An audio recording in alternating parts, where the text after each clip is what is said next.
Okay. Here we go.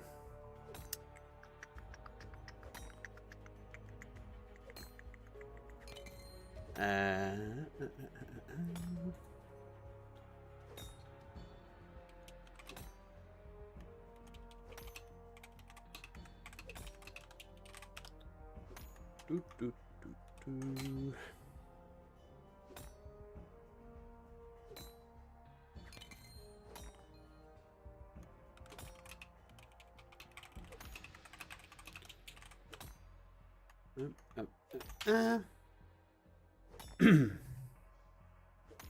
There we go. Done.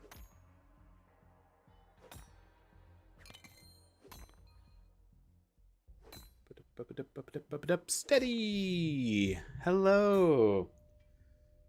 How you doing, my friend? Just doing the little launch routine. How's it going? Good. I did some exercise today. I spent half an hour on a treadmill.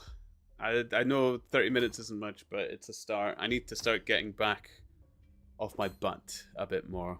Can you see how in shape I am? One time at the gym, already gorgeous. How are you? Okay, Discord is done. A bit of a rough day today. Oh, family emergency. Is everything okay? Will they be okay?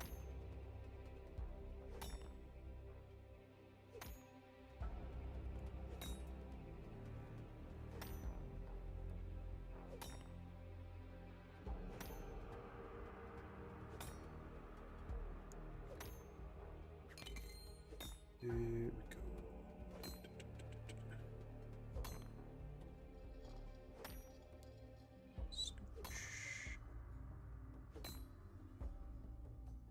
There. Costume. Hello, hello. Steady. I'll share info on Discord concerning that. Okay. Ash. Hello, you grot. What are you doing here?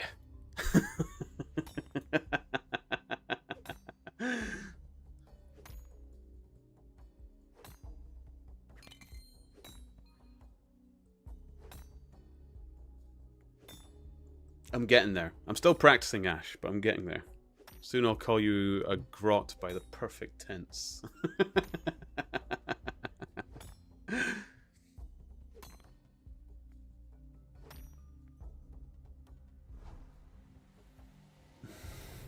All done crumping.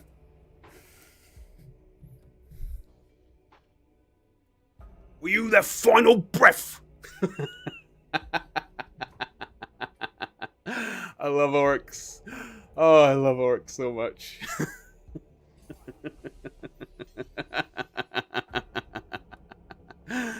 How are you doing, guys? How are you doing, Costume? How are you doing, Ash? Steady. I will take a look at what you have to say. I won't indulge too much. I understand. If you want, you can chat to me off stream about it and stuff as well, if it makes you feel better.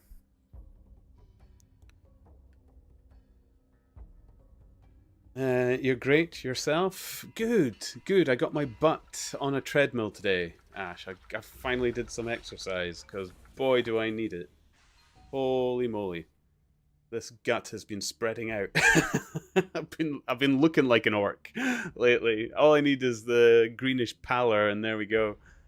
My my conversion is complete. But no, Wash. I don't know if anyone saw it in any of the Discords that I put it up in, but Wash was all good at the vet. Fast improvement on his paw, another course of medications, and next week they're hoping it's right as rain. He was very, very good for the vet practitioner. Good boy. He was the goodest of boys. So, He's all good as well. I put up a couple of photos. He had beautiful eyes in the photo today. Um,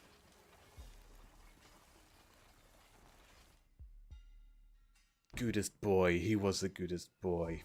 He was. Tricky. He doesn't like being up on their table. He doesn't like being up on tables in general, which it's good for a dog. You don't want them climbing all over tables. But he really... And I don't get it with vets. Surely they have to treat things like... Well, big dogs. You know, mastiffs and stuff. And why is that table so small? Almost, it's like even for a pug, that table was ridiculous. I know they treat other small animals like cats, hamsters, and rabbits, and ferrets, and all manner of small animals, but jeez, such a tiny little vet table. So he was skittering all over the place, nearly fell off it a couple of times. And of course, the vet is ever so happy to see a pug, especially a healthy one like Washi, so they're giggling away, which gets him excited, but I'm the one holding him steady. Why can't the vet see my problems? Yeah, he's only a wee and gotta be high up for him. It was high up for him. It didn't help that she was waving treats in his face as well. Yeah. He was a good boy. Good boy. I'm just sorting out a couple of mine things. I'm still trying to get the levels for that Lost and Found quest. I just need a few more of Mine Fighter. Almost there. Almost there. Ooh boy. Ooh boy. But yeah. I suppose I'll put it on the game. There we go. Too busy on my face. Keep doing that. I like my own face camera. And I was productive. I did some admin today. Did some changes on my Twitch channel. I think I fixed all of my alerts. I can't wait for someone to raid me to see if that one works. And I think I've stopped the double tap on the follow and sub emotes as well. Now I just need to, you know, come up with my own little GIFs or something to pop up on it or something like that as well. Get some more emotes done. I'm chuffed with myself. I'm actually moving my channel into some kind of progress. I'm so chuffed. I've been a busy boy. I ate some chocolate. Man. And I deserved it today.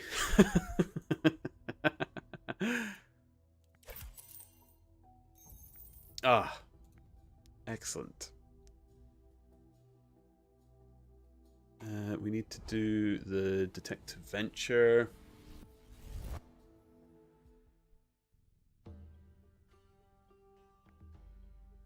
Here we go. PTD. What up, Ponders? Hello, my YouTube friend. I am very well. You?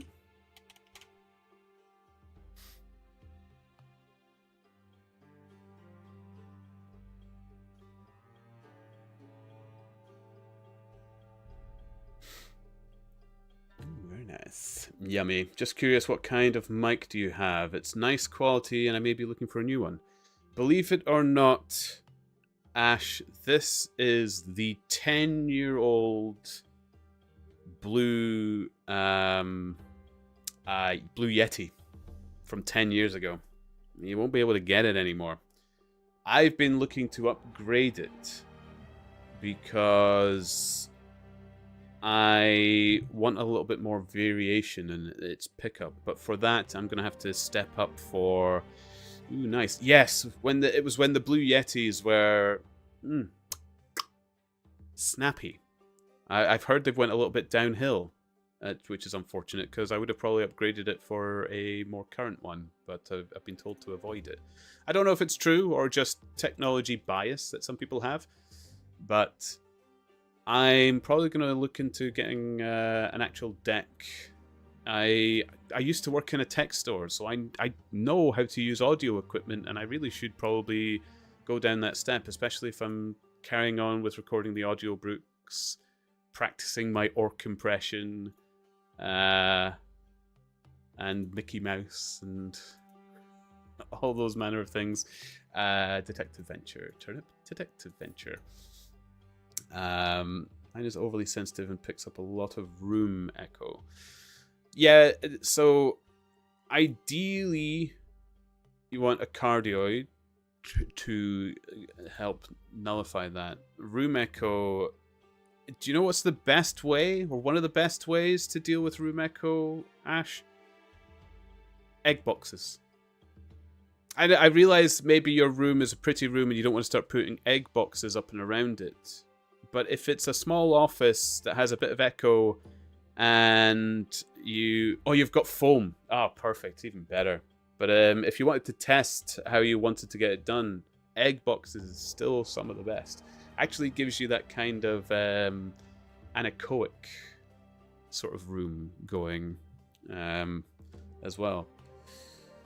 Vorpal. If you have an RTX card, the NVIDIA Broadcaster app has a great noise suppression feature. Oh, I never tried that. I don't have an RTX card personally. This is quite a big room, and we have a lot of junk in it. When I say junk, we've got a lot of stuff. We've got a lot of books. It's a heavy old carpet. Actually, it's a rotten old carpet, but it's old and it's heavy. So my voice doesn't rattle about too much here, which is lucky for me. But the way I've got this mic set up is I do have to have it very close. The moment I start putting it very far away, you'll probably start to find it's not actually got very good range of pickup with the adjustments I've made on it. So it's limited. It is limited. I would prefer a mic which I can move around a bit more with not too much trouble. But yeah.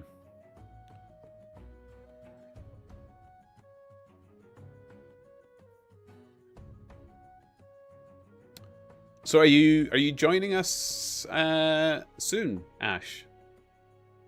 If not already, am I following you? Are you planning to stream? I followed you anyway. There we go.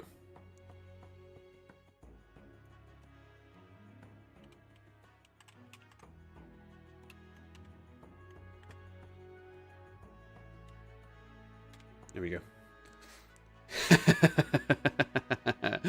Hello, hero! Peekaboo, peekaboo, I see you.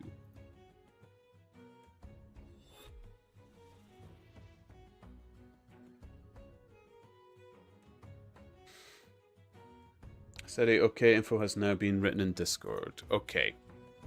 Is it a big one, Steady? Should I give it a moment before I read it? Or are you glad you've posted it and I can get back to you, or would you like me to come up with or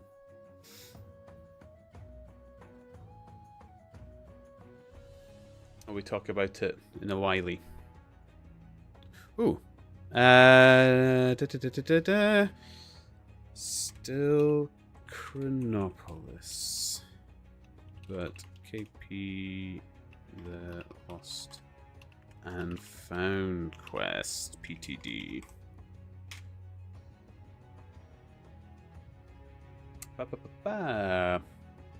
Waiting for a second monitor arriving tomorrow so I can have my stream info and stuff up. Nice! It does help. Must admit, second monitor helps. You're absolutely welcome, Ash. People know by you by now. I'm just here for the giggles and the laughs with everybody.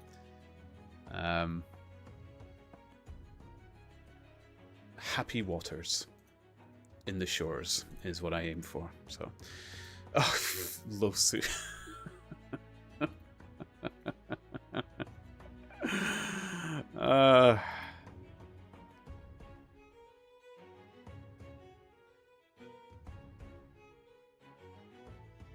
There we go. How are you doing, hero? welcome in, welcome in. Notice the team name. You're not on the dev team, correct? No, the team name is probably going to Head Away Hero. It was something that was going to happen. I didn't realize it actually still showed. I don't know what's happening with it. It's not going to have anything to do with the devs anymore. What it was going to be, I don't know. I've had a lot of people talking to me about it in the Discord, and I really didn't have answers for people because I don't have answers for people. Because I didn't know what it was going to turn into at all, really. Truthfully and honestly. I don't have anything to hide from people because I didn't know anything. But yes. The team was created. I was invited to it. I accepted it on principle, but I was asking people what they felt and how I would go forward with it. But it all changed in that point. So it's a little null and void right now. But no, I'm not in the dev team, and I am no closer to the dev team than anybody else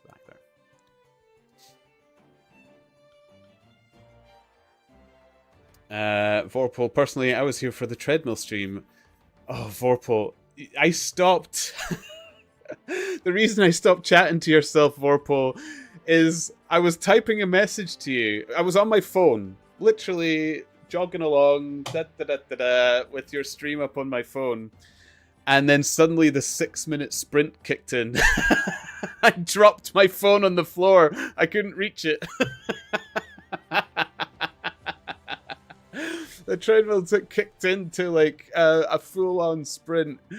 Oh, I nearly killed myself.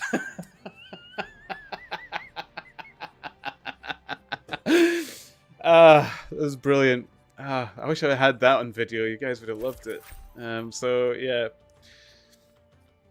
No treadmill. Maybe I should do one of those workout things that the others do where people pay for me to do push-ups and stuff like that. I'll see what people think. It's not usually what my stream... I don't think people come here to stress me out, really. Well, exercise is not stressful, but I don't think people are here to kill me. Oh. Hey, V. Yeah. Steady, feel free to read it yourself. No hurry in responses. You're streaming, but if you want to respond, I would prefer it to stay in Discord side. Yeah, absolutely, Steady. Just give you an idea of what sort of day I had. Absolutely. I will chat to you about it, my friend. Honestly, through the day, I've been on Discord all day, Steady. You've probably seen me online. I've been chatting to a lot of people. It's I like it. I like it. It's good. For venting and all sorts. Yeah. Oh, and I've kept Patchy going as well, guys. I don't know if anybody likes playing Patchy, but feel free. Feel free to dip into the Patchy. I feel like excellent, Losu, excellent Vorpal. I should have also probably told you as well that I upped the roll to 50 a roll as well. I should have maybe mentioned that before I said play the Patchy. But thank you for the donations, guys.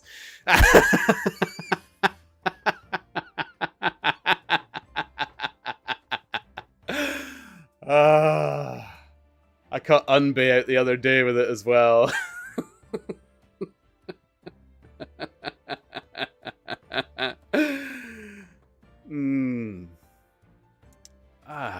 It's good to be bad. It's good to be bad. I like it. I like it. Hope you're having a wonderful day, guys.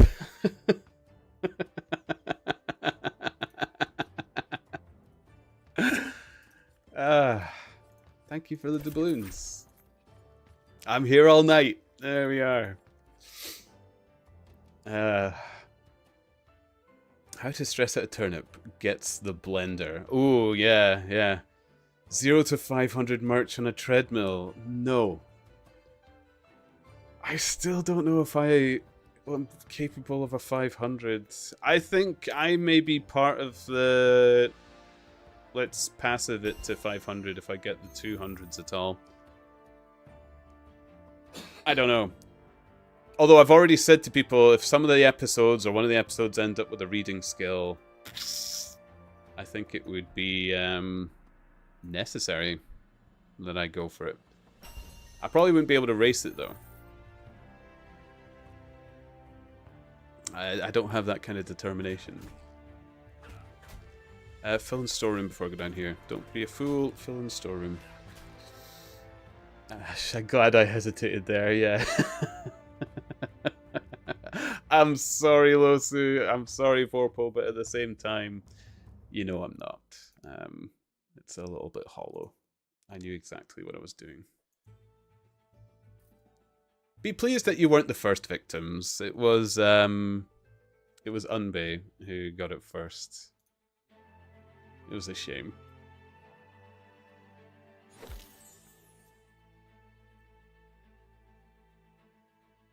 And you know Unbay, they let me know their feelings on it as well.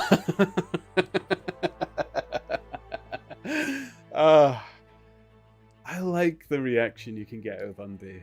It's very satisfying. That's why I do it. It's lovely.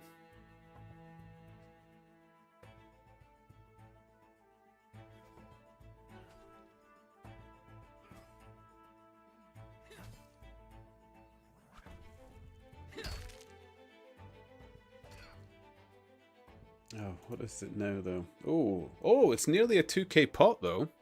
Ah, it's starting to get worth it now.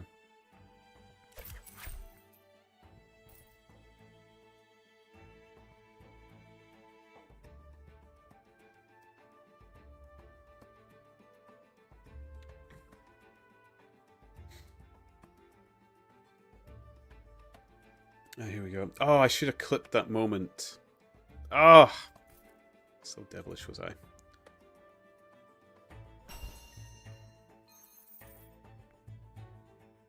But yeah, I am here to chill today. I fancied some shores to chill, and I was reading some pages on Final Fantasy the last 2 days. So I managed to redeem some of the pages that people paid for, but everybody managed to bump it back up to 67 again. So I've still got 67 pages of Sherlock Holmes to read, which I think actually is now at the point where it's going to finish our 3rd book in doing this. So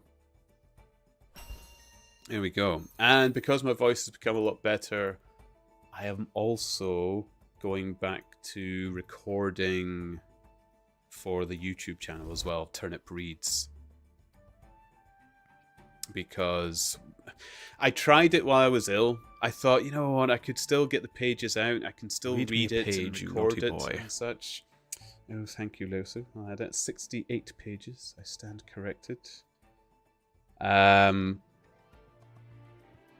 So yeah, I tried to record it whilst I was ill, but then when I had to compare the voice to previous recordings, it was very different.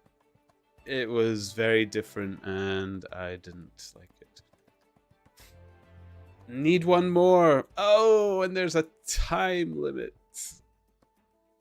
Ah, dreadful. I should really read that one page to try and keep it away from 69. Treasures, boots, and shopkeeper. Ba, ba, ba, ba, ba. Hello, Charlie.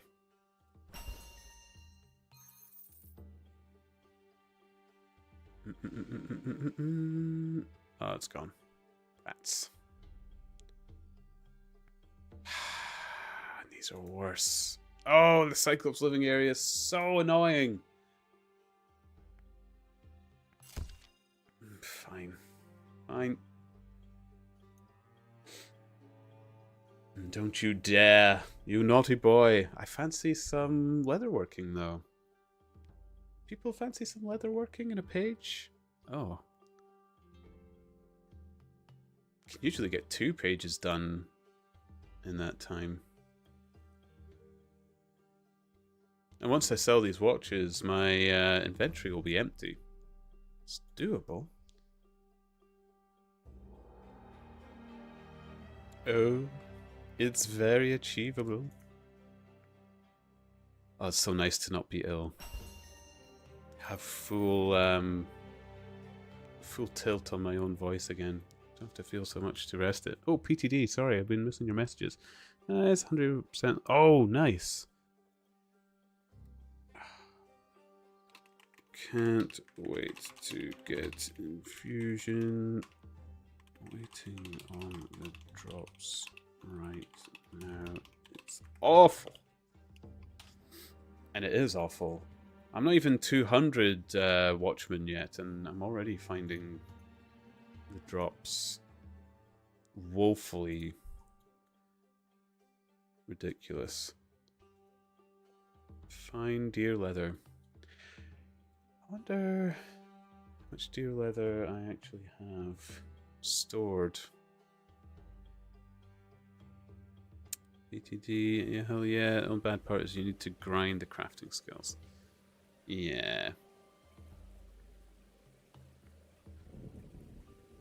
Deer. Here we go. Here we go. No, go back. To the tannery. I'm coming back to the tannery, Losu. Don't worry. I'm coming back. I know you've missed me. To the tannery I go. Go back to the tannery. Sign of the Four. Sherlock Holmes Adventure. Oh, we're on chapter 10 as well. What a great start. What a great way to come back to the tannery for. Steady. Anyway, it is already late and I got an early wake up tomorrow. So going to be heading off already. I will leave myself to lurk. But have a great rest of the day, everyone. Steady. Always a pleasure. I will catch up with you on Discord. Absolutely. To be honest, I'm loving everybody who's been getting in touch with me on Discord, both for me or... Goodbye, Steady. Welcome to I'm not the going to finish that anymore. The pride Goodbye, of the Steady. Town, where leather's crafted and we wear the crown. We're the heart of the trade, the soul of the shore. Step in our shop and you'll beg for more. Transforming hives, making them gleam. Stand Hellish. back. Watch the soul of the tree! Tannery on top. We're the best around, turning hides into art. Let the anthem sound, where the friendliest crew. It's plain to see, tannery forever. We own the spree. The kitchen gang's cooking up trouble, it's true. But the greasy drama won't outshine our crew. While the burning dinners we're don't blame me, hero. dreams. Don't blame you. I wish I could disappear. I'm gonna have some chocolate. Bursting at the seams, polishing pride, shining like a star. We're the ones Steady. raising You say the sorry bar. every time. Tannery on top. And We're then you the do it best again. around, turn hides into art. Let the You know I anthem love you. sound with the friendliest crew. It's plain to see. Sorry, not sorry, Tannery exactly. forever. We own the spree. Thank goodness. Dance in the air, 10-step jump, it's a lively affair. Oh, and Steady, you bought Losu the time he needed. The pages are up to 69. Well played, guys. Well played. Very tactical of you all. 69 pages. I took the time to write it down before I read them.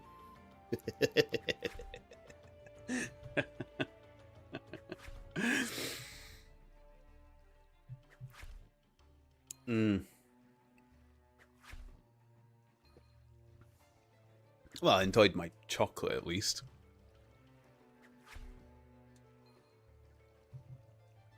I don't know if I'm in the mood to read now. I feel upset.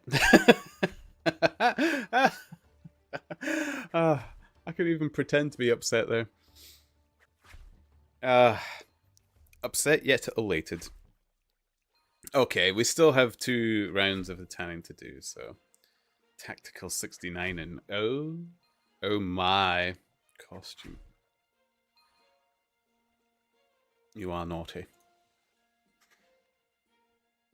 But I like it.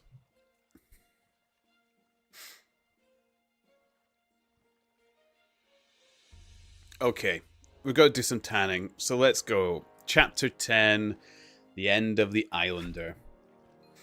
Our meal was a merry one. Holmes could take exceedingly well when he chose, and that night he did choose. He appeared to be in a state of nervous exultation. I have never known him so brilliant. He spoke in a quick succession of subjects, on miracle plays on medieval pottery, on Stradivarius violins, on the Buddhism of Ceylon, and on the warships of the future, handling each as though he had made a special study of it. His bright humour marked the reaction from his back depression of the preceding days. Athelney Jones proved to be a sociable soul in his hours of relaxation, and faced his dinner with the air of a bon vivant.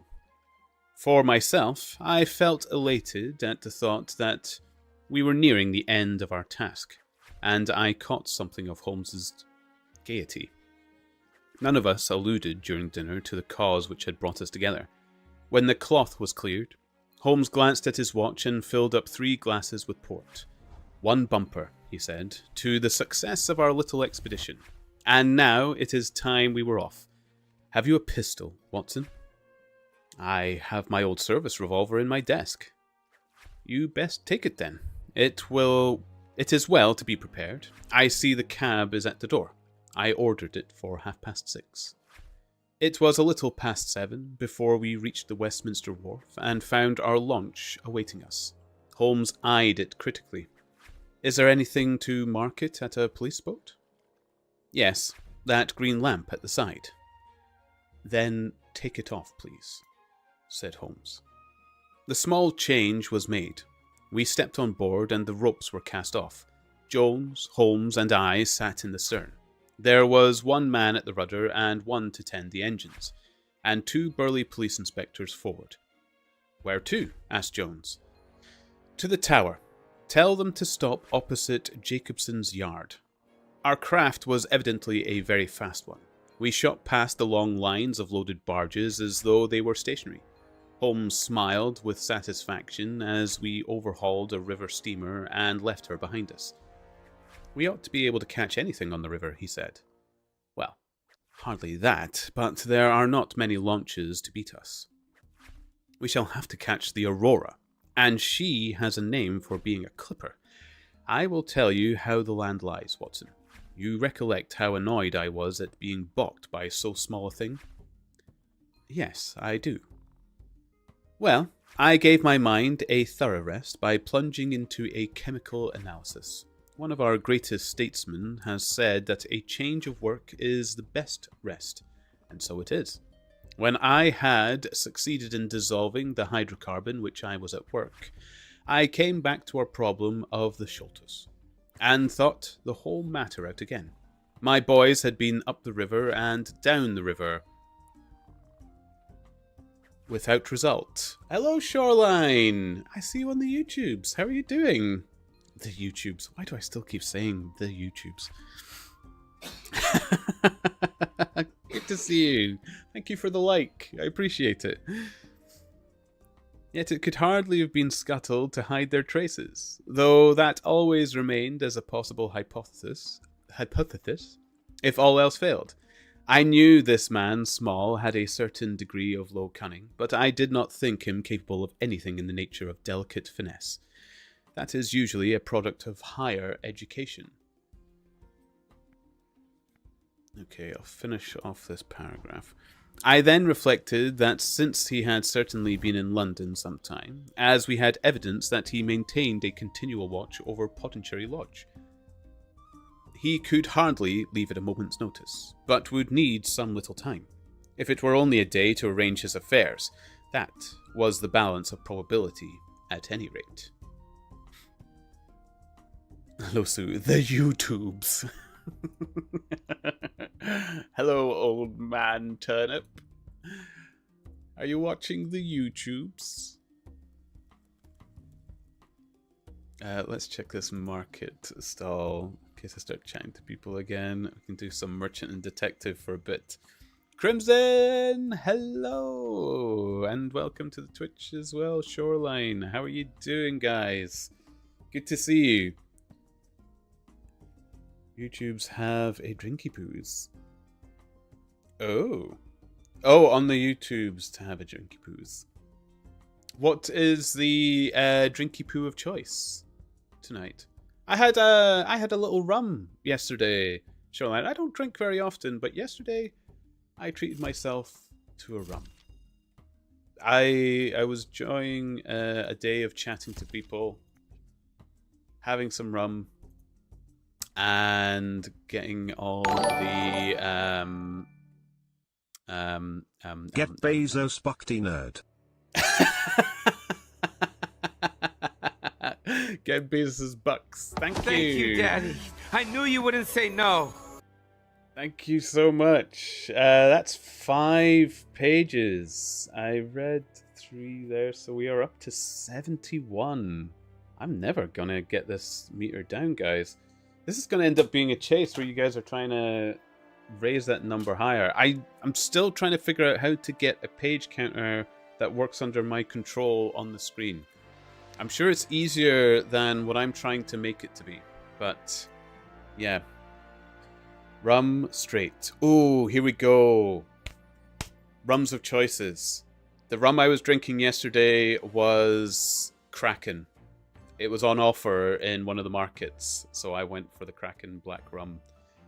I still have some coffee-infused Kraken rum as well, which I love to drink neat. Oh, joys. It's lovely. It's so lovely. Okay, City Dives and Ratmore Road. Here we go. Let's go. Thank you so much for the resub, Crimson. And look, your seed packet has turned into a little sprout. Yay, the badges are working. Okay, the badges are working good. I've been doing some Twitch maintenance today. I have been working on it, guys. I'm so chuffed with myself. I'm getting there. When somebody raids us, the raid alert should work. I think I fixed it. So, fingers crossed. Fingers crossed. We'll go into City Dives before we ask that guy, because this is... no, that's my favorite, and you didn't offer me one? Shoreline, I have plenty. I got it was like a litre bottle that was on sale, and I don't drink very much. Make your way to Scotland, and I'll pour you a glass. Absolutely.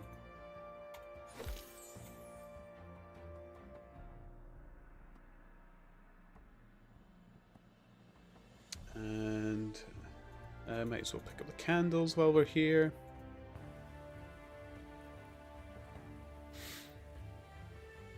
Only 11 hours away. I know. 11 hours is the time it takes to drive the full length of Britain, and we are the full length of Britain away from each other. Who would have thought it? Hey. Salty Losu. Kiss.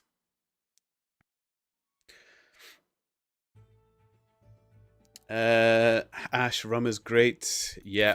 I like spiced rum, I like regular rum. I like my whiskey as well. I'm a malt whiskey drinker, although I don't tell people off for drinking blends. If you like blends, drink a blended whiskey.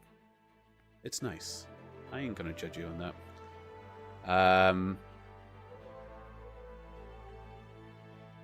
Go for it. Go for it and enjoy it.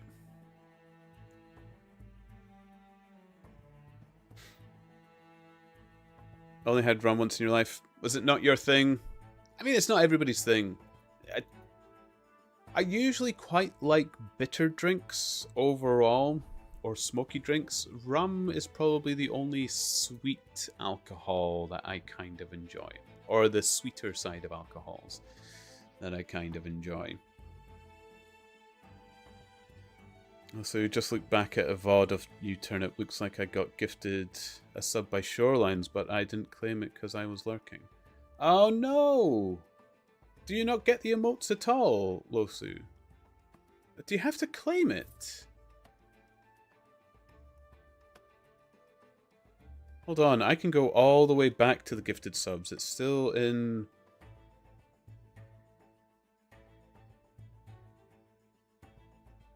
Oh, it didn't say who it went to.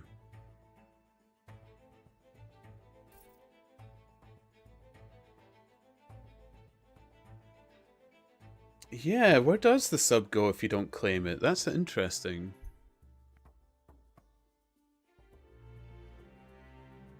No, you get them automatically. That's what else I thought. Oh, someone else must have got it instead. I just thought it was okay, not good enough to spend money on. Yeah, it's honestly, there's drinks I wouldn't drink myself. I'm not big on my drinks. I have a happy few that I enjoy. I must admit, I do enjoy a gin and tonic from time to time as well.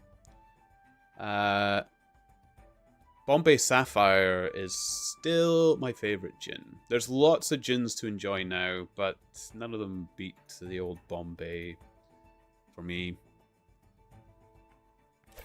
And I know people drink that Four Trees tonic and stuff like that, but just a simple tonic is fine, honestly. It's not a complicated mixer. People spend an arm and a leg on a tonic and try and tell me it's 1,000 times better, and then when I drink it, it's like, sure, whatever you say. I can taste the gin, which is what I want to taste. Already spent a fortune on a nice gin. Away with your expensive mixers. I have to say thank you or something. I saw my name. I don't think you have to, Losu. I'm surprised you wouldn't have got it. You should still get it regardless.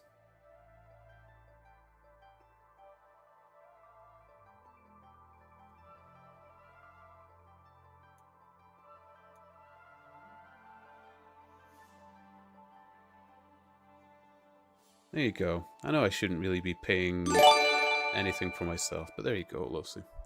We'll test it now. Don't say thank you to me and see what happens. But there you go. You do you're I mean, I think you are in every single stream that I do. All right, I won't say thank you, but thank you. You didn't say thank you, but it gave you the seed packet. You got the...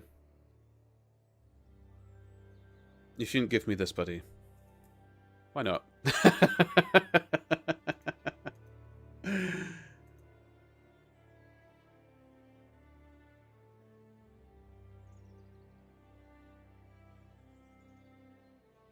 Yeah, and it's 1 month badge, meaning you never had a sub before. Yeah. Read it as this, Losu. It was an experiment that had to be made. We made it, and now we have the results. There we go. So now I do have the emotes. Yeah, if it popped up, because your name would have appeared as a subscriber on my alerts, if they were at all working. That's the other thing as well. Patchy got it. Yeah, I just read that, Shoreline.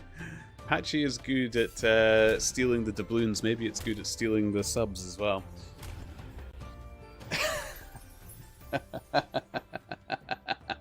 Oh, thank you for the bits, Shoreline. I do like that lull. I do like it. Turnip lull.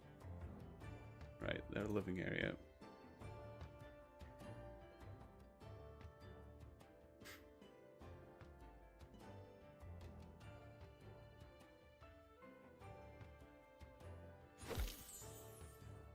There you go. Enjoy the emotes, Losu.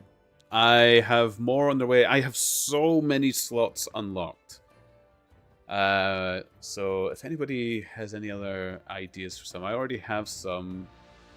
The latest one came from Crimson, which was actually a shared chat with Shoreline Chronicles at the time. The digging yourself a hole one.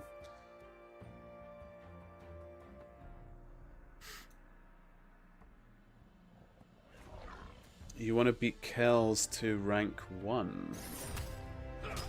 Oh, for the bits. Nice.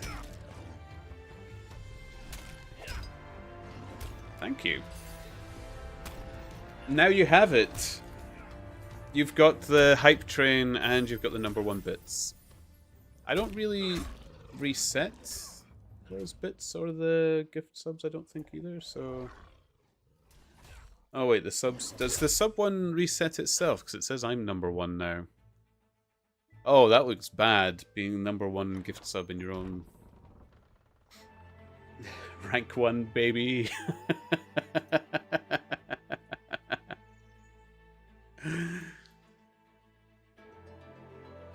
Now, Shoreline, do you want to do something controversial? Rename your Twitch channel to Anonymous.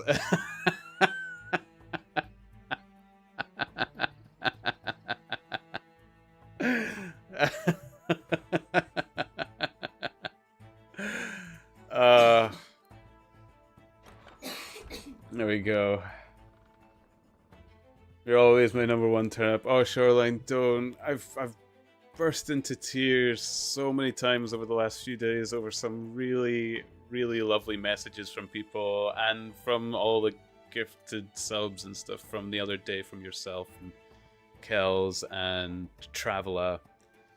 I'm a soft soul, spare me. Really. You're a devil. I am a devil. Yes, more of that. I can handle being called the devil. I don't know if you're here for it, but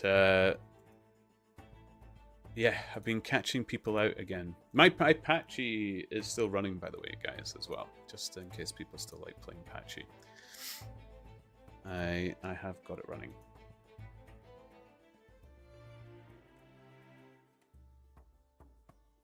We are soft souls together. Turnip. Oh, do you know Shoreline?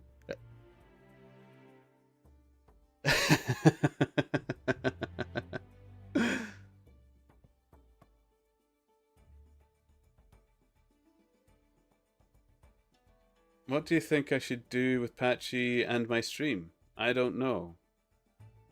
Tell me more. You know what? I left it to decision of the people that watch me, Shoreline, and most... I kind of got mixed messages, but what I said to people was I would talk to the captain first. And I did. And the captain himself has openly said, look, if I needed to make it, you know, more lighthearted or beneficial for people, he says he'd be happy to take that course. So I've left Patchy in. And the whole Teams thing has fallen apart anyway, so I'm leaving Patchy in for now. It's a bit of fun. I don't think people really come to my channel for Patchy much. To be honest, I lowered the price on my Patchy, and I've had higher prices on my Patchy, and I kind of get the same movement of people through my channel, which is evidence to me that yeah, some people come to play Patchy on my channel, but it's not why they come to my channel. Which I'm very happy with, so...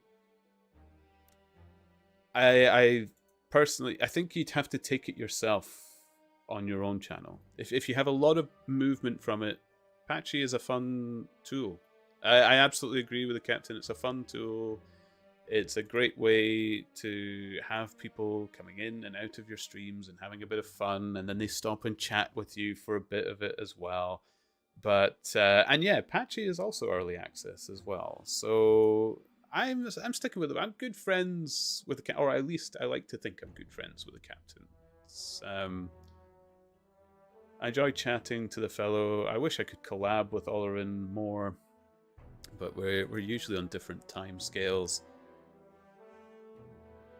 Cameron, grey hair, blue ink stain. That'll do me.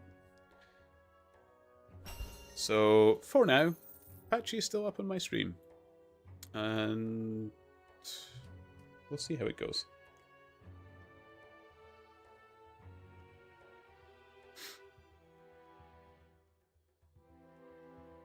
Yep. Enjoy the growth it will give for your channel. You get doubloons when watching. I have 3/4 streams open and pop in now and then. Gives you steady watch hours. Yeah.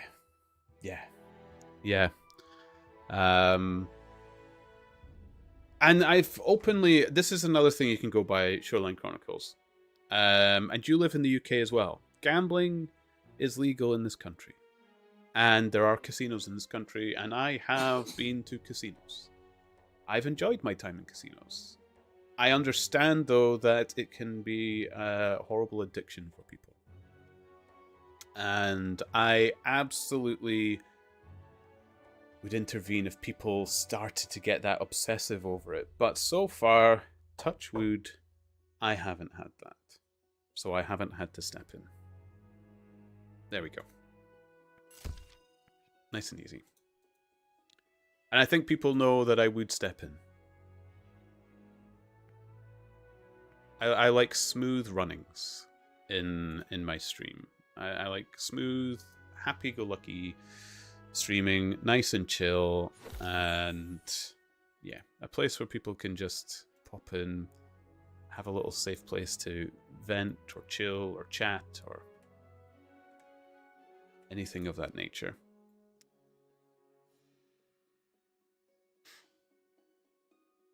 And Patchy, in my mind, is kind of optional.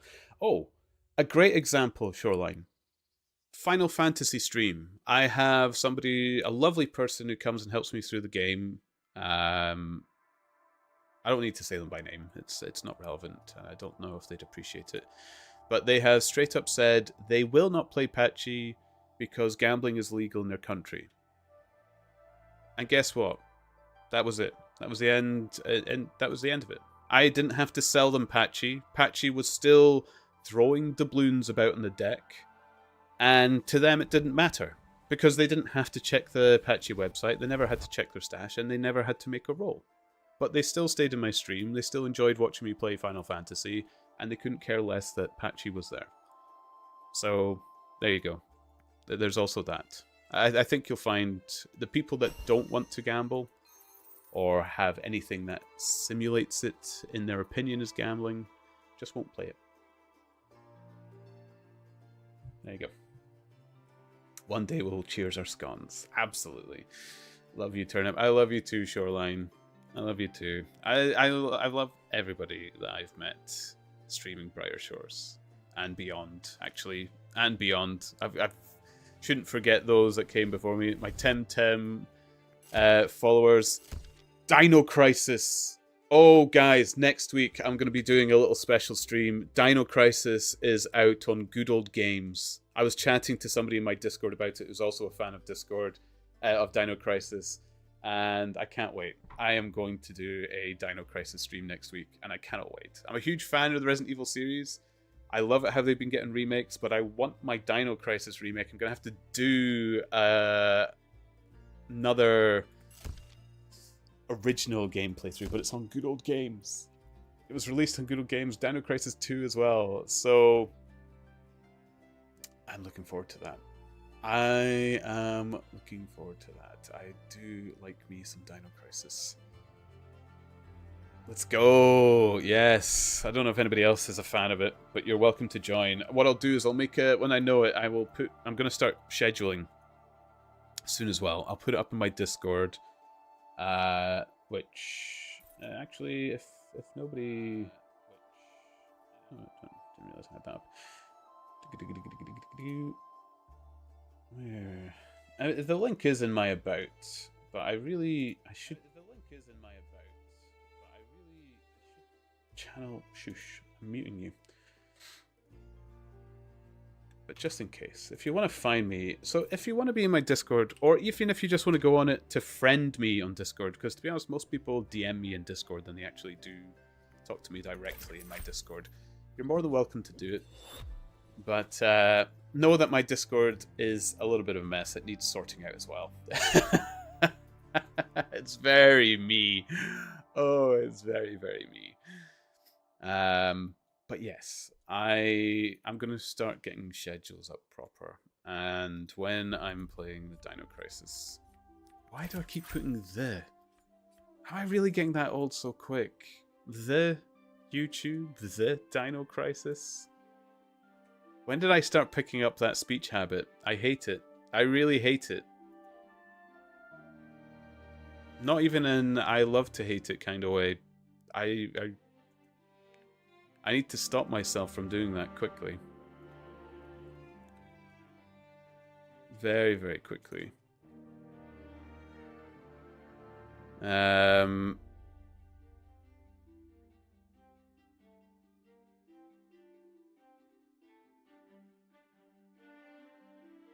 I just got your messages on Discord as well, Losu. I would have been happy to if they had been, but yes.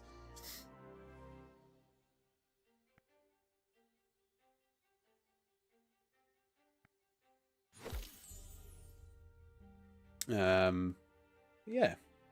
Yeah. Oh, so much. So busy. It's great. I really need this over my winters because I don't know what I would have done otherwise. When I'm working, just bear in mind I will be streaming a little bit less. Little bit less. I've got quite the work schedule ahead of me, but I will still be here. And the Discord's always active. I take my phone with me when I'm on the tours as well, and I do get breaks, so.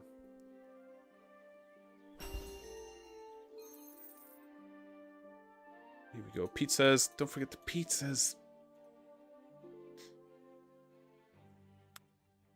But yeah, my goodness me. What a blast. Thank you guys. Thank you so much. I am enjoying Twitch more than ever.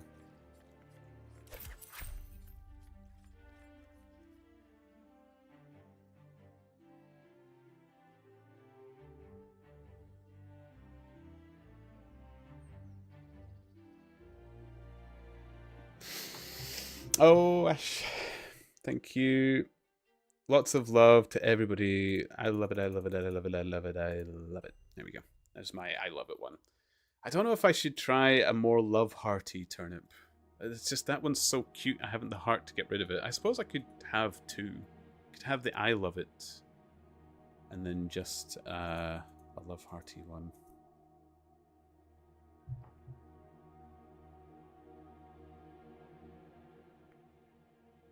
Oop. Yeah. You can see it better when it's gigantified, the heart-shaped head. I should have made it a little pointier instead of the rounded face, but it makes it look chubby-cheeked and cute, which is the rose cheeks does it for me. It did it for me as well. I think what happened was I drew it with the rounded features, and I thought it was so adorable. I couldn't delete that art, even though I was kind of intending for a different direction. I've fallen terribly head over heels for my own little its name is Vimes, by the way. I've named it after my favorite character in the Terry Pratchett books. So the turnip's name is Vimes. Mayhem. Hello. Oh guys, it actually works if you want to make yourself an entry as well.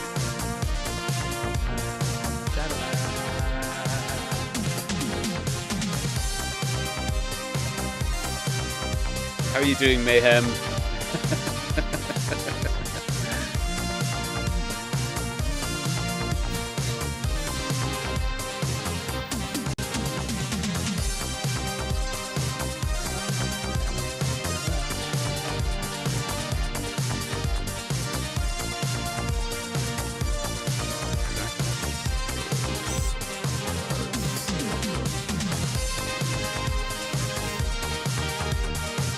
Oh, PCT went offline.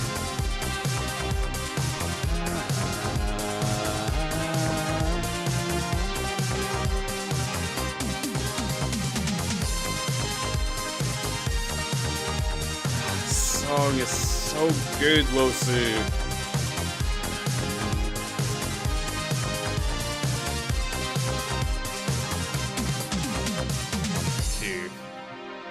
Thank you for the song, Mayhem. How are you doing? Very well, thank you. How is everyone doing tonight? I'm in good spirits. I'm feeling... My voice is a lot better. I am ready to start recording more audiobook. I've gotten that much better. I'm ready for that again. I had to put it on hold. I did try, but my voice was nothing like the previous recordings. And it was a really noticeable so what I did was I tested it.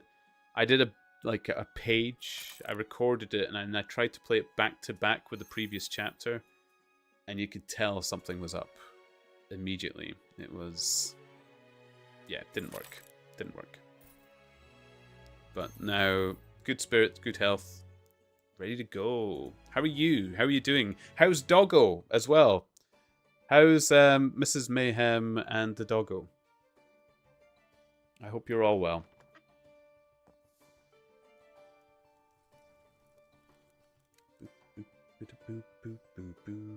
And Shoreline, thank you for the bits on the giant turnip as well. Thank you. Before I forget, before I'm rude, forget to thank for such things.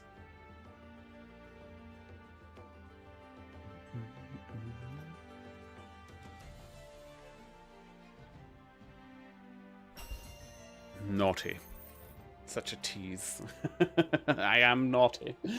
Oh, being forgetful. Oh, did I not get the clue for Fortune Hold? What? I was right there. Oh, was that a magical aura nonsense? Oh, fail.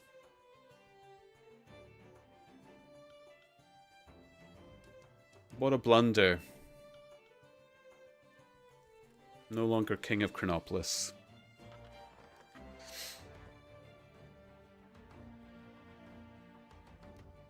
MMV is better. She's finally free of whatever illness it was that she had. And Doggo is as chaotic as always. How are Mrs. Turnip and Wash?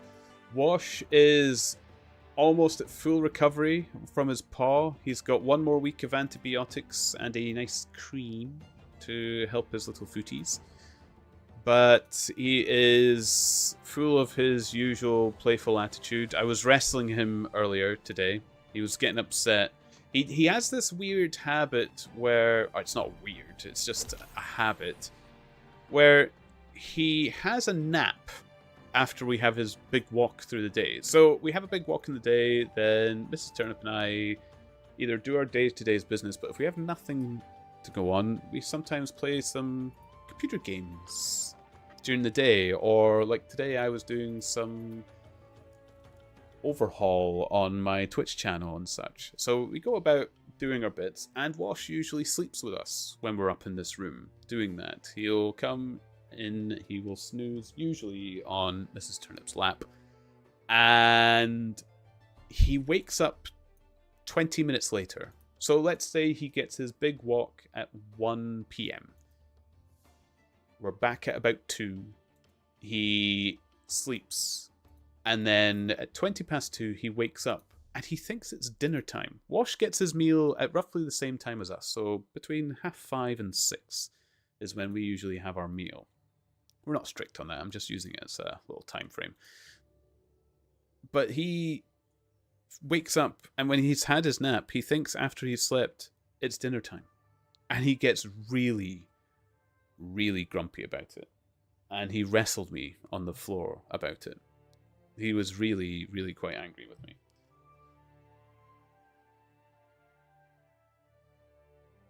So we had some wrestles. We tired him out again till he... Basically, we have to wrestle him to the point where he's tired and will sleep again. And then hopefully that time sleep until at least 4 or 5 o'clock when it really is close to his dinner time. We take him out for a little walk and he can have his meal. But today in particular, I don't think it was even 20 minutes. I think he slept for 5. Like we had just sat down. I had just loaded up my web pages, gone on to watch whomever stream I was watching at the time, and there he was, air snappling at the two of us. Little grumpy so-and-so that he is. What a little ripper. An absolute nightmare sometimes. Necrome, clean shaven, eye patch, Yiva. Here we go. What happened to his paw? It was just a little abscess, Mayhem. Just a little abscess. They're unsure where he got it. Either something's gotten into his paw and created the abscess that's been very painful for him, or he's come up with a habit which some small dogs do, not just pugs, but a variety of small dogs do, where they're not so much walking on their pads and toes, they are spreading their toes out a bit too much and walking on the fur, the soft skin which their fur grows on. And it can sometimes push that fur back into their skin and can cause an abscess as well. So one of those two things are happening. What they're hoping is it's the one where he's just walking on the soft fur, because then just a little bit of... There's some types of exercises that can stop them from doing it quite so much. If it's something stuck in the paw, then it'll need to be in operation. But with the checkup that they had today, the vet doesn't think there was something stuck in his paw. The swelling's gone down, and the abscess is almost just the size of a wart now. It's just tiny, like a tiny little wart-sized abscess. So they think just continuing the antibiotics for another week should clear it up right. And he's got a little cream, because it's a little red, it's a little raw, so he's got a little bit of cream to help. A little bit of relief for the boy. A little bit of relief. So it's not too burny. It's not too burny for him. Speaking of which, he will need to... it's around midnight we've been giving him his medication, so still a little whiles away yet. Mrs. Turnip and I are both kind of night owls, so we've been giving him his meds midnight and midday. It's easy times to remember. Oh, there's Vorpal. Hello, Vorpal. They're probably back in their own stream, I would imagine. Especially after I robbed them. Oh, poor Vorpal. It was good, though. It was well done by me, I would say. Not to toot my own trumpet.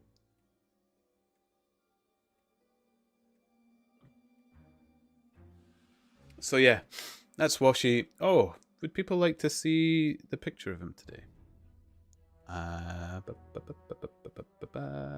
Discord. Should have a Discord. My channel. Boo, boo, boo. Hey, Shoreline. Welcome. See you in the Discord. The Discord. Oh, Dial's downloading. Sweet, sweet.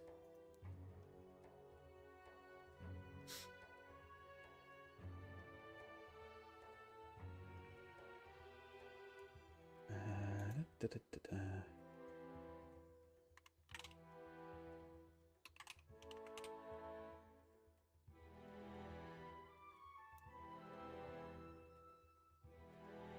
Ba, da, ba, ba, ba, da, ba.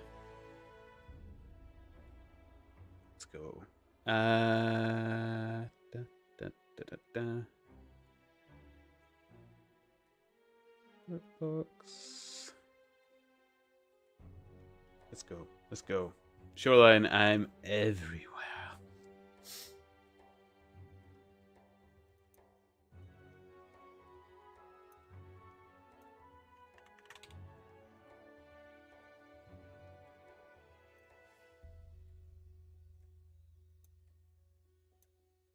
There we go.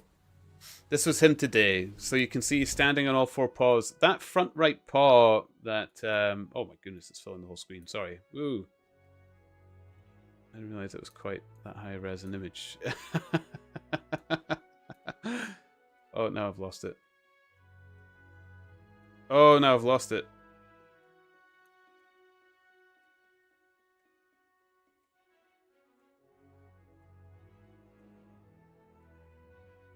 Oh, poop.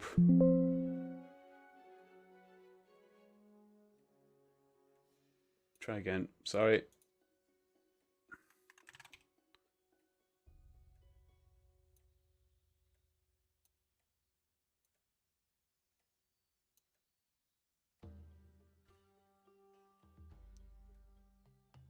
Jeez. I was only taking my phone. Oh, here he comes. Look at this beautiful boy. Look at him.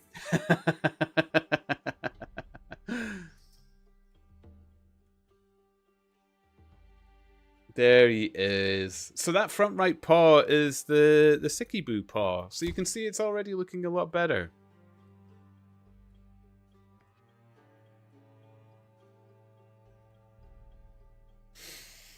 Yeah, he is a cutie, isn't he, Shoreline? Ah, need a wash emote. Yeah, we do.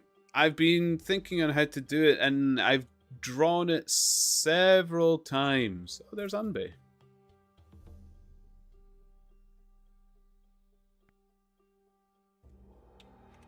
Hello, Unbe.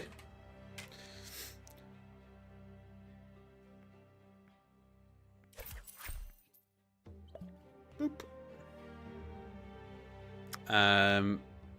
Yeah, I need to make a wash emote. I know. Look at him. Look at those eyes. Can you see how difficult it is when he gets in his little mood state and he wants his dinner early? How difficult it is for us if he stares at us like that. We are criminal if we don't give him what he wants. We are the ones that are wrong. My baby boy. I'll make that photo a bit smaller so you can actually see the game a bit. Although I'm pretty certain most of you know the Chronopolis routes by now, but does it fit? Oh, look, it fits right over the inventory. Nobody needs to see the inventory. Yeah, we'll have Washi up for a bit. That's my boy. You are the bad guy, Turnip. I know. I'm the bad guy. Wash will be the first to tell you. I don't feed him the moment he wakes up. I'm a rotten pug dad. He should be rescued and given a better life where people give him food upon demand. He can travel with us today. Yeah, Wash can travel with us today. It was a lovely photo. It's rare to get a lovely photo of him like that. So, because he's usually when you try to take a picture of him, he suddenly becomes wild. He's lazy every other moment of the day. But if you actually want to picture, because otherwise it's constantly pictures of him asleep, and then people start to ask the question if that dog is even still alive. Is Wash alive? Every time we see him, he's asleep. So I'm very, very happy with that picture of the boy.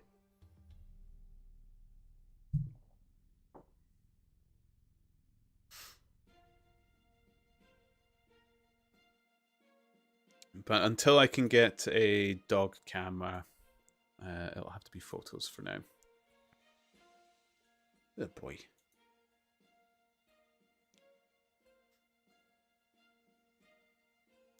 But there goes it. Were you weren't streaming today, were you, Shoreline? Were you having a day, or read probably me page, working, you naughty boy. Oh, we need pages. Okay, absolutely. To be honest, we have 72 pages, and Crimson did give us resubscribe and stuff, so we shall head to the tannery. What I'll do is I'll finish off this investigation.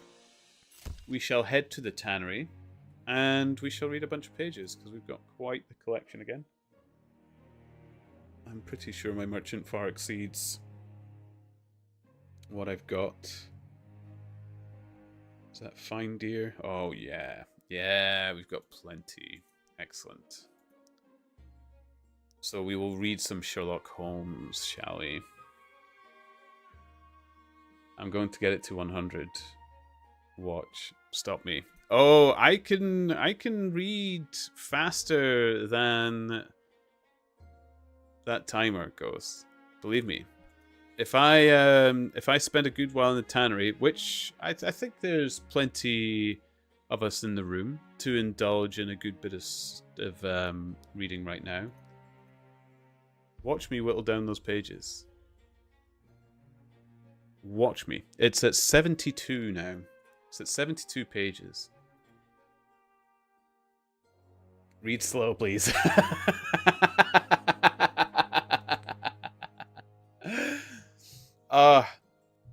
I don't know if Ash is still in the chat there, but I had an idea. I don't know if people want to.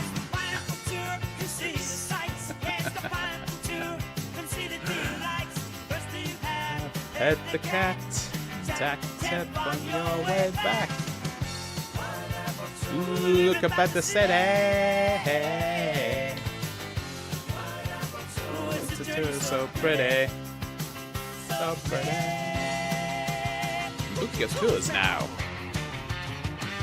Yeah, you have to distract me to try and give yourself time to gather those pages. I will look up how to get a page count, guys, and then you can fight me over pages. How does that sound? But yeah, what I was going to say, I don't know if Ash is still there, but when we were talking about the orc voice and such, I was thinking of getting a children's book and having a redeem for me to read a children's book in an orc voice.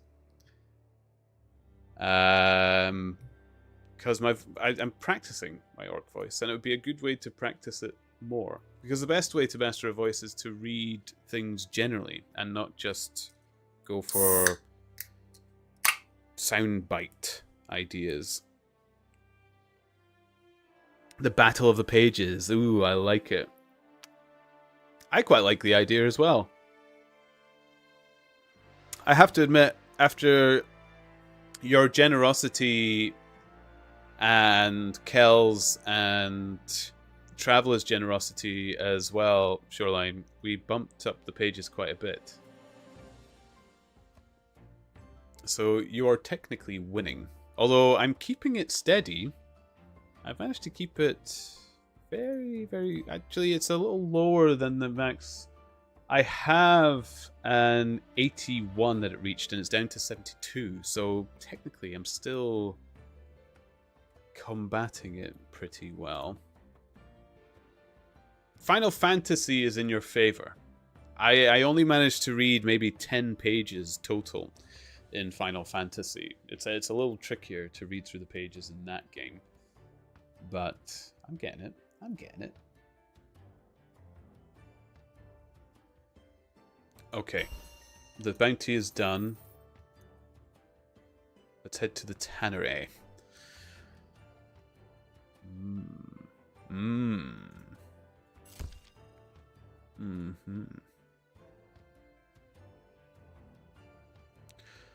What? Subs get pages. Subs get 5 pages.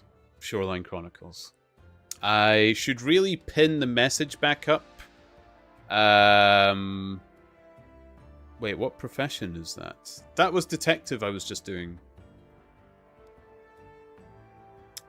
I'm Detective Ponders Turnip. Yeah, that's the investigations. Yep. You do investigations. So you can either arrest people at stalls, do raid dens, or investigations as a detective. The detective is you take a bounty. See, Shoreline. I don't know if this is devilry. If this is, oh, let's keep Turnip out of the tannery, then he can't read his pages kind of thing. But I will show you this on the idea that I'm giving you the benefit of the doubt and you don't know what it is. But you collect the investigation bounty. Clues appear up on the map where it describes. You collect the clues. Sometimes you need to detect if it's a magical aura.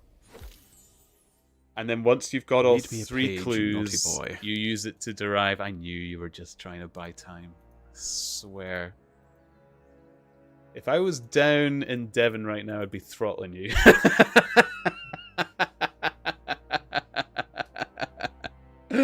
73 pages. Here we go. Oh, played. Well played. Technically, I weaseled you out before I totally gave in, but... oh yeah, I remember that profession. Thanks, mate.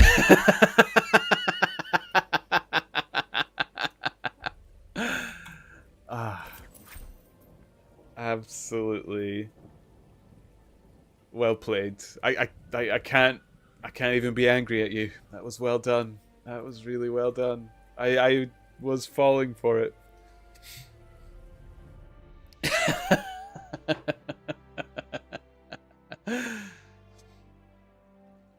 Okay, 73 pages. We are in the tannery. I will put up the cozy warnings. If you want to join in getting the cozy, you can put up all your favorite cozy emotes. And once you settle in, we shall get some Sherlock Holmes on the go.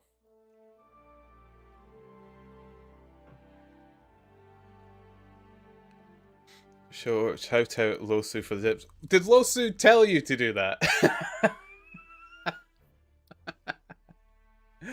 I could believe you as well.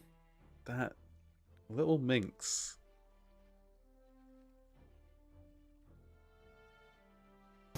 Maybe I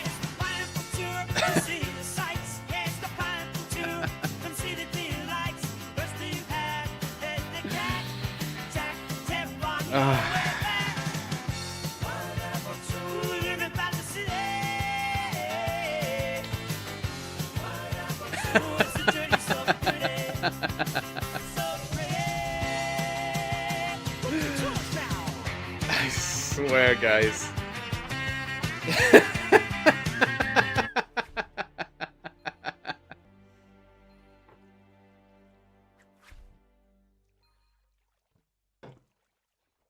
Did either of you read the title of my stream today?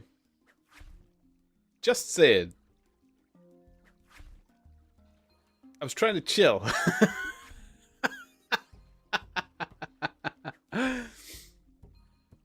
Shoreline. You can see Wash's paw. You can see how well it is. Here we go. Cozy up. We're cozy and I'm reading. Can I mute the entire chat for 5 minutes? Is that a thing? No, I wouldn't. It seems to me to be a little weak, said I. It is more probable that he had arranged his affairs before ever he set out upon his expedition. No, I hardly think so, said Holmes. This lair of his would be too valuable a retreat in case of need for him to give it up until he was sure that he could do without it. But a second consideration struck me. Jonathan Small must have felt that the peculiar appearance of his companion, however much he may have top-coated him, would give rise to gossip, and possibly be associated with this Norwood tragedy. He was quite sharp enough to see that. They had started from their headquarters under cover of darkness, and he would wish to get back before it was broad light. Now, it was past 3 o'clock, according to Mrs. Smith, when they got to the boat. It would be quite bright, and people would be about in an hour or so. Therefore, I argued, they did not go very far. They paid Smith well to hold his tongue, reserved his launch for the final escape, and hurried to their lodgings with the treasure box. In a couple of nights, when they had to come and see what view the papers took, and whether there was any suspicion, they would make their way under cover of darkness to some ship at Gravesend or in Downs, where no doubt they had already arranged for passages to America or the colonies. But the launch? They could not have taken that to their lodgings. Quite so. I argued that the launch must be no great way off, in spite of its invisibility. I then put myself in the place of Small, and looked at it as a man of his capacity would. He would probably consider that to send back the launch or to keep it at the wharf would make pursuit easy if the police did happen to get on his track.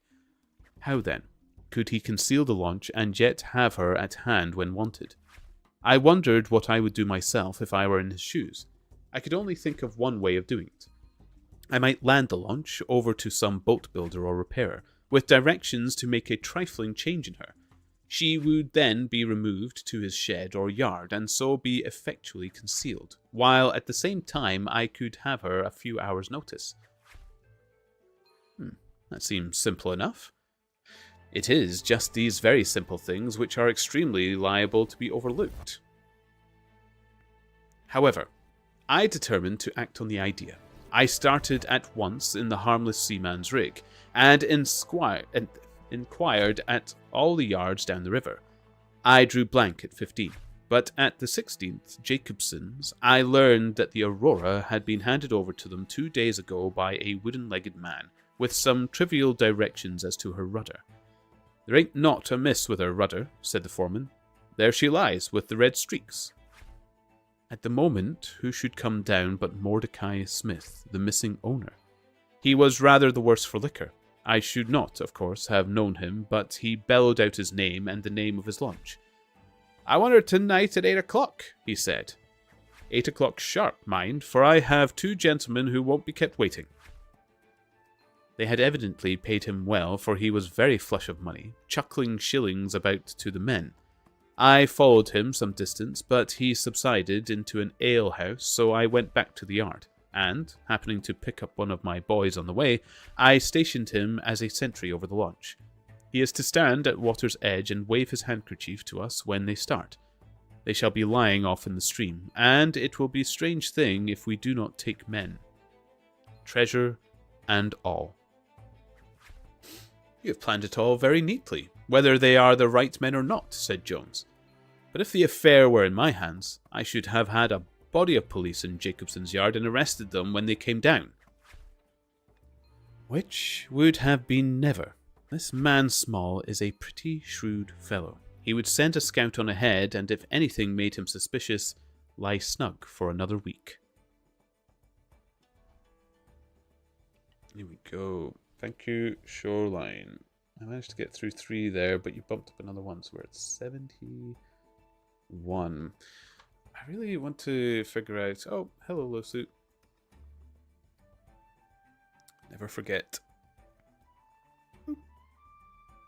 I want to get the counter on the screen somehow.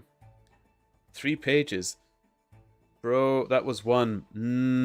No, I think you'll find we don't have much of the book left. I'm getting quite good. If you look at Sherlock Holmes, it is huge paragraphs. So I am rattling through it much more quickly than 1984. Now, Study in Scarlet was a bit slower. Definitely a bit slower. But I can seem to manage a page per treatment of leather.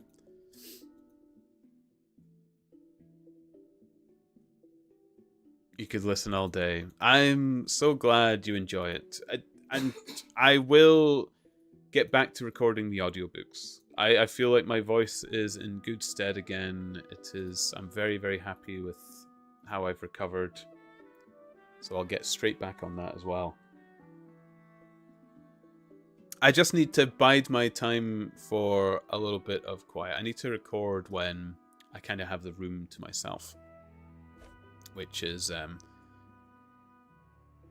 which is just what I need, to be honest. It just makes the recording that little bit more,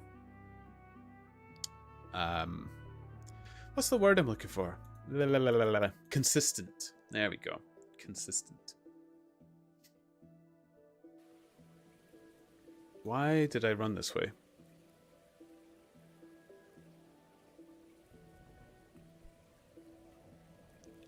But I'm very glad you enjoy it, the book reading. I enjoy it as well. Especially because I stream to YouTube, so I can't do the music. I would love to do the music thing, but I don't think it's me. I don't think anybody would recognize my channel if I did anything like that. It'd be kind of an abrupt change, and so the book reading I like. The book reading fills the airtime where music would for others, I suspect. Would it be possible to record the books you read on stream? Yes. Yes, it would. I don't think you'd recognize me though, Shoreline. I take it very seriously, and the issue isn't so much the recording, because the recording is my reading as you see it now, but the parts in between where I need to edit it, I get awful because I really don't like the sound of my own voice. And when I need to take retakes and stuff, I kind of like to know it almost immediately. So when I do a chapter, I kind of already start the edit while I start recording the next chapter. And then when I need breaks from reading, because I cannot read a whole chapter in one take. I cannot read a whole chapter in one take. It is impossible. I don't think anybody's voice could take that. So I have to break it down, start the edit, and then I start catching bits where I need to do retakes, and that's painful. The retakes are painful because that's when I have to start folding bits of audio together and then listen back to it over and over and over and over and over again. And I am very glad people enjoy hearing me read books, but I don't enjoy it. I enjoy recording it, I enjoy reading it, and I enjoy reading it all to you. I do not enjoy listening to it myself. It's very strange. I cannot enjoy the fruits of my own labor. It's weird. Well, I could enjoy the reward as in how much people like it and the nice comments I get and stuff like that, but I can't actually enjoy the product, I think is the better way of putting it. I can't enjoy my own product. I'm like the drug dealer of books. Shouldn't partake in your own product.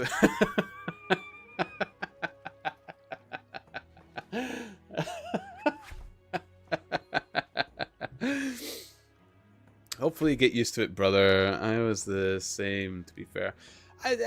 I'm used to it. I've listened to my voice back in streams before. Like sometimes if I've had a really good stream or a really bad stream, I'll try and look at it a little and see what I may have done or what kind of mood I thought I was in. It never works though, because I hear myself for a bit and just think, oh, I can't bear it. I'll just scratch it up as another stream done and tomorrow's a new day kind of thing. But when editing is different though. Listening back and editing is different. It's especially if I'm doing retakes, means I'm listening to the parts that I've made a mistake, and that's all the more frustrating. So I'm frustrated about the mistake and I'm frustrated about hearing my own voice. It's a weird it's such a weird sensation, because you have to talk about yourself if you want to vent about it with people, and you're very what am I trying to say? It's very vain to have that conversation with someone about yourself over and over and over again. So I've tried my best not to vent my frustrations too much on those nearest and dearest to me. So I think you all get the brunt of it, like right now, to be honest. You get to hear me. Poor me, having to listen to myself. Can you imagine anything worse? Ah, king of first world problems here. I will take it. Oh, thank you. Read me a page. It's nice to naughty vent. boy. It's nice to vent. Okay, back up to 72. Yeah, you're going to get those 3 pages back before I can read it again. I've nearly Played through this leather. How could I get a counter up on screen?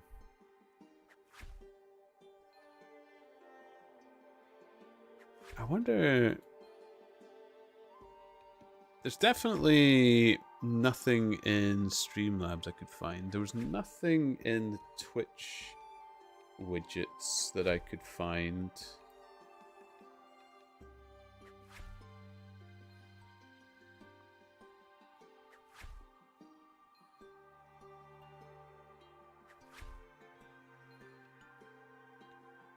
Streaming tools.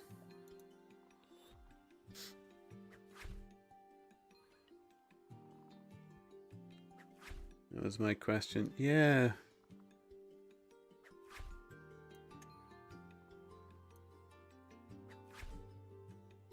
It seems like such an oddly simple thing to have. Because it's a clicker counter, isn't it? A counter that you increase and decrease manually by yourself. That's all I need it to be.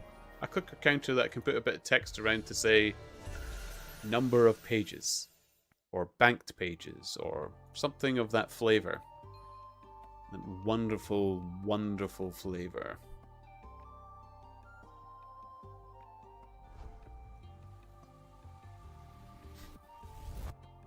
Would it just be a text source and edit each time? That seems a bit laborious, though, don't you think? I mean, essentially, yeah. But what I was hoping more for, you know, you get those widgets that you can pop out of the website screen. A bit like if you make the chat box or something, you can make it pop out and use it at your leisure. I was kind of hoping for something like that. I could have it just sitting in a little corner of the screen. It doesn't even take up much space. And then I can plus and minus it for when I add and relieve pages from it.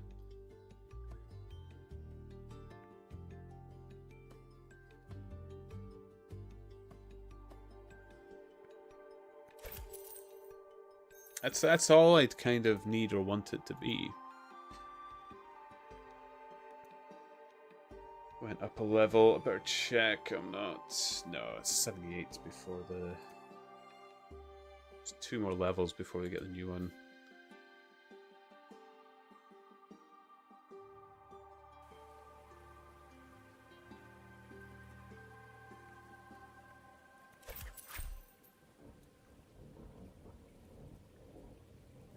Here we go. And that's what I thought. I was on the same thinking, but I wanted it to count my misclicks. Yeah. Oh. You know who I need to ask? Alan. Alan has a misclick counter, if I remember rightly. Is Alan live? Is Alan live at all? No. Alan! Alan! Yeah, I need to ask Alan. He has one. I'm pretty sure he has a misclick counter. This guy. Yes. That very one. I need to approach him exactly like that emote.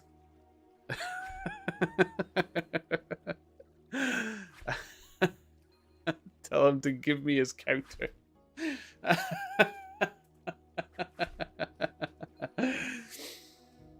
Oh, Captain.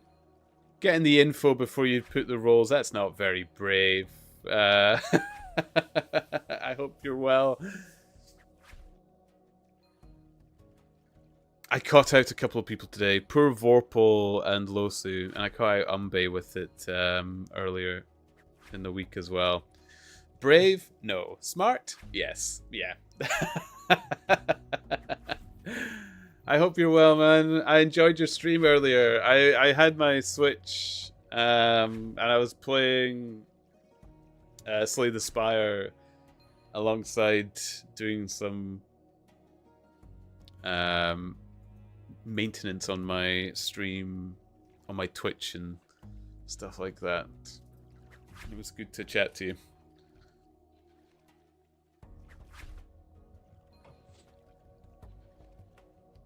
Ah, yes. The man with the doubloons. Read me a page, you naughty boy. Okay, yeah, we're at 73. Okay. Here we go. I've been distracted enough. I pulled 3 wins, had a defect at the end, at least. See the third boss. Oh, nice. Nice. I've only had, to be honest, I've gone quite far in it on the Switch, but I get burnout on the game quickly after I've done. When I play and I play and I repeat and I repeat, I seem to do worse and worse and worse. My first play is always my best, and then I should really put it down and come back to it another day. When I play the Slay the Spire, if I get roped into it going over and over again, I seem to just keep I seem to keep repeating the same builds with the other class types as well. It's a stupid little rut I tend to get into in that game. So I tend to do a run or two. I get my win and then I put it down because it's a trickier game than people think.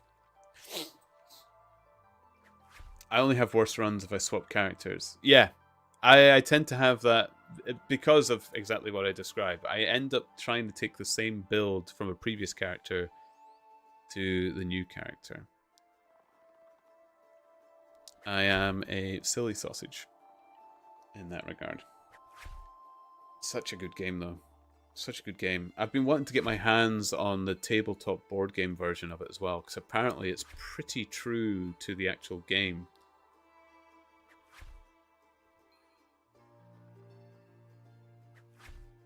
And I think it would be a nice one for the collection. It's just a little bit... well, it's not tricky to get my hands on. It's very popular. I think it turned up on the Shut Up and Sit Down YouTube channel.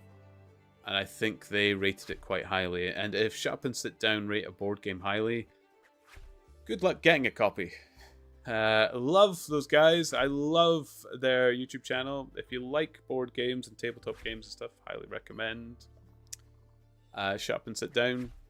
But yeah, if they mention a game that they like and it's a game that you think you will like, you better be fast. You better be fast. Okay, I've been tricked enough. On the next batch of leather, we are going to read some pages. We're going to read some pages. Although it's not a trick, really. Keeping me in the chatter as well, which I enjoy equally as much.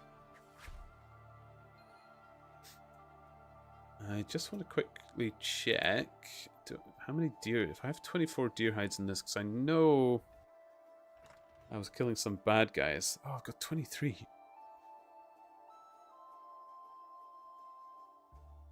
Okay, so I just need to buy 1 on the next round. Boo-ba-doo-boo. No trickery here, Turnip. Oh, that's what you say. That's what you say, but this turnip knows. I love how you're enjoying that emote, Charlene, as well. It is one of my favorite, not my proudest moment. It felt a little dirty creating that out of Vimes, but it is one of my favorites now. Definitely one of my favorites.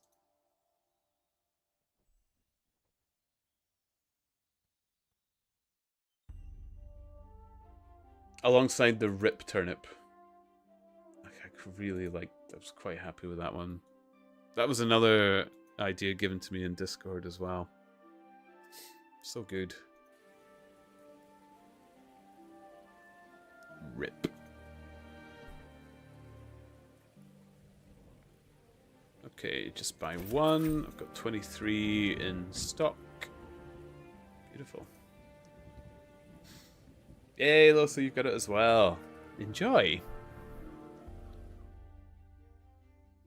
Tell people when they've died on screen. Read me a page, you naughty boy. Oh, yes. Oh, my. To 74. See, it does work out better than you think. I do read through them quite quick, but you can actually bring those pages back up quickly as well. It's when I get into a groove. It's when you guys can no longer keep up with my red hot chatter takes. And you all fall. Eventually, my voice lulls you all into a sleepy stupor. It all goes quiet, and then I catch up with you all. Oh, Ash enjoying the naughty turnips as well. I have had a few people tell me as well that they used my audiobook as a sleeping aid. I liked that thought. I really did like that thought. So, I'll fire up the cozy ups, get cozy, and we shall get back to Sherlock Holmes. Did that book come from? Here we go. I'm reading. I'll catch up your messages after. Oh, I put the leathers away. Fudge. Okay, here we go.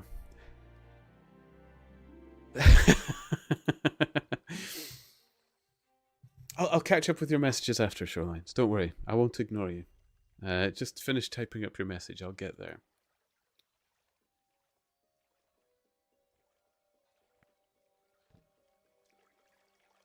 Okay, so it's back to Jones. But you might have stuck to Mordecai Smith and so been led to their hiding place, said I. In that case, I should have wasted my day. I think that it is 100 to 1 against Smith knowing where they live. As long as he has liquor and good pay, why should he ask questions? They send him messages, what to do? No, I thought over every possible course, and this is the best. While this conversation had been proceeding, we had been shooting the long series of bridges which span the Thames. As we passed the city, the last rays of the sun were gilding the cross upon the summit of St. Paul's. It was twilight before we reached the tower. That is Jacobson's Yard, said Holmes, pointing to a bristle of masts and rigging on the Surrey side. Cruise gently up and down here under cover of the string of lighters. He took a pair of night glasses from his pocket and gazed some time at the shore. I see my sentry at his post, he remarked, but no sign of a handkerchief. Suppose we go downstream a short way and lie in wait for them, said Jones eagerly. We were all eager by this time, even the policemen and stokers, who had very vague ideas of what was going forward. We have no right to take anything for granted, Holmes answered. It is certainly 10 to 1 that they go downstream, but we cannot be certain. From this point, we can see the entrance of the yard, and they can hardly see us. It will be a clear night and plenty of light. We must stay where we are. See how the folk swarm over yonder in the gaslight? They are coming from the work in the yard. Dirty looking rascals, but I suppose every one has some little immortal spark concealed about him. You would not think it to look at them. There is a prairie probability about it. A strange enigma is man. Someone calls him a soul concealed in an animal, I suggested. Winwood Reade is good upon the subject, said Holmes. He remarks that, while the individual man is an insoluble puzzle, in the aggregate he becomes a mathematical certainty. You can, for example, never foretell what any one man will do, but you can say with precision that an average number will be up to. Individuals vary, but percentages remain constant. So says the statistician. But do I see a handkerchief? Surely there is a white flutter over yonder. Yes, it is your boy, I cried. I can see him plainly. And there is the Aurora, exclaimed Holmes. And going like the devil. Full speed ahead, engineer. Make after that launch with the yellow light. By heaven, I shall never forgive myself if she proves to have the heels on us. She had slipped unseen through the yard entrance and passed behind 2 or 3 small craft, so that she had fairly got her speed up before we saw her. Now she was flying downstream, near into the shore, going at tremendous rate. Jones looked gravely at her and shook his head. "She is very fast," he said. "I doubt if we shall catch her." "He must catch her," cried Holmes between his teeth. "Keep it on, stokers. Make her do all she can. If we burn the boat, we must have them." We were fairly after her now. The furnaces roared and the powerful engines whizzed and clanked like great metallic heart. Her sharp, steep prow cut through the river water and sent 2 rolling waves to the right and to the left of us. With every throb of the engines we sprang and quivered like a living thing. One great yellow lantern in our bows threw a long flickering funnel of light in front of us. Right ahead, a dark blur upon the water showed where the Aurora lay, and the swirl of white foam behind her spoke of the pace at which she was going. We flashed past barges, steamers, merchant vessels, in and out, behind this one and round the other. Voices hailed us out of the darkness, but still the Aurora thundered on, and still we followed close upon her track. "Pilot on, men! Pilot on!" cried Holmes, looking down into the engine room while the fierce glow from below beat upon his eager aquiline face. "Get every pound of steam you can." "I think we gain a little," said Jones, with his eyes on the Aurora. "I am sure of it," I said. "We shall be up with her in a very few minutes."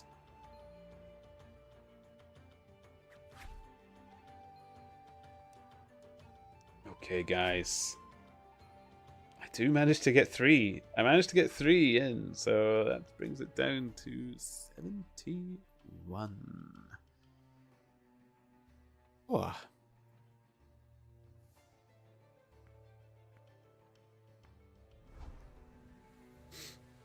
Shorelines, I was just trying to stall you. I know. Oh, I know. And I am still fighting. Oh, it's good fun though. I like it. The Page Wars. Oh, it'll go down in history. More pages, they cried, and more he did read, a bastion against their attacks. I might bank a little bit more. I know people are prepping for the next episode, so... And if trading does come in then, it might be to my benefit, so... Deposit. I sell some and keep some.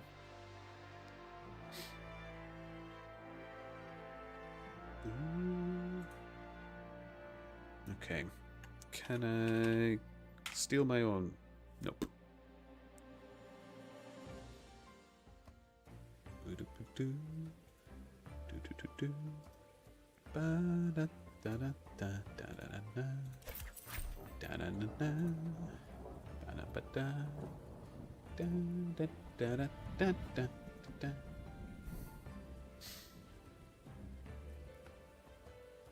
Let's go.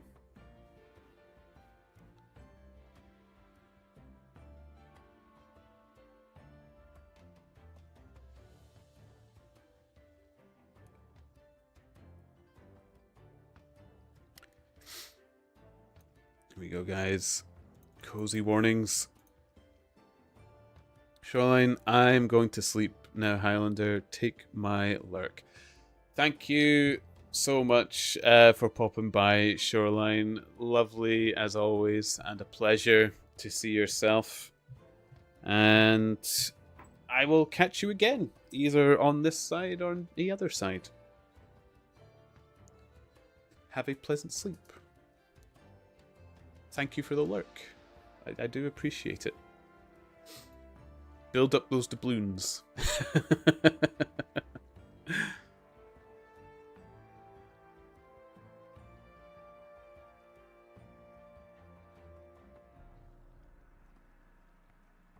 Okay.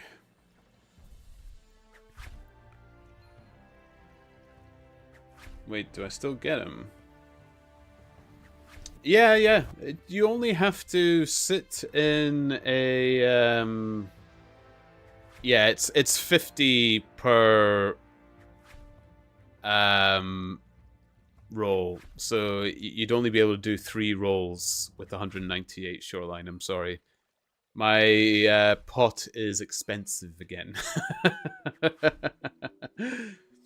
Oh, thank you for the donation. The prize is 2,450 for mine now. Let's give it another little attempt. Nope. That's yeah. Sleep well, Shoreline. Sleep well. Thank you so much for popping by. Thank you for the pages. Thank you for the chatter. Have yourself a wonderful sleep. Thank you for the bits. You are a gentleman. An absolute gentleman. Thank you so much.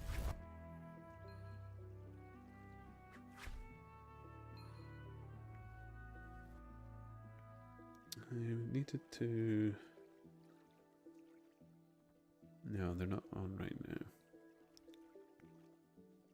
Somebody was trying to get a message to, but I can't get my hands on them lately. Rank 1, baby! The Bits Master.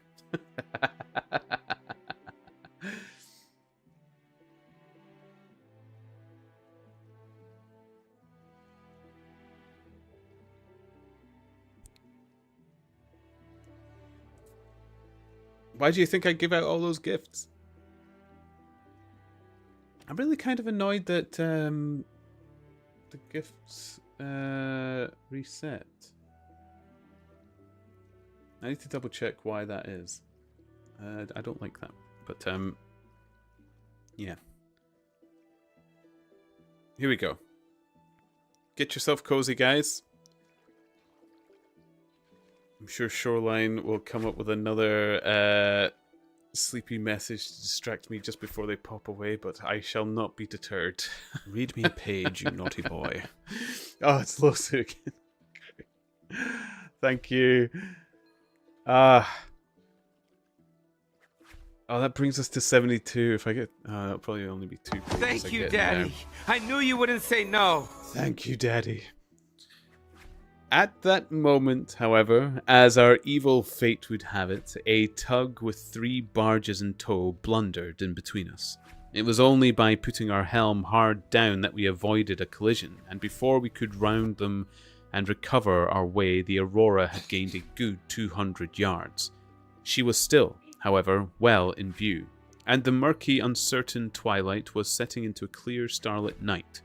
Our boilers were strained to their utmost, and the frail shell vibrated and creaked with the fierce energy which was driving us along. We had shot through the pool, past the West India docks, down the long Deptford Reach, and up again after rounding the Isle of Dogs. The dull blur in front of us resolved itself now clearly enough into the dainty Aurora. Jones turned our searchlight upon her, so that we could plainly see the figures upon her deck. One man sat by the stern, with something black between his knees over which he stooped. Beside him lay a dark mass which looked like a Newfoundland dog. The boy held the tiller, while again the red glare of the furnace I could see old Smith, stripped to the waist and shoveling coals for dear life. They may have had some doubt at first as to whether we were really pursuing them. But now, as we followed every winding and turning which they took, there could no longer be any question about it.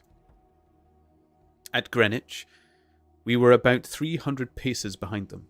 At Blackwall, we could not have been more than 250.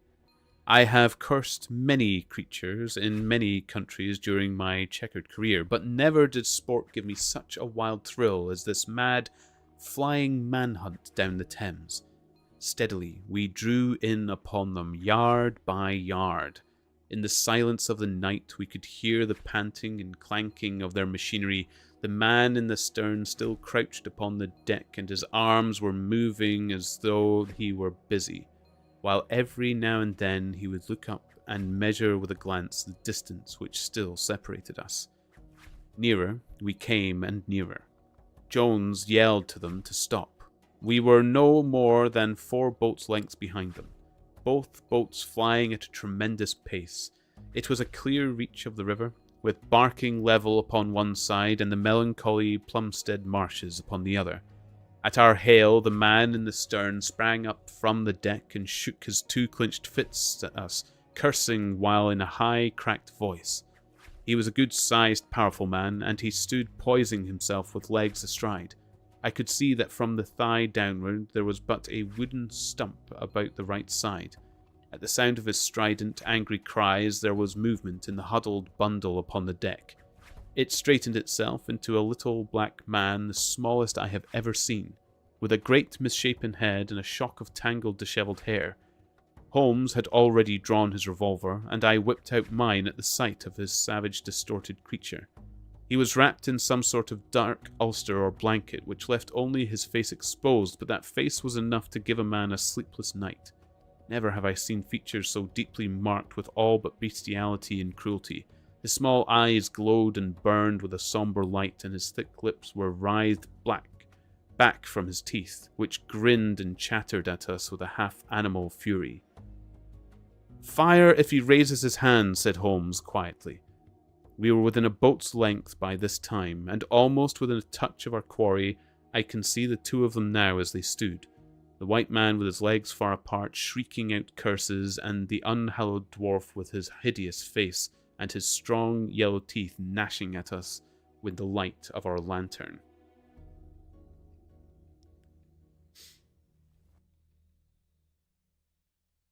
Here we go. I only managed to get 2 there, guys. You're doing good at the distractions. Still at 70 pages. I can't bring it back down under the 7 doubles. 7 double digits.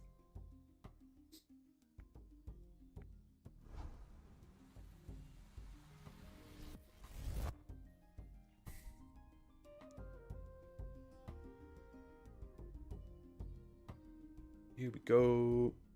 Boom, boom, boom, boom, boom, boom, boom. Right, I'll sell these ones. We'll get a bit of pocket cage.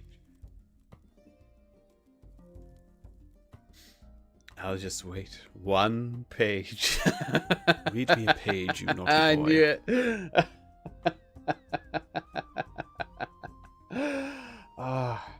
I'd be lying if I said I didn't enjoy it.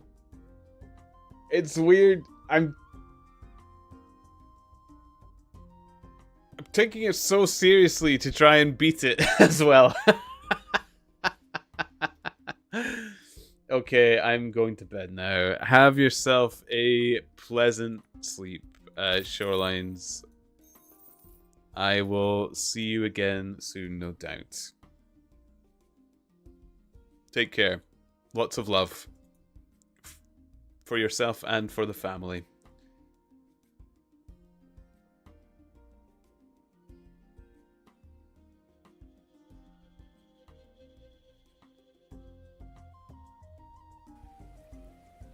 And stay cozy. Always be cozy. It's actually a cozy room today. I've got my hoodie just in case it gets a little chillier, but I've not been needing it. Not been needing it. Cozy room. Lovely. Lovely cozy room.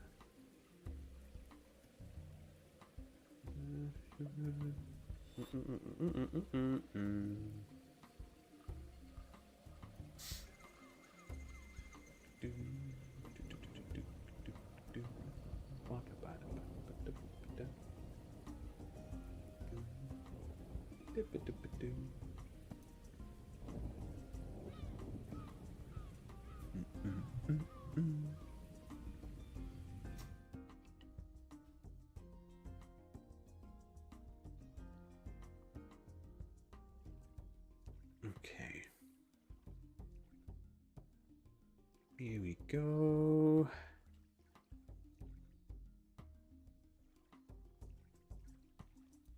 Cozy, cozy.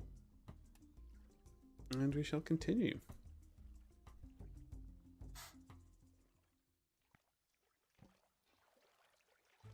It was well that we had so clear a view of him. Even as we looked, he plucked out from under his covering a short round piece of wood, like a school ruler, and clapped it to his lips. Our pistols rang out together. He whirled round, threw up his arms, and with a kind of choking cough fell sideways into the stream. I caught one glimpse of his venomous, menacing eyes amid the white swirl of the waters. At the same moment, the wooden-legged man threw himself upon the rudder and put it hard down so that his boat made straight in for the southern bank, while we shot past her stern, only clearing her by a few feet. We were round after her in an instant, but she was already nearly at the bank. It was a wild and desolate place, where the moon glimmered upon a wide expanse of marshland, the pools of stagnant water and beds of decaying vegetation. The launch, with a dull thud, ran upon the mud bank with her bow in the air and her stern flush with the water. The fugitive sprang out, but his stump instantly sank in its whole length into the sodden soil. In vain, he struggled and writhed. Not one step could he possibly take either forwards or backwards. He yelled in impotent rage and kicked frantically into the mud with his other foot, but his struggles only bored his wooden pin the deeper into the sticky bank.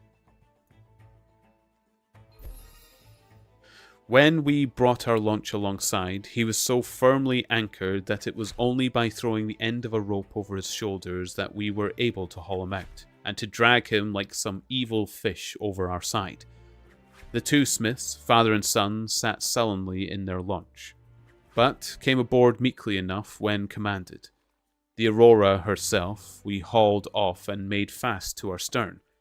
A solid iron chest of Indian workmanship stood upon the deck. This, there could be no question, was the same that had contained the ill-omened treasure of the Sholtos. There was no key, but it was of considerable weight, so we transferred it carefully to our own little cabin. As we steamed slowly upstream again, we flashed our searchlight in every direction, but there was no sign of the islander. Somewhere in the dark ooze at the bottom of the Thames lie the bones of that strange visitor to our shores. "See here," said Holmes, pointing to the wooden hatchway. "We were hardly quick enough with our pistols. There, sure enough, just behind where we had been standing, stuck one of those murderous darts which we knew so well. It must have whizzed between us in the instant we had fired." Holmes smiled at it and shrugged his shoulders in an easy fashion, but I confess that it turned me sick to think of the horrible death which had passed so close to us that night. Go. Chapter 11. We are trucking through. Very, very quickly, guys. The Great Agra Treasure.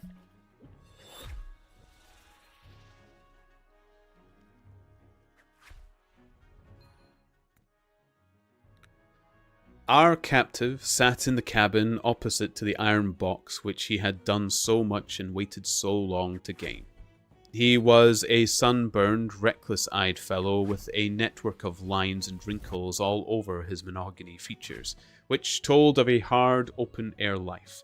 There was a singular prominence about his bearded chin which marked a man who was not to be easily turned from his purpose.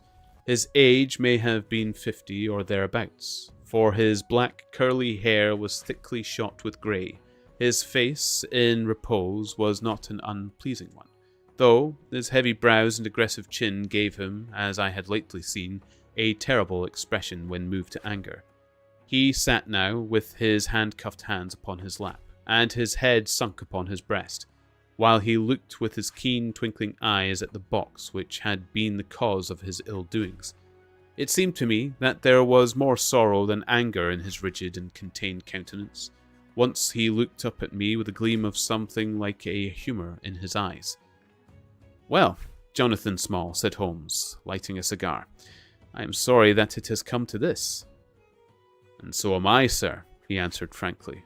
"I don't believe that I can swing over the job. I give you my word on the book that I never raised hand against Mr. Sholto. It was that little hellhound Tonga who shot one of his cursed darts into him. I had no part in it, sir. I was aggrieved as if it had been in my blood relation. I welted the little devil with the slack end of the rope for it, but it was done. I could not undo it. Have a cigar, said Holmes, and you had best take a pull of my flask, for you are very wet. How could you expect so small and weak a man as this black fellow to overpower Mr. Sholto and hold him while you were climbing the rope? Oh, Ash, you've got some of the best cozy emotes. Cozy and comfy. You had the other wrapped up one the other day as well, I really liked. I need a little animated emote. I was kind of wondering if I might get myself some animation software, something simple to play about with, and make my own in that regard as well. I know it's like adding more work, but I kind of enjoy drawing my own emotes and doing my own artwork and stuff, so I might look into it. Maybe there's one that I can practice with, like a free one, to see if I'd actually enjoy it.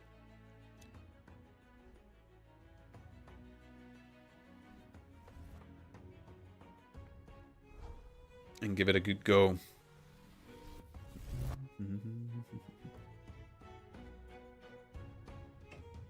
Let's go. Another round of leathers.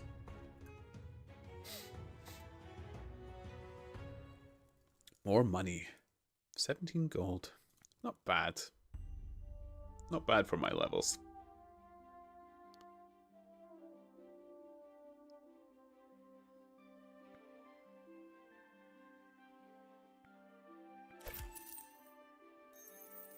There we are. Boink. Oh. Page count. That is us on 68. Sorry, Lucy. 68. I did manage 3 that time, so. Read me a page, you naughty boy. I stand corrected. We are back on everybody's favorite number, 69. Oh my.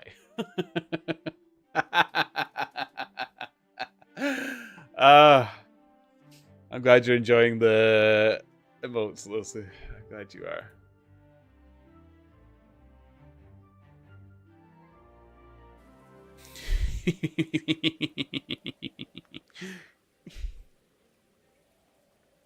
I don't know what that kind of laugh is called. I call it the evil Jim Carrey.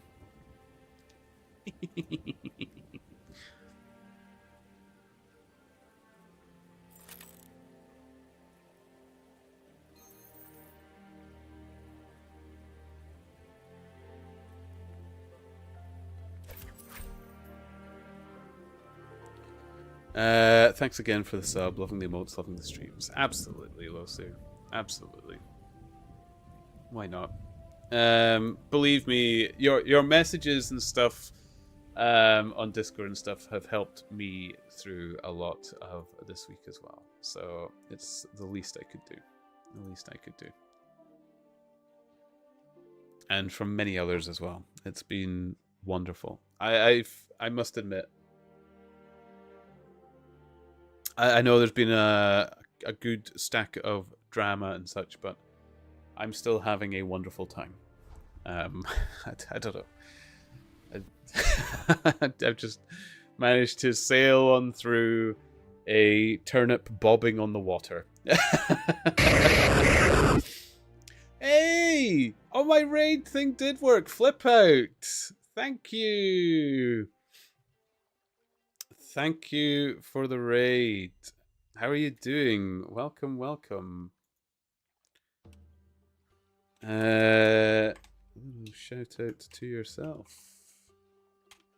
Welcome to the turnip fields. Thank you, Daddy. Welcome, raiders. I knew you wouldn't say no.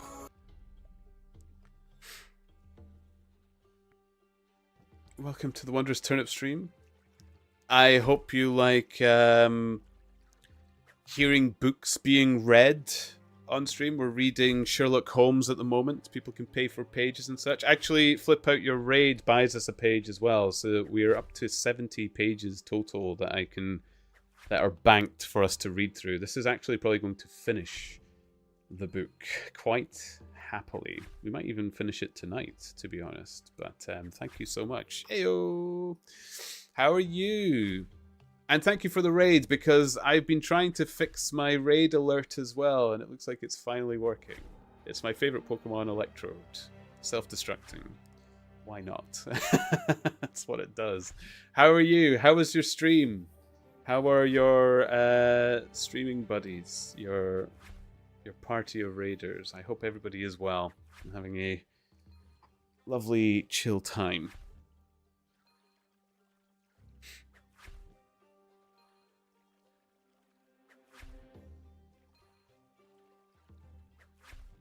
Flip Out was good. My second time streaming, so it was nice to talk to some people. Nice, nice.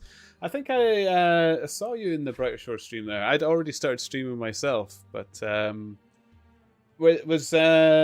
I've missed yourself. Hold on, give you a little followy poo myself. Thank you very much for the raid. I'll give you a little follow. Was it Brighter Shores you were streaming both times?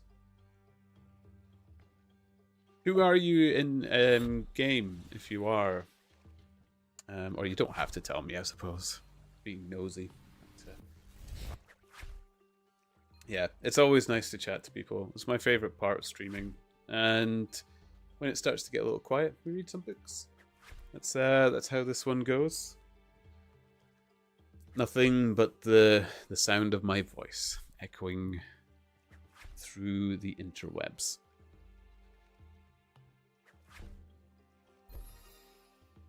Ding ding, 77.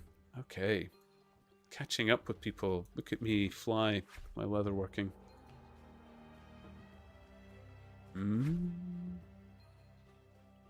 Oh, I'm well into the... I'm almost to the top 900 in Chronopolis now as well. Look at me go. This casual turnip is making moves. Beautiful, beautiful moves.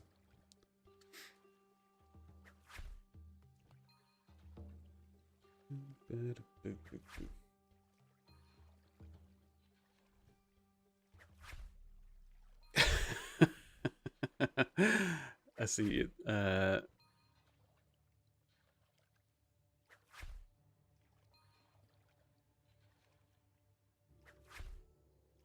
So they got you to change your name, Losu, but they didn't ban you into silence. Do you think they knew who you are? Yes, the pineapple tour. Come see the delights. First we have fed the cat. Tack tap on your way back. Ooh, look about the city. Oh, it's a tour so pretty. So pretty. Look at tours now.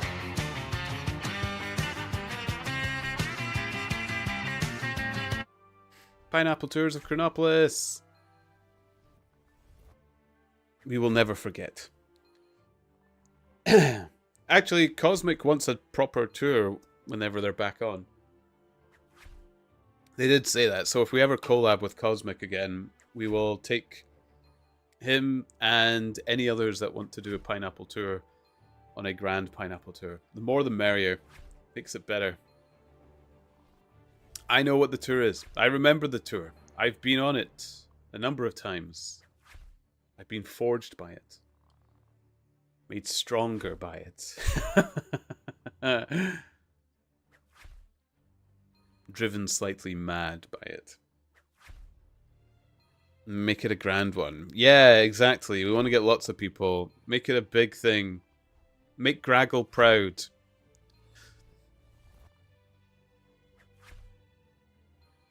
Expand it. Visit all the pineapples. I still have the map saved, Losu. There's only one problematic pineapple in that it requires that people have done one of the raid dens, but I'll point it out to them. It's the best I can think I can do. Oh, pardon me. Okay, we'll grab a bunch of leathers, we will get cozy, and we shall read some more Sherlock. Thank you again. Pardon me. Oh, for the raid flip out. I will honor the page that you have earned with that raid. And I shall keep your people comfy and cozy as best I can, hopefully.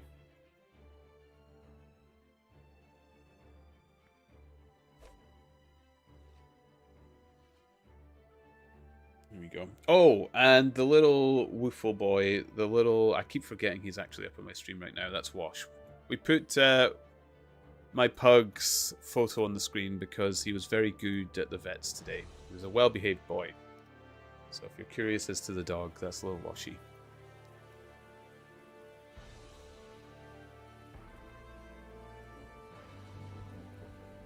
There we go.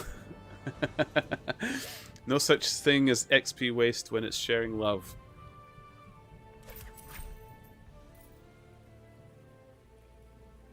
No waste in this dojo.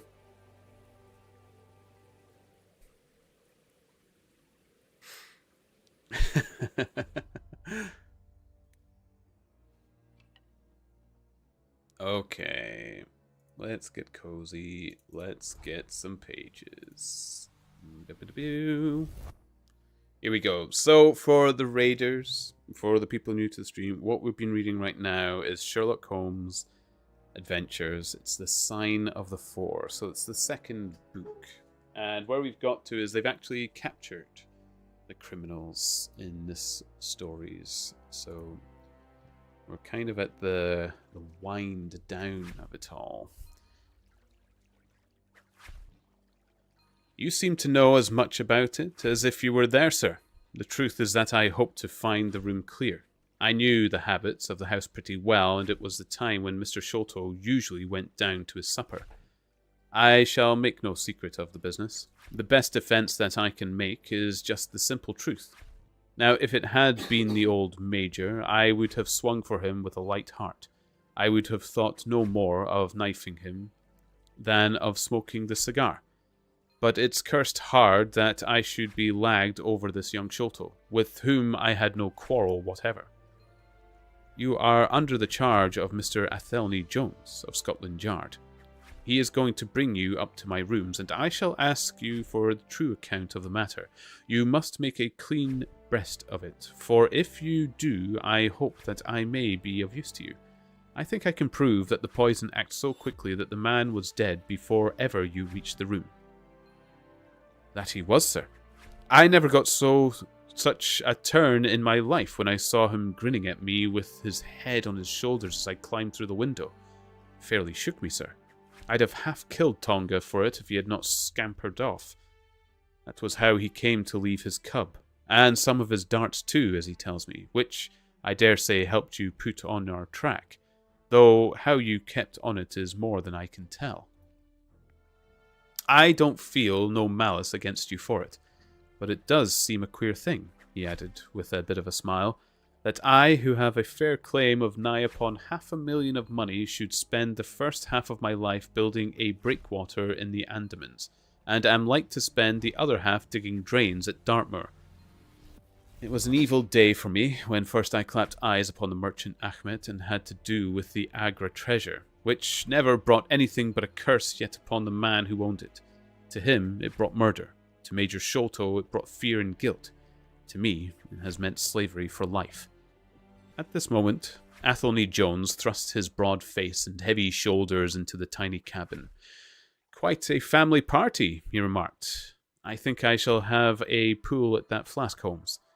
Well, I think we may all congratulate each other. Pity we didn't take the other alive, but there was no choice. I say, Holmes, you must confess that you cut it rather fine. It was all we could do to overhaul her. All is well that ends well, said Holmes, but I certainly did not know that the Aurora was such a clipper. Smith says she is one of the fastest launches on the river, and that if he had had another man to help him with the engines, he should never have caught her. He swears he knew nothing of this Norwood business. Neither he did, cried our prisoner. Not a word. I chose his launch because I heard that she was a flyer. We told him nothing, but we paid him well. And he was to get something handsome if we reached our vessel, the Esmeralda, at Gravesend, outward bound for the Brazils.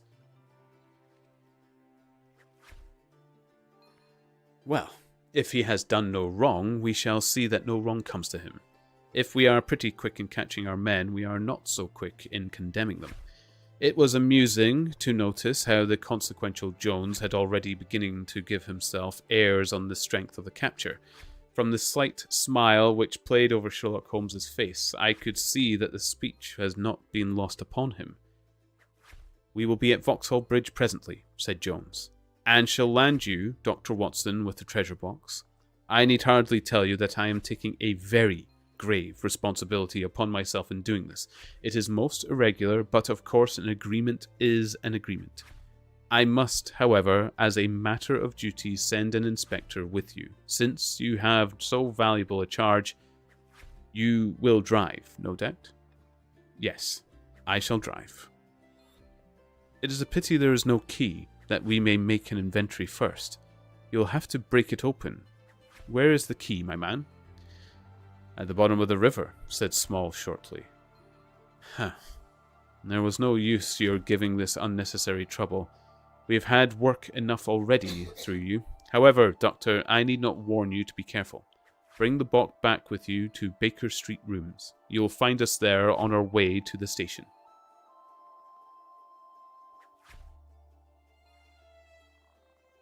Okay. Page count update. 67.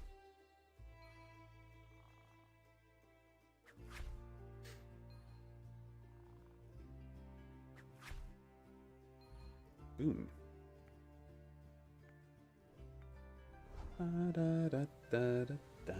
Read me a page, you naughty boy. Page update 68. Ah, lovely. Marvelous.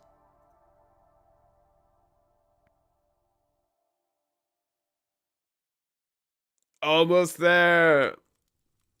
I'll get round to it first. See, I've timed it well. If it's just the turnips being claimed, I can outpace it. On this book, I can usually hammer out 2 to 3 pages. On 1984, it was 2 pages that I could get out in the time that it takes for it to cycle, so it does allow me to catch up. And I do want it to catch up, because otherwise I get no respite.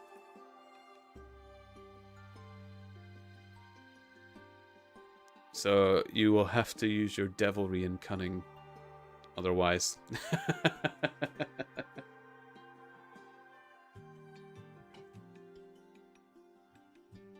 I could claim a bit faster, but don't want to interrupt the read.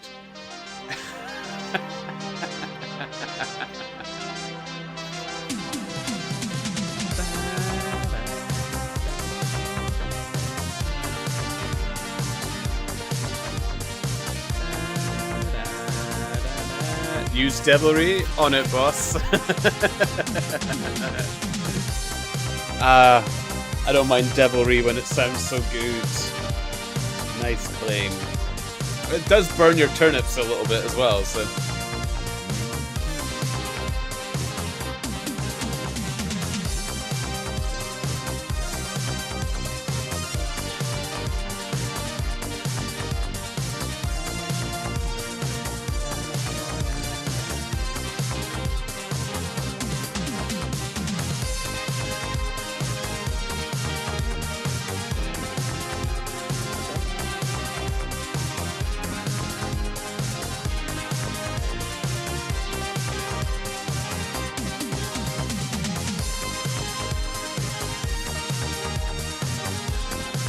Master Madra, hello!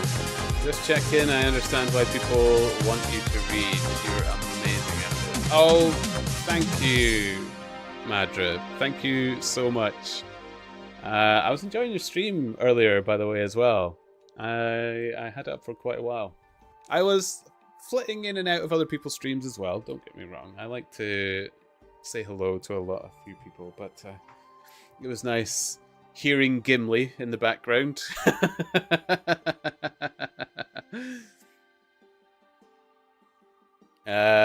Burn through the turnips quick, I'm assuming. Someone else needs to distract you, or I can't claim the page. Yep.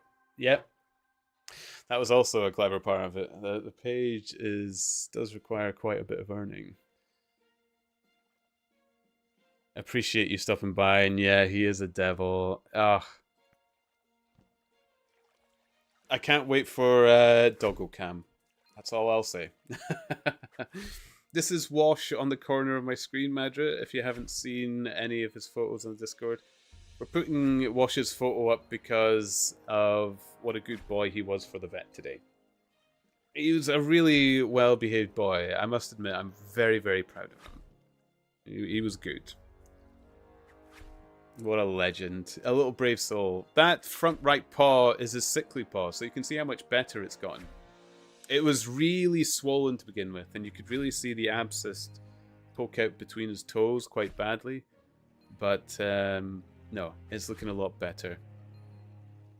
And that was the stare he was giving me. He was getting ready for his big walks. His big walk for the day. So he was rather excited. And he was excited. When I was taking the photo, I think he was a little bit annoyed that I was stalling from going outside and taking a picture. Those eyes, almost as beautiful as mine, Losu. If not more.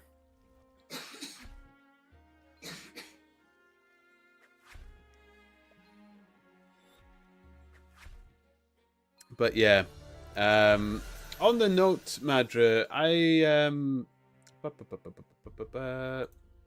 should say, if you are enjoying the reading, and I would appreciate the support. I'm getting better at read me a page, you naughty boy.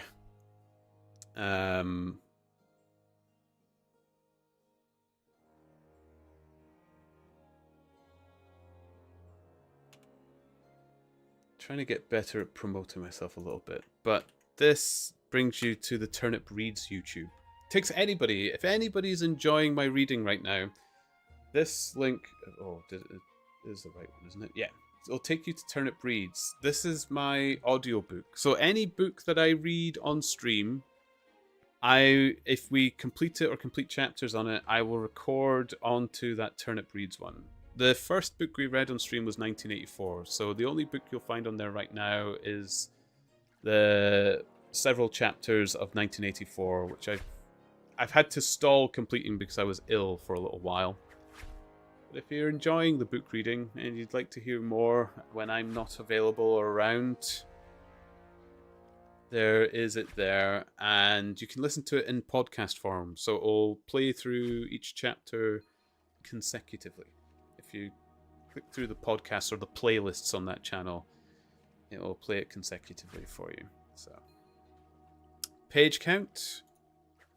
We are on 68. 68. Oh wait, that's you, Losu. I was actually thinking, who's the salt emoji? I forgot you changed your name. I missed your redeem. Oh, I did. You're right. We're on 69. Oh, you're trying to get me to say 69.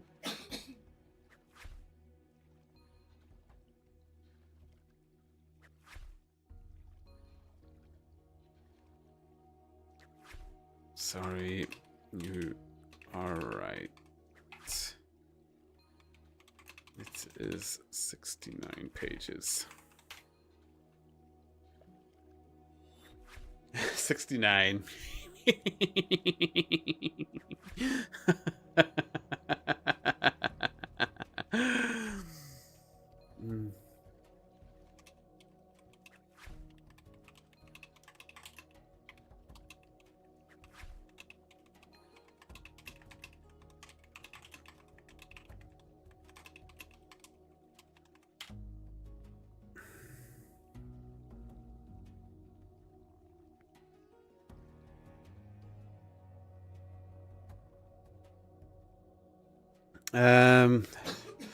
I thought you did 69 earlier. Would this be 70 or 71?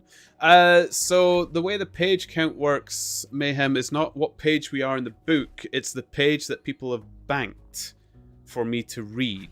So they can top it up. We've actually got enough pages to finish this book. This book is guaranteed finished. I will bank any pages that are at the end of that to go into the next book. If I banked pages in a manner that just goes through the pages in the book, then it just makes it more complicated. So I just bank a total of pages that I am going to read, and after I read them, I subsequently deduct it from the bank. I am looking in a way to how to display this on screen so that people can see the page count on screen. That should actually be my highest priority. I'll try and bump that up a bit. I was just sorting a few other pieces and stuff. Madra, I'm off to bed, but wanted to stop by. Gonna check your audiobook for some soothing background noise. Have a good one, mate.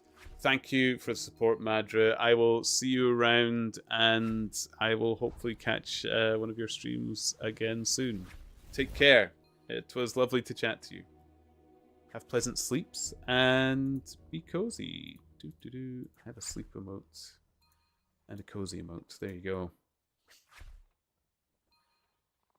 The reason the Sleepy Turnip looks so different in color is the Sleepy Turnip was something I drew years ago. And I was going to swap it out for a new Sleepy Turnip emote, but those that followed me from all those years ago, they like it. They would prefer I didn't get rid of it. So that's why the Sleepy emote's just a little different from all the others.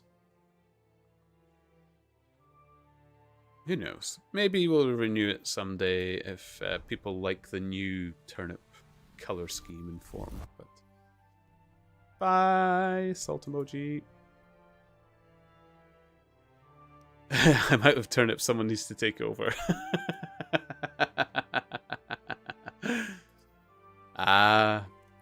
This is where the house has the upper hand, Losu. I said it was a competition, but I knew it was rigged from the start.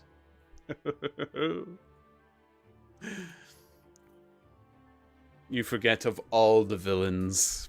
I am the most devilish. Rigged. Damn straight. And I'm happy to admit it.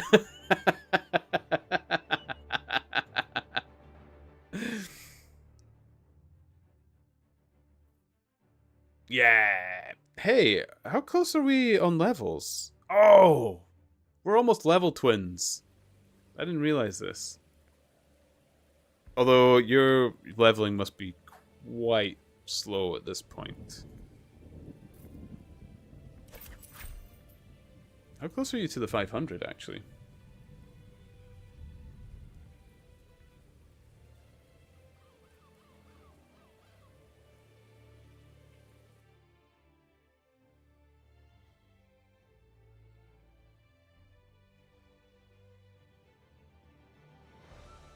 Here we go. Back for another round. Those 69 pages are gonna get a little busted. Ah.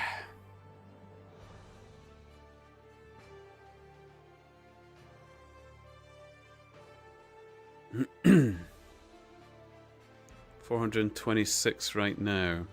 Will take a while. I bet you're getting there though. There's a light at the end of that tunnel.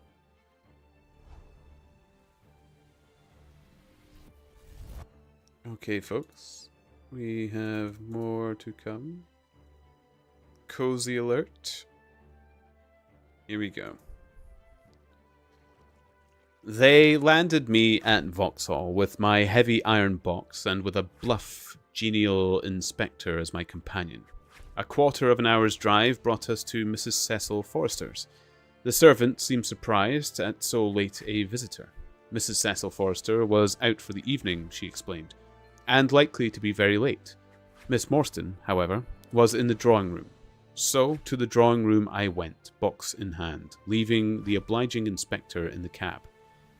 She was seated by the open window, dressed in some sort of white diaphanous material, with a little touch of scarlet at the neck and waist. The soft light of a shaded lamp fell upon her as she leaned back in the basket chair, playing over her sweet grave face and tinting with a dull metallic sparkle the rich coils of her luxuriant hair. One white arm and hand drooped over the side of the chair, and her whole pose and figure spoke of an absorbing melancholy. At the sound of my footfall, she sprang to her feet, however, and a bright flush of surprise and of pleasure coloured her pale cheeks. I heard a car drive up, she said. I thought that Mrs. Forrester had come back very early, but I never dreamed that it might be you. What news have you brought me? I have brought something better than news, said I, putting down the box upon the table and speaking jovially and boisterously, though my heart was heavy within me. I have brought you something which is worth all the news in the world. I have brought you a fortune. She glanced at the iron box. Is that the treasure then? She asked, coolly enough.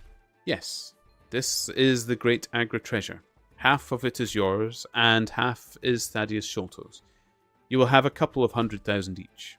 Think of that. An annuity of £10,000. There will be few richer young ladies in England. Is it not glorious?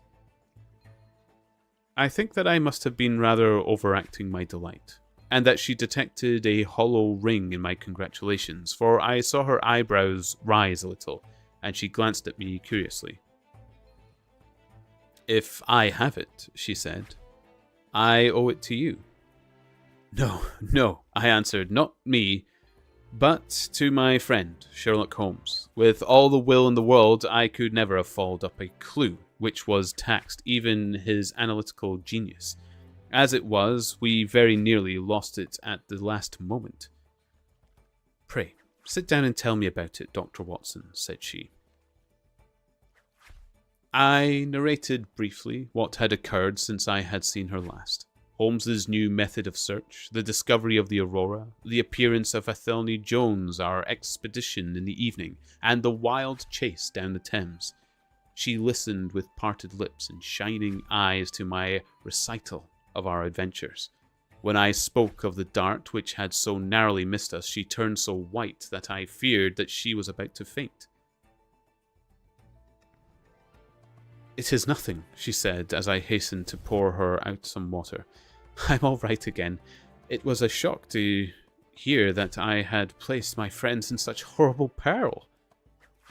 That is all over, I answered. It was nothing. I will tell you no more gloomy details. Let us turn to something brighter.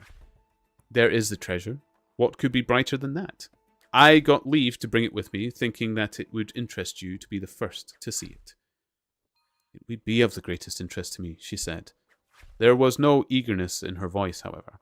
It had struck her, doubtless, that it might seem ungracious upon her part to be indifferent to a prize which had cost so much to win. What a pretty box, she said, stooping over it. This is Indian work, I suppose. Yes, it is Benares metalwork. And so heavy, she exclaimed, trying to raise it. The box alone must be of some value. Where is the key? Small threw it into the Thames, I answered. I must borrow Mrs. Forrester's poker. There was in the front a thick and broad hasp wrought in the image of a sitting Buddha.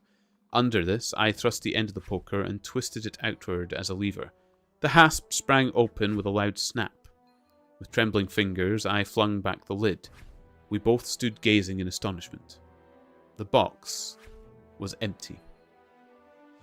No wonder that it was heavy. The ironwork was 2/3 of an inch thick all round. It was massive, well made, and solid like a chest constructed to carry things of great price, but not one shred or crumb of metal or jewellery lay within it. It was absolutely and completely empty.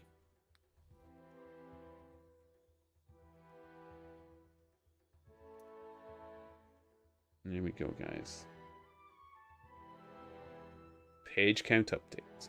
66. Here we go.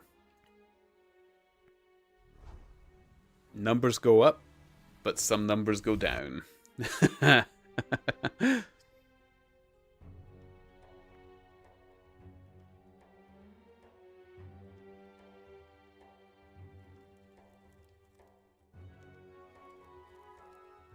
So chuffed with myself, I'm gonna have a bit of chocolate.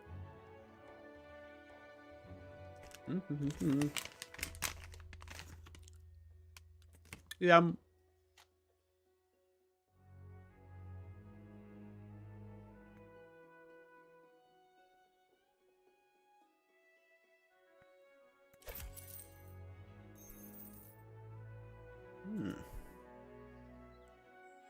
Lovely.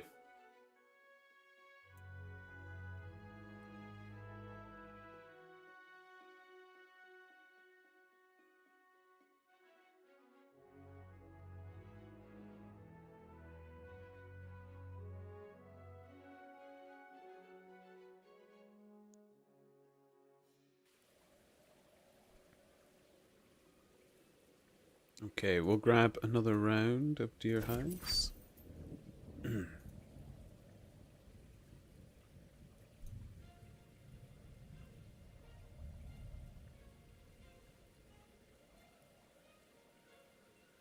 We shall park up, get cozy, and continue. How much of the book is left? Really not much.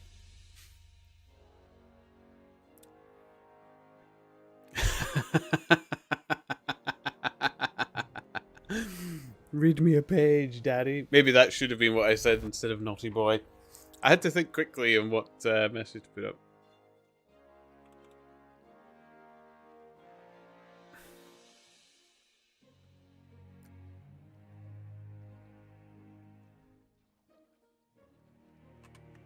Reading now, sir.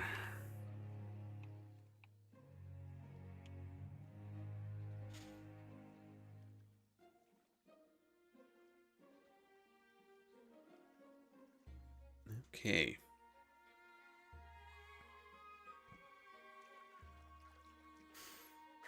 The treasure is lost, said Miss Morstan, calmly. As I listened to the words and realized what they meant, a great shadow seemed to pass from my soul. I did not know how this Agra treasure had weighed me down, until now, that it was finally removed. It was selfish, no doubt, disloyal, wrong, but I could realize nothing save that the golden barrier was gone from between us. Thank God, I ejaculated from my very heart. She looked at me with a quick, questioning smile. Why do you say that? She said. Because you are within my reach again, I said, taking her hand. She did not withdraw it. Because I love you, Mary, as truly as ever a man loved a woman, because this treasure, these riches, sealed my lips. Now that they are gone, I can tell you how I love you. That is why I said, thank God. Then I say, thank God too, she whispered, as I drew her to my side. Whoever had lost a treasure, I knew that night I had gained one. Chapter 12. The Strange Story of Jonathan Small. A very patient man was that inspector in the cab, for it was a weary time before I rejoined him. His face clouded over when I showed him the empty box. There goes the reward, said he gloomily. Where there is no money, there is no pay. This night's work would have been worth a tenner each to Sam Brown and me if the treasure had been there. Mr. Thaddeus Sholto is a rich man, I said. He will see that you are rewarded, treasure or no. The inspector shook his head despondently. However, it's a bad job, he repeated, and so Mr. Athelney Jones will think.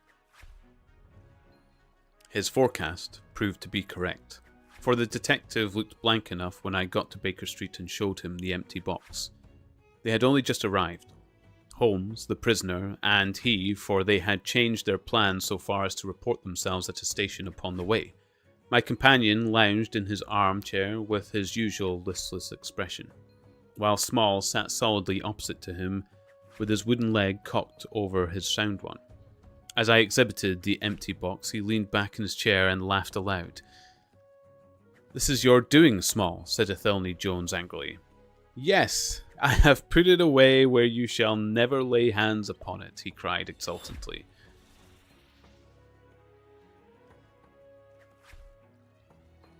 Ah, cozy, Ash. Cozy. Wait till we get the kids' book Orc read. I'll say pull up your defenses and get ready for the onslaught. It is my treasure, and if I can't have the loot, I'll take the darned good care that no one else does. I tell you that no living man has any right to it, unless it is 3 men who are in the Andaman convict barracks and myself. I know now that I cannot have the use of it, and I know that they cannot. I have acted all through for them, as much as for myself. It's been the sign of 4 with us, always. Well, I know that they would have had me do just what I have done, and throw the treasure into the Thames rather than let it go to the kith or kin of Sholto or of Morstan. It was not to make them rich that we did for Achmet. You'll find the treasure there, the key is, and their little Tonga is. When I saw that your launch must catch us, I put the loot away in a safe place. There are no rupees for you this journey. Brutal Cunnin next. I need to see if there's some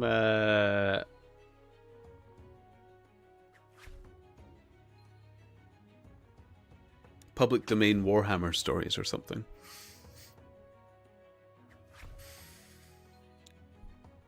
You are deceiving us, Small, said Athelney Jones sternly. If you had wished to throw the treasure into the Thames, it would have been easier for you to have thrown box and all. Easier for me to throw, and easier for you to recover, he answered with a shrewd, sidelong look. The man that was clever enough to hunt me down is clever enough to pick an iron box from the bottom of a river. Now that they are scattered over 5 miles or so, it may be a harder job. It went to my heart to do it, though. I was half mad when you came up with us. However, there's no good grieving over it. I've had ups in my life, and I've had downs, but I've learned not to cry over spilled milk. This is a very serious matter, Small, said the detective. If you had helped justice instead of thwarting it in this way, you would have had a better chance at your trial.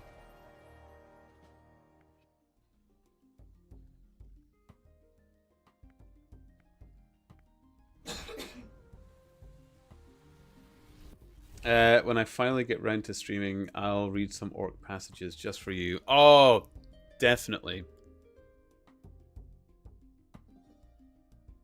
Can't wait. I want to hear all of the wags.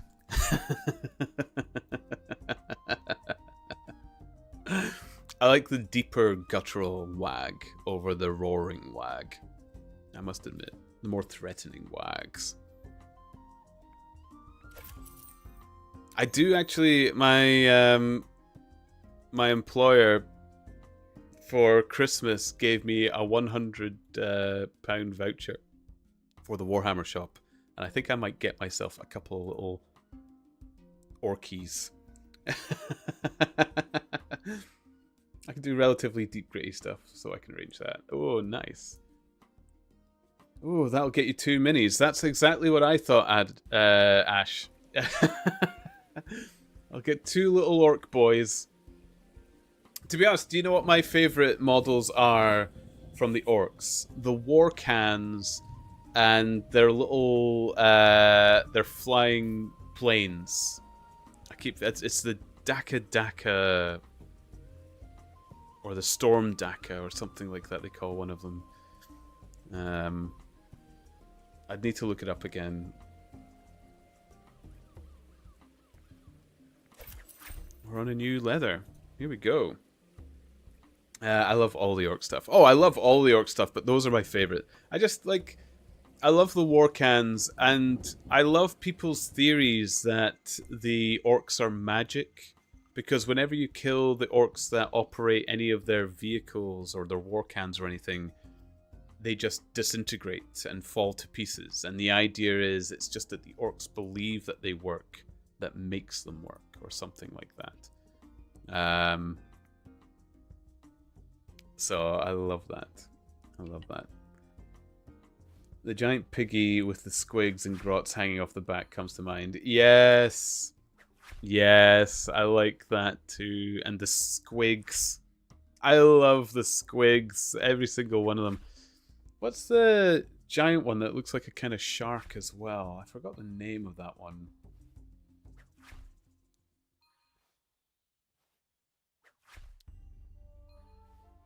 The brutal cunning book is Admech versus orcs, and the Admech are just losing their minds trying to comprehend the orc tech.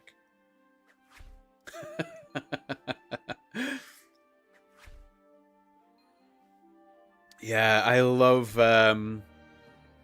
I must admit, I played Space Marine 2, which kind of got me back into the 40k universe. But I was upset there was no orcs in it. I loved fighting the Tyranids, but when it went back to Chaos again, I was like, they did Tyranids into Chaos in the first game. Or they did orcs into Chaos into the first game. I wouldn't mind a Space Marine game where they kind of just get away from the Chaos a little bit. Ron! Hello! Welcome. You've caught us on a very reedy day, Ron. I hope you're up for a chill day. How are you doing? Good to see you.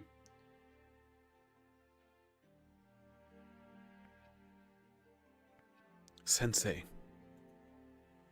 Look at that.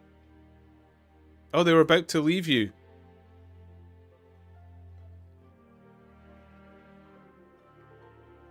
Oh, Sensei, another streamer. Ash, I like the cheap. I like they keep trying to trap them, but it never works because their logic goes right over the orcs' heads. Yeah. I need to. That's a different Sensei.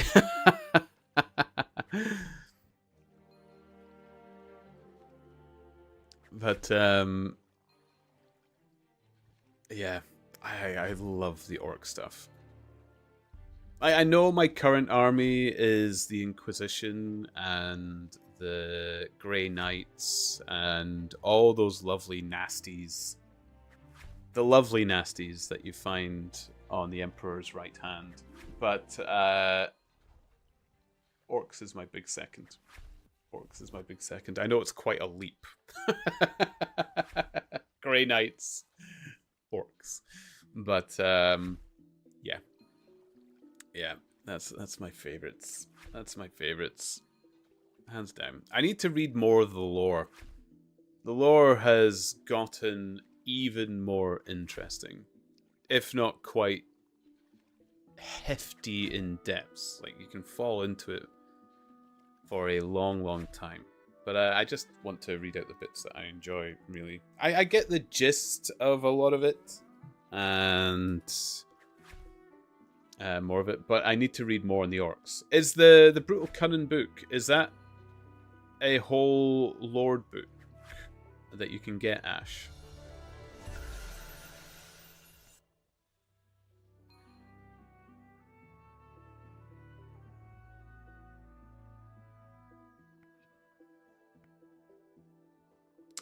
When you said the Brutal Cunning book is Admech versus orcs. Or am I not getting that whatsoever?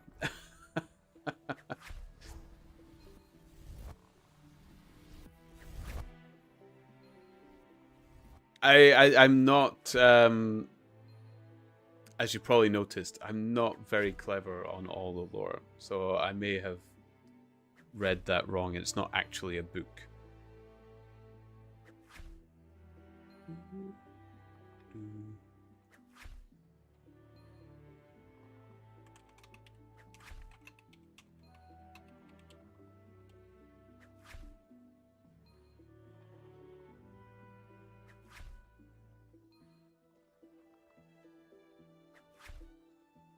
It's a physical book, a story. Perfect. Okay, I might need to look that one up. It's probably not in public domain, so I don't know if I could read it on stream. Or, I mean, I suppose I could read it on stream, but I wouldn't be able to put it on YouTube. That's the only thing.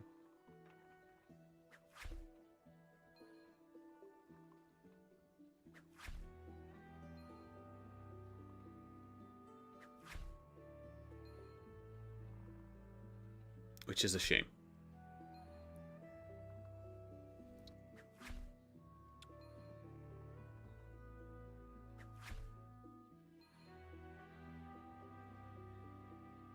Okay, we'll bank a few of these ones.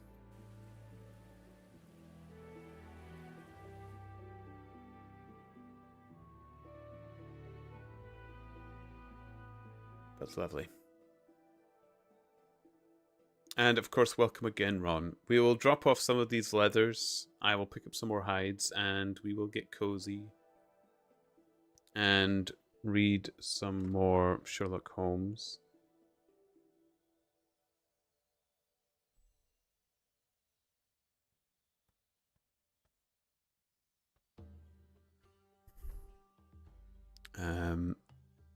Which we've been slowly getting at. It's down to 64 pages.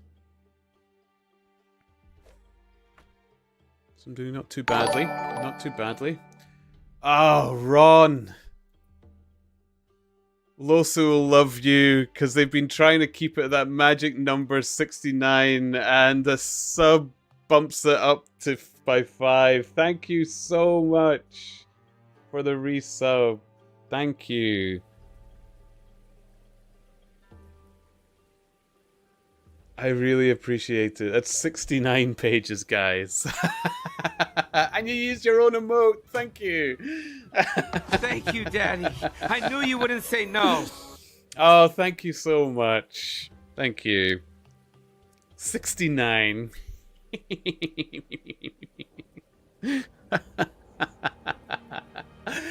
I don't know if I want to have the page counter on the screen now, because everybody's attempts are just to hold it at 69, which means like the thumbnail that people are going to see for the streams is a big 69 on the page, like I have some weird sexual obsession, which, I mean, isn't 100% wrong, but at the same time, not something I want to use as advertisement.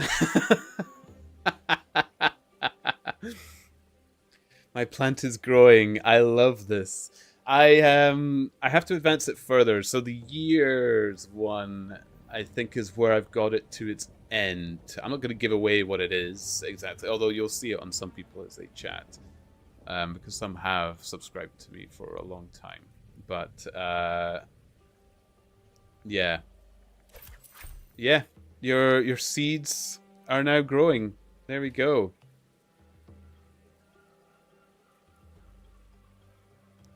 But thank you so much for the sub, Ron. Thank you so much. I really appreciate it. I'm enjoying the twitchy poos and the reading and all manners of things. And genuinely, you all keep me going. I thank you so much to everybody. I really appreciate it. I shouldn't say much more like that, because I feel tears in my eyes every time I do that. You the best. You the best.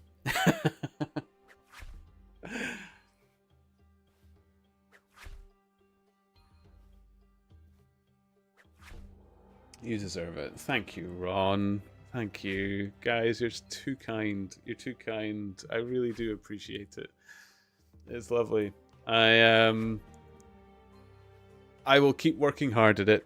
I'm so proud of myself. I did a lot of fixing poos. I fixed my alerts and everything.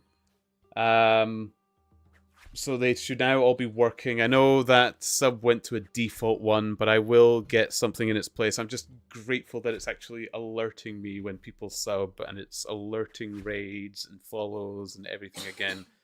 I don't know what went wrong with it, but I gutted the whole thing. I basically deleted all the alerts and started it from scratch again, and I got them working, so chuffed. Feels like a little bit of a few steps backwards, but we'll get there. We'll get there. I'm taking a page out of Naroda's book. Like, he does downtime and actively says he's doing admin. So what I did was I sat in front of my computer, slapped myself in the cheeks a bit, and went Naroda-style admin. Channeled the spirit of Naroda and admined it up a bit. There we go. You just needed to make an offering to the machine god. Yes, I lit a candle. I sprinkled some incense And then computer turns on. It worked. Admin Turnip when. I was saying that in another stream, Losu, that I do need a mod. I do need a mod. I've got a couple of mods already from, like, Steady Prism is one. And I have Terrible D, I Lost, and many, many others. But, you know, we're all busy people. And I've always said to people, look, you don't have to tether to my time. I don't want people to feel like they have to be there because I'm online. So I probably have a few more mods than most people do. But especially in Brighter Shores and when I'm playing Final Fantasy and stuff, it would be handy. So I am going to have to... Admin Turnip when? Turnip with glasses. Oh! Oh my goodness, why didn't I think of that? I was reading that completely the wrong way. I mean, I'm not lying though. I do need to find a mod at some point. If anybody's interested, let me know. I would appreciate it. But yeah, Turnip with glasses. I have glasses and I read books. A turnip with a book. Oh my goodness, these are great emotes. Hold on, I've got all my post-it notes. Turnip, glasses, and book. I don't know why. When I was reading book, I just instantly thought, I do have to write them down or I will forget. I will forget. I am that person. So, I have written it down. Like, when I was... reading and stuff, I just instantly thought cozy, so I instantly did the cozy emote like that, and I thought, hey, there's my book reading emote. Didn't occur to me to have a turnip with a book or turnip reading glasses. Idea time, turnip with a wash, please. Alternatively, just a wash. Ron, I am trying so hard to draw a wash emote that I'm happy with. It is my most deleted work. When I don't like my art, I just delete it. And my wash emotes have been the most deleted. Where, because he's my baby boy, and look at him, Ron.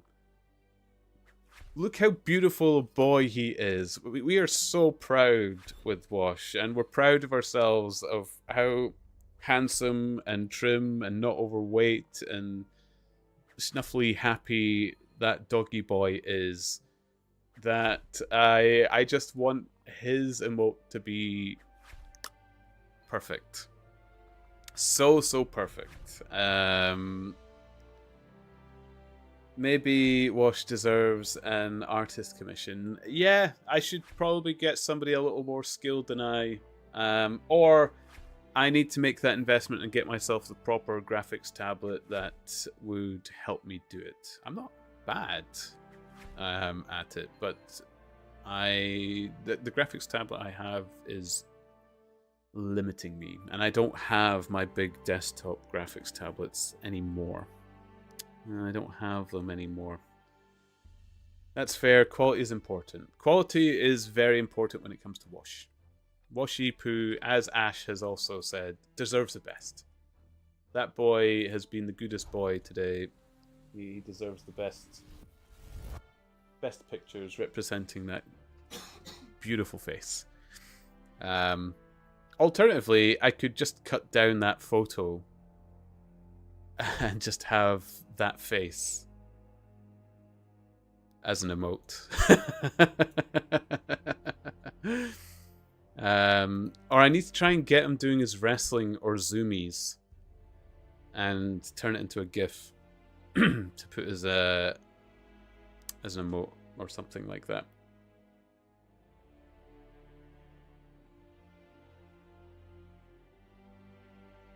Or try some AI, merging Turnip and Wash. You clearly have an eye for it. I do enjoy it. I've been drawing my whole life. I enjoy it, and I kind of slipped for a while. I stopped drawing for a time. You know, things just change and you get out of practice a bit, but I'm getting back into it. You always get good art and bad art, and good days and bad days in drawing as well. So I'll find my momentum again and get it, and you'll only get better. Yeah, to be honest, each time I dropped the pen, I was better than the last time I dropped the pen. Don't let little blips in your life put you down from hobbies that you love. Pick them back up. You'll surprise yourself. Believe me, it's never lost. It's never lost.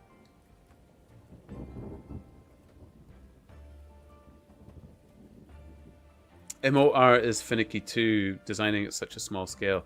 Yeah, it's why I went for... So I did have thinking. I went for bright poppy colors.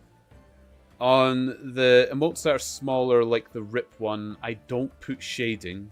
So I don't put shading on the smaller emotes because the shading hides the idea, hides the detail. The larger emotes can afford more shading because they pop a bit more as well. But I thought the bright colors just help it. I know a lot of people tend to go... From when I've spoken to people, or when you see polls and stuff, a lot of people tend to prefer dark mode over light mode as well. So I thought the bright poppy colors would also help with that. Or if they're watching on their phone or a tablet or something as well, it automatically goes into a kind of dark mode as well. So I deliberately went for bright poppy colors, simple shapes, not too much detail. And Pug's got wrinkles. Pug's got wrinkles, and those wrinkles, I've been told recently, spell Prince. So, I can't miss out those wrinkles. I've got to have his princely name upon his face.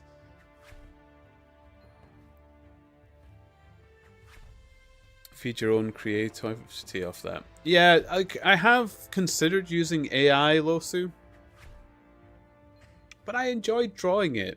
Like, the people that sub are paying me.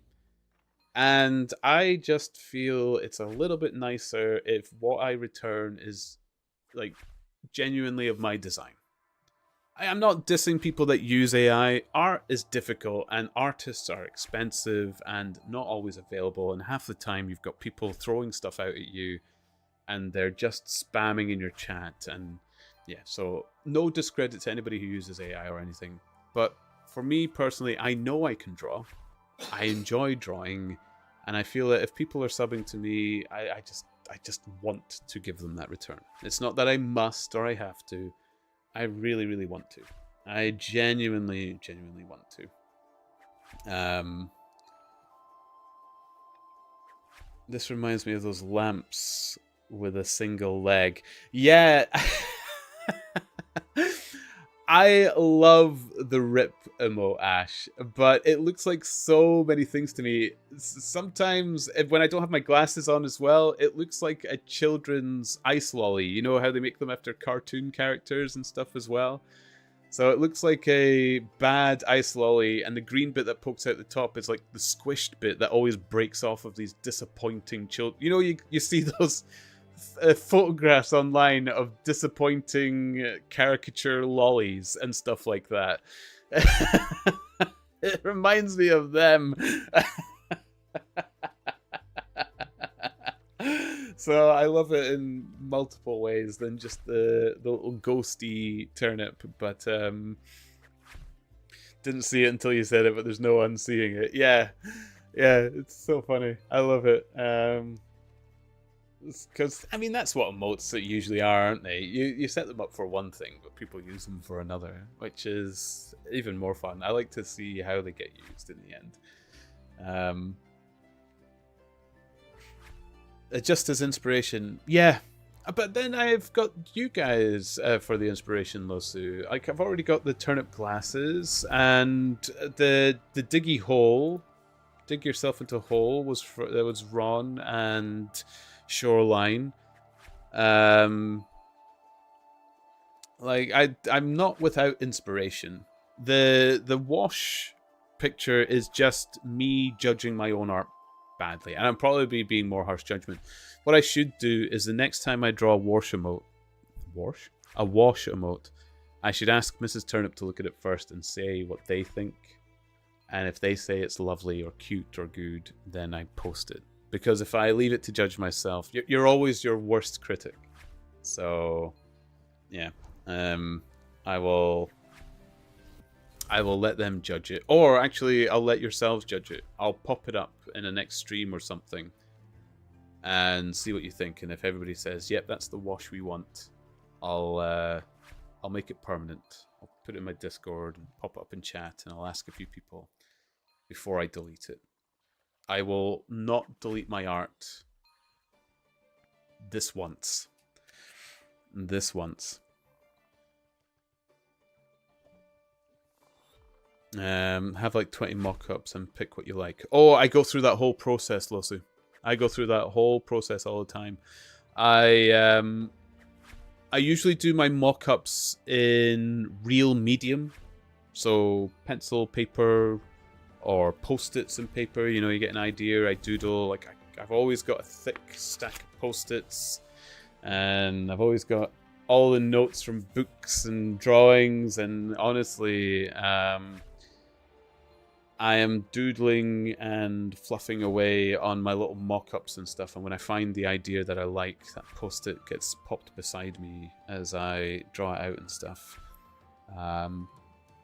I'm not a master of my craft, but I have a style to my craft, which, you know, it takes a while to develop, but you need it to be comfortable, and this is my comfort way of doodling. The way I kind of came up with my system of drawing is I just reflected back on my childhood enjoyment of drawing, and I distinctly remember it was doing everything that my teachers hated. You know, doodling in your jotter, doodling in the margins of your workbooks, that sort of thing. And so I doodle my mock-ups. I doodle them on bits of paper around me, and then I get the real picture from it afterwards. So a little bit of the inner child is in all of my artwork as well, and I like that too. It kind of it's like a little bit of therapy to oneself to remember that you don't always have to grow up. You know, sometimes there's benefits to the children we all once were. Didn't change for Chronopolis. Didn't realize that. Far richer garb here. There we go. That's a bit better.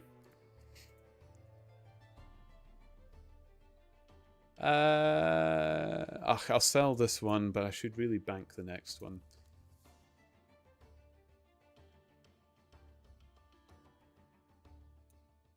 But thank you for the glasses, Turnip one. Don't know why that didn't occur to me, especially with me wearing my Clark Kents today. I found they are actually quite comfortable with these headphones, so I can wear my Clark Kents. My Edna modes. They're not quite big enough to be Edna modes, but I love her as a character, so I will one day be exactly the diva that she is. Ash, bedtime for me. Enjoy the rest of your night, you lovely people. Have a wonderful snooze. Ash, pleasant dreams. Thank you so much for keeping me company. And I hope to see you soon. And I hope to hear your wah one day. Your wag. I can't do it with a headphone on. You grot. Will be your final breath.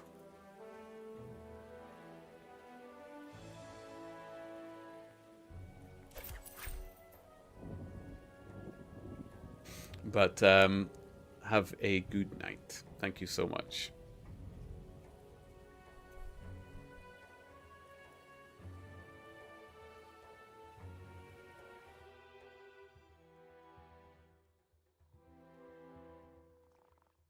keep running past the scraper. Whoops. But...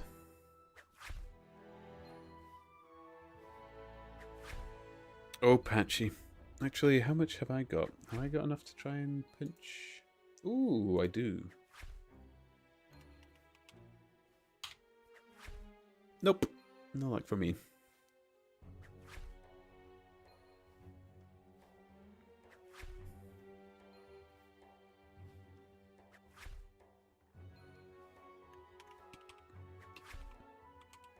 What's it on now? Ooh, 2,550. Lots of doubloons.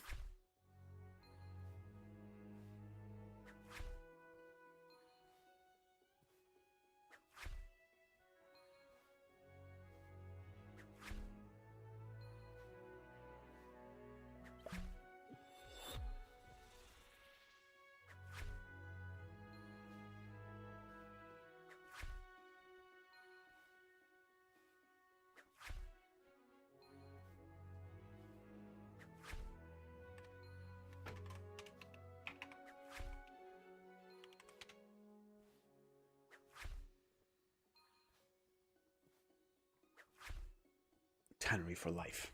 Okay. Okay.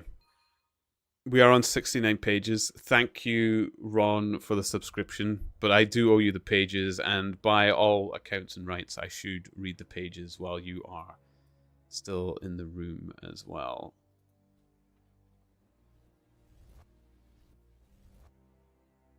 Plus, we need to get it off the 69 number. Oh. Good night, V. I've probably already left.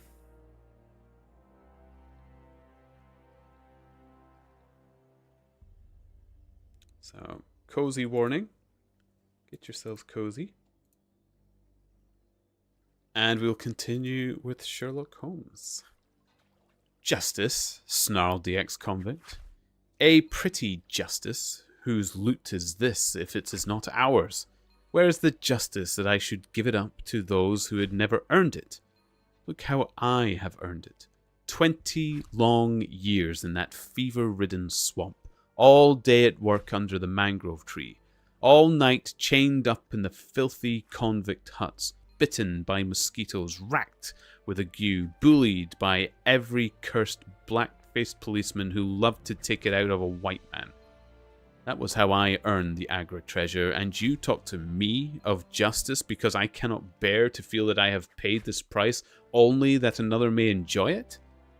I would rather swing a score of times or have one of Tonga's darts in my hide than live in a convict cell and feel that another man is at ease in my palace with the money that should be mine. Small had dropped his mask of stoicism. And all this came out in a wild whirl of words, while his eyes blazed and the handcuffs clanked together with the impassioned movements of his hands. I could understand, as I saw the fury and the passion of the man, that it was no groundless or unnatural terror which had possessed Major Sholto when we first learned that the injured convict was upon his track. You forget that we know nothing of all this, said Holmes quietly. We have not heard your story, and we cannot tell how far justice may originally have been on your side. Well, sir, you have been very fair-spoken to me, though I can see that I have you to thank that I have these bracelets upon my wrists. Still, I bear no grudge for that. It is all fair and above board. If you want to hear my story, I have no wish to hold it back. What I say to you is God's truth, every word of it. Thank you. You can put the glass beside me here, and I'll put my lips to it if I am dry.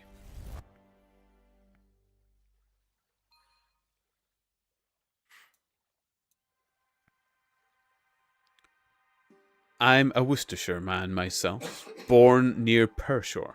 I dare say you would find a heap of Smalls living there now if you were to look.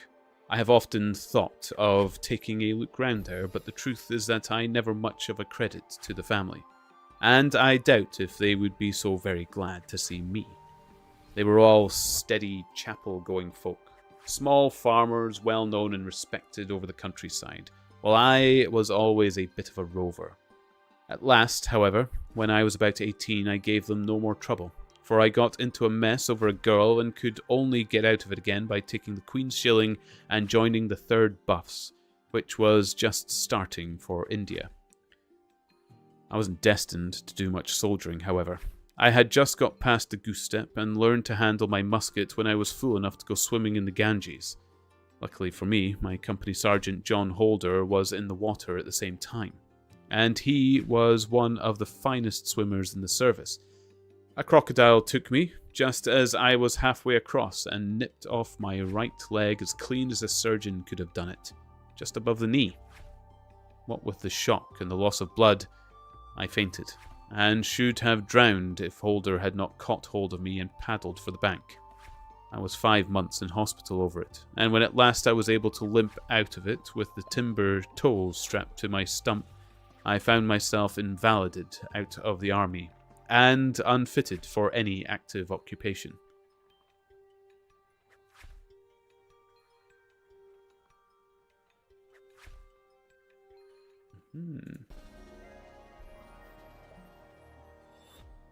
Okay. I only managed to get 1 page out of that there. So 68. New page count.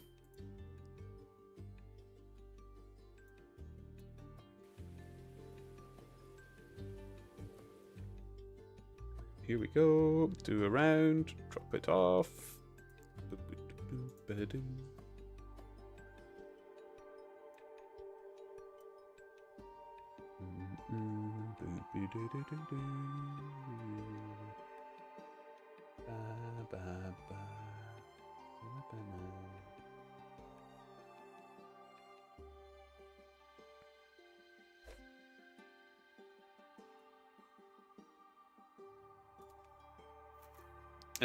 Congrats on breaking 1k total, by the way. Oh, Ron, you should have seen it. It was quite cute. I hit 1000. I made leatherworking my 1000th level, and Ash and Losu and a couple of others. Wasn't Sanhai. I think it might have been Impaler, actually, and a couple of others. Had a little 1000 party for me. Like everybody getting their 500s. It was so sweet. I loved it.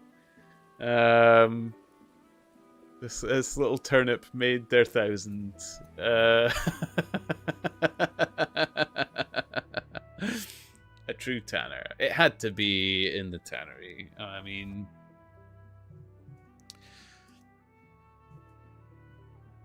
it was good. Oh, there's Ron. Hello, Ron.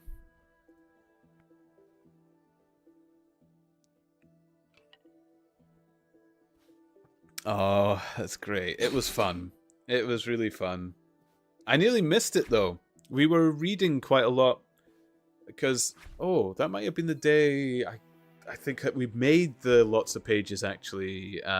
Shoreline raided me, and themselves and Kells and Traveller gifted me a lot of subs very nicely. We were chatting with Cosmic as well. Oh, Cosmic was there. Cosmic came to my 1000 party because we were collabing together. Can't forget Cosmic. What a lovely soul. So I was doing raid dens. To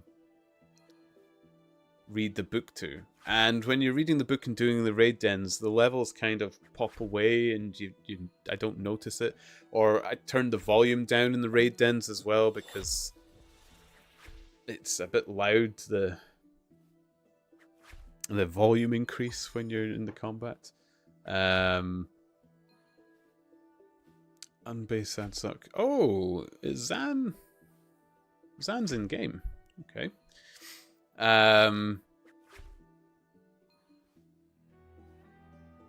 So yeah, had a little party in the tannery. Hello, I see you there in the tanning tub.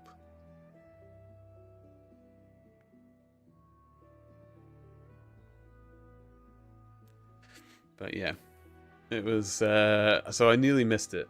We were at 999, and I nearly accidentally popped another level in Watchmen, I think. So I managed to stop it, and we earned it in leatherworking. It was fun. It was fun. And I had to enjoy it because it is going to be a long time before I ever get a 500 party, I think. Although we did have a wonderful idea at the time of hoping that maybe reading will be a skill in the game. Now, if reading is a skill in the game, then I should probably try to 500 that skill if it ever comes around. But I have a profession of reading, or librarian, or something of booky ilk.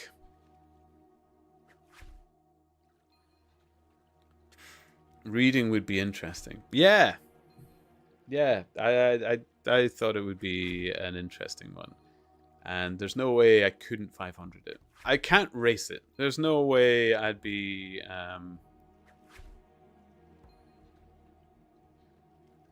only Zans, yeah. Only Zan would have only Zans. But yeah, reading skill would be good. Let's hope. Let's hope. I do still hope that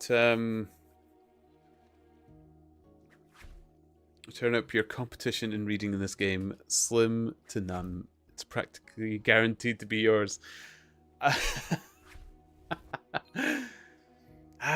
Never say never, though. You know, a lot of new streamers pop up quite frequently in Brighter Shores. There's a lot of people dipping their toes into streaming. It's always exciting. And many others have beautiful voices. I might get some stiff competition. You never know. Personally, I love Cosmic's voice. If Cosmic Conditions started reading books as well, I think I'd have a run for my money. Definitely. I could listen to them all day. But, yeah.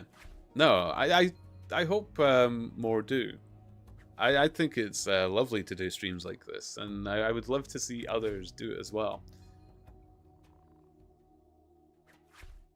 Cosmic is great, but you can't read while dancing, so I think you're safe. Yeah, they've already got their thing, but all it takes is another person with a soothing, lovely voice. Like, imagine somebody comes in with a thick baritone, Ron, and starts reading. Then that's it. Game over for me.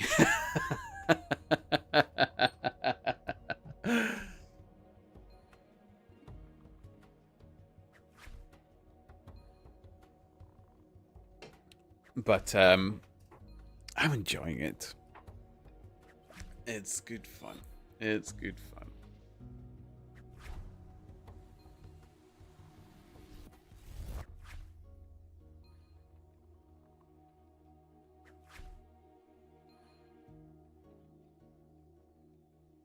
Okay, we will bank these ones. Then we'll get agree to disagree. Yeah. To be honest, Ron, you are probably more correct.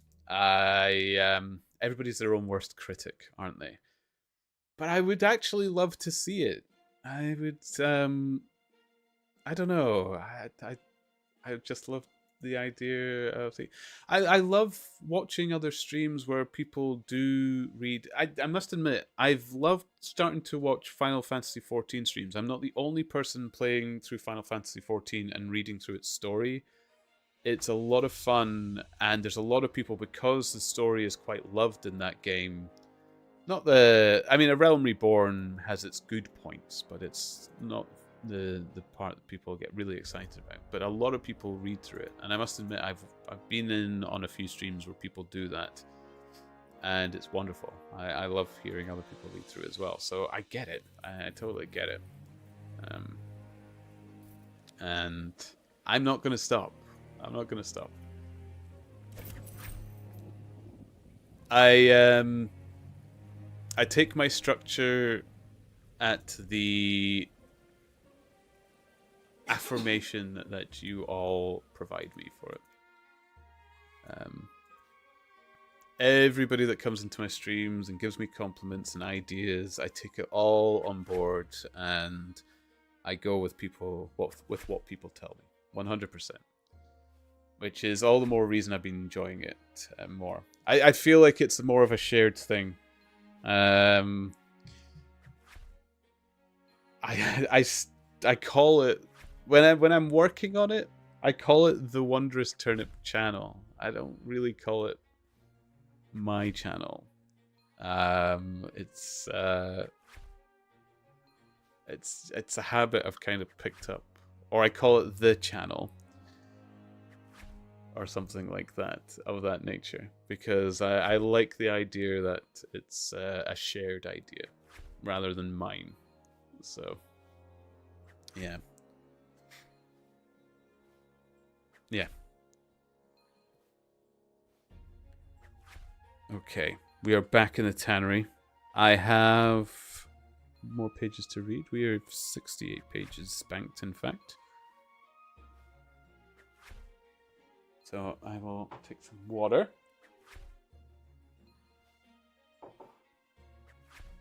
We will get ourselves cozy. Scooch, scooch, scooch. Cozy, cozy, cozy. And here we go. I was, as you can imagine, pretty down on my luck at this time, for I was a useless cripple, though not yet in my 20th year. However, my misfortune soon proved to be a blessing in disguise. A man named Abel White, who had come out there in an indigo planter, wanted an overseer to look after his coolies and keep them up to their work. I happened to be a friend of our colonel's, who had taken an interest in me since the accident. To make a long story short, the colonel recommended me strongly for the post, and as the work was mostly to be done on horseback, my leg was no great obstacle, for I had enough knee left to keep a good grip on the saddle. What I had to do was to ride over the plantation to keep an eye on the men as they worked, and to report the idlers. The pay was fair, I had comfortable quarters, and altogether I was content to spend the remainder of my life in indigo planting. Mr. Abel White was a kind man, and he would often drop into my little shanty and smoke a pipe with me, for white folk out there feel their hearts warm to each other as they never do here at home. Well, I was never in luck's way long. Suddenly, without a note of warning, the Great Mutiny broke upon us. 1 month, India lay as still and peaceful, to all appearance, as Surrey or Kent. The next, there were 200,000 devils let loose, and the country was a perfect hell. Of course, you know all about it, gentlemen. A deal more than I do, very like, since reading is not in my line. I only know what I saw with my own eyes. Our plantation was at a place called Mutra. Pardon me. Near the border of the northwest provinces. Night after night, the whole sky was alight with the burning bungalows, and day after day we had small companies of Europeans passing through our estate with their wives and children on their way to Agra. Where were the nearest troops? Mr. Abel White was an obstinate man. He had it in his head that the affair had been exaggerated, and that it would blow over as suddenly as it had sprung up. There he sat on his veranda, drinking whiskey pegs and smoking cheroots, while the country was in a blaze about him. Of course, we stuck by him, I and Dawson, who, with his wife, used to be the bookwork and the managing. Well, one fine day the crash came. I had been away on a distant plantation, and was riding slowly home in the evening when my eye fell upon something all huddled together at the bottom of a steep nullah. I rode down to see what it was, and the cold struck through my heart when I found it was Dawson's wife, all cut into ribbons and half eaten by jackals and native dogs. A little further up the road, Dawson himself was lying on his face, quite dead, with an empty revolver in his hand and 4 sepoys lying across each other in front of him. I reined up my horse, wondering which way I should turn, but at that moment I saw thick smoke curling up from Abel White's bungalow and the flames beginning to burst through the roof. I knew then that I could do my employer no good, but would only throw my own life away if I meddled in the matter. From where I stood, I could see hundreds of fiends with their red coats still on their backs, dancing and howling round the burning house. Some of them pointed at me, and a couple of bullets sang past my head. So I broke away across the paddy fields and found myself late at night safe within the walls of Agra. As it proved, however, there was no great safety there either. The whole country was up like a swarm of bees. Wherever the English could collect in little bands, they held just the ground that their guns commanded. Everywhere else, they were helpless fugitives. It was a fight of the millions against the hundreds, and the cruelest part of it was that these men that we'd fought against foot, horse, and gunners were our own picked troops, whom we had taught and trained, handling our own weapons and blowing our own bugle calls. At Agra, there were the 3rd Bengal Fusiliers, some Sikhs, 2 troops of horses, and a battery of artillery. A volunteer corps of clerks and merchants had been formed, and this I joined, wooden leg and all. We went out to meet the rebels at Shagun early in July, and we beat them back for a time, but our powder gave out, and we had to fall back upon the city.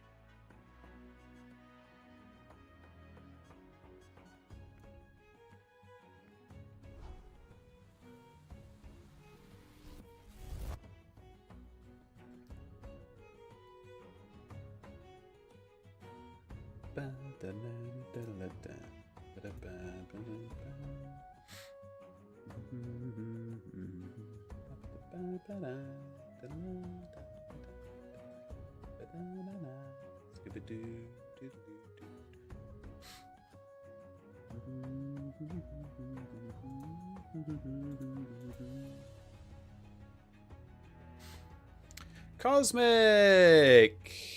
My friend, how are you doing? Hope you're having a nice stream. I'm having a wonderfully chilled stream today. It's been great.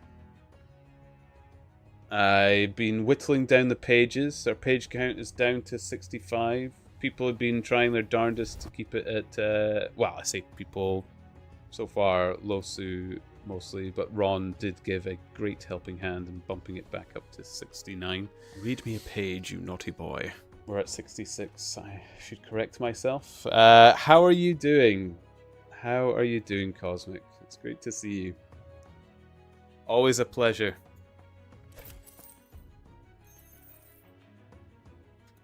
I was just talking about you moments before. We were talking about my 1000 level party. My cute little party.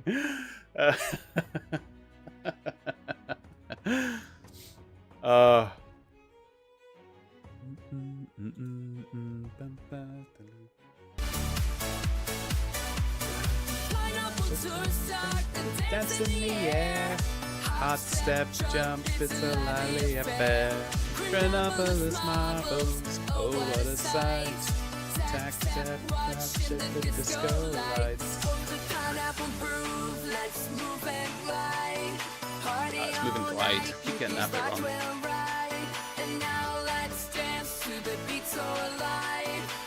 Thank you, Ron. I love that tune. I would love to see Cosmic dance to the Pineapple Groove. I'm sure it could be arranged. Would we like to see if Cosmic can figure out a dance for the Tannery cult? Oh, you'd be opposed to the cult one, Cosmic, believe me. But the yeah, Pineapple Groove. I'm sure you could manage that one. Easy. Your skills? Always got the moves. Cosmic can dance to anything. I don't know if Cosmic has heard the Tannery cult nightmare. And you should count yourself lucky, Cosmic. Yeah, you're doing well. Thanks for asking. Relaxing for the night now. Good, good. Busy day? Productive day? I think I've had quite a few. Busy, productive day. No turnips. Yes. Excellent. Steady isn't here to save you now, Losu. The only other that I know that has a large bank of turnips is I Lost. I've not seen I Lost. Oh, who was that? Oh, Ron, you had 5,000? Oh, no. Welcome to the tannery, the pride of the town. Oh, Where leather's Lord. crafted and we wear the crown. Where the heart of the trade, the soul of the shore. Step in our Guys, shop it's hellish. and you'll beg for more. Transforming hides, making them gleam. Stand back. I look more than you Watch know. us sew up the Oh, tree! I Tannery appreciate on the top. support, Ron. We're the best around, I'm very turning hides appreciative of into that, but art. Let the I'm anthem not going to sound thank you where the for this song. friendliest crew. It's plain to see, tannery forever. We own the spree. The kitchen gang's cooking up trouble. Yes, sir. It's Busy true. but good. But the Yeah, crazy drama nice. won't I've had busy but outshine good our days as crew. well, Cosmic. While the burning I'm still dinners having we're a grand old time. shaping dreams. Grand old time. Tannery's the future. You're welcome bursting anyway. at the seams. Polishing pride. Thank you. Shining like a star. We're the ones raising the bar. Tannery on top. We're the best around. Turn hides into art. Let the anthem sound where the friendliest crew. It's plain to see. I should have went with a country Tannery one. forever. This is the one everybody We own the liked. spree. There was 3. 2 of them were distinctly better, and everybody While wanted the this one. ovens are Dancing to this song would get me in trouble with Kells. I think Kells knows of its existence as well, Cosmic. It frightens many of us, but pleases the rest. I am Tannery on top, forever and always. Tannery for life. But that song is awful.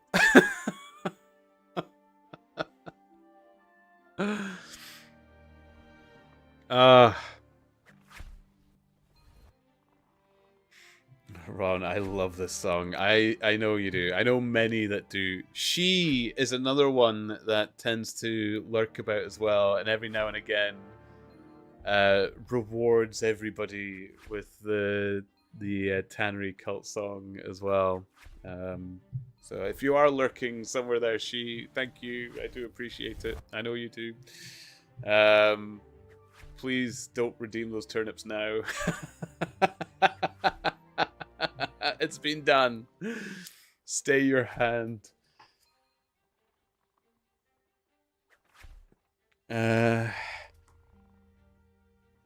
Oh, were there more versions? Please tell more. The others weren't bad, Losu. We still have them up somewhere, don't we?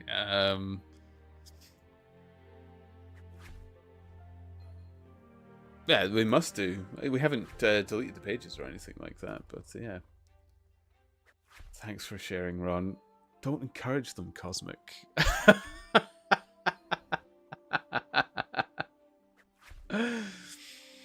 Just think about it, Cosmic. It would be a great dance. Oh. You'd need to prep. Like, you'd need to have a black cloak and a candle held between your hands. I shouldn't give ideas, actually, because that's going to end up being like stretch goal or whatever they want, like a Twitch goal for me or something like that. Sit here, hooded candles and endless Tannery cult songs. Mysterious hood required. Yeah. Oh, cult turnip. Da-da. Another remote. There we go. Actually, what I should do is... Cult Turnip doesn't... Well, actually, you might want it as a emote, but we could actually make it the little image that comes up when it's redeemed. Like I said, I might find myself a little free animation suite and practice and see what I can do with it. And I'll try and get some more livelier stuff on stream for everybody as well. Cult turnip, all in leather.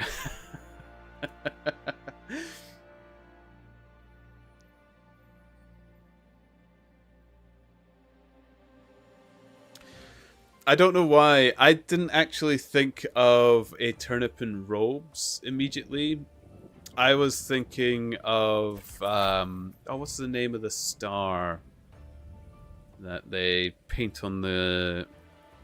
Is it the pentagram that they paint on the ground and stuff like that at these sort of evil cult things? I was thinking of that with a sort of Franken turnip lying upon it or something with stitches, or a devil turnip.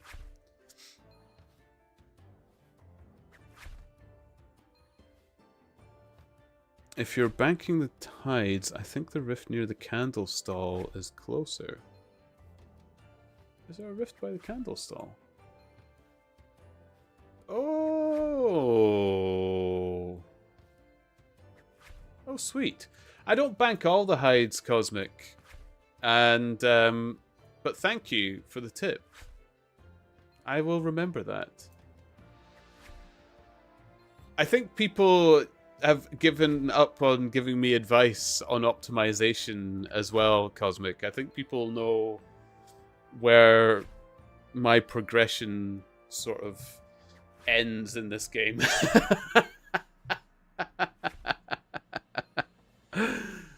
But I do appreciate it. Thank you very much. That will actually be a bit quicker and a bit better. Plus, it keeps me closer to purchasing the hides again as well. Well, I totally respect that. You know me. Super NPC plays. Actually, not doing too bad though. Almost at 1,020. Oh, just racking up the levels. Here we go. Champion turnip. I do need to check actually how much. How many emotes do I have left? So I've got one free emote left to fill, 3 tier 1 subs left, and I've got one for tier 2 and tier 3. But I've got 10 open animated emotes. Okay, I really... yeah, okay. I need to start working on the animated emotes. And... oh, I've just found the bits tiers. Okay, I've got the bits tiers to work on as well. Perfect. I'm getting there. I'm getting there.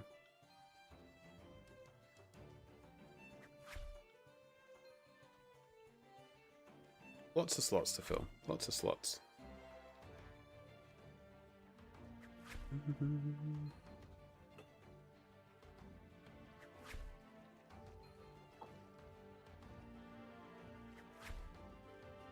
Okay.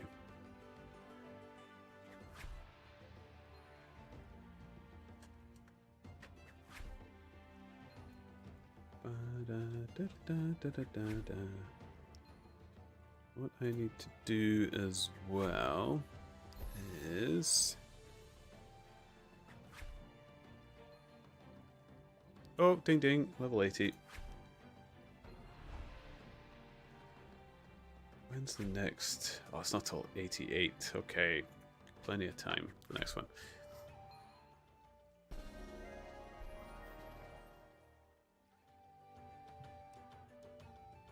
One for that?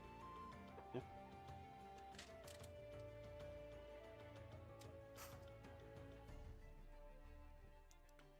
Okay, after this round of leather, I will get back to reading. Get back to Reedy Poos.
Okay.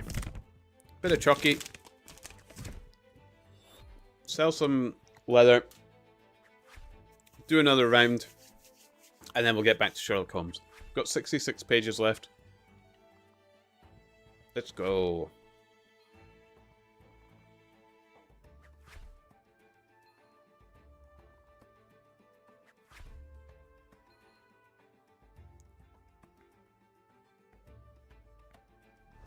Sell the leather. Gotta get me some of that gold. Some gold.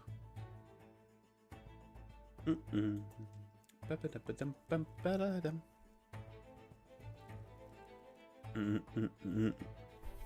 Ba-dum-bum-ba-dum.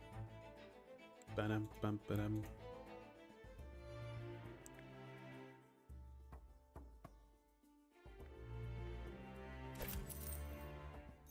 Here we go.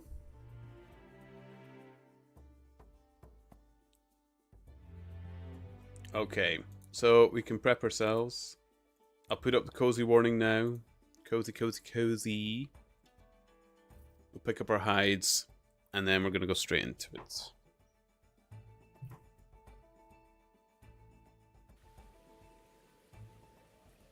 Thank you, Losu. Anybody else who has the emotes, you can fire up your coziness.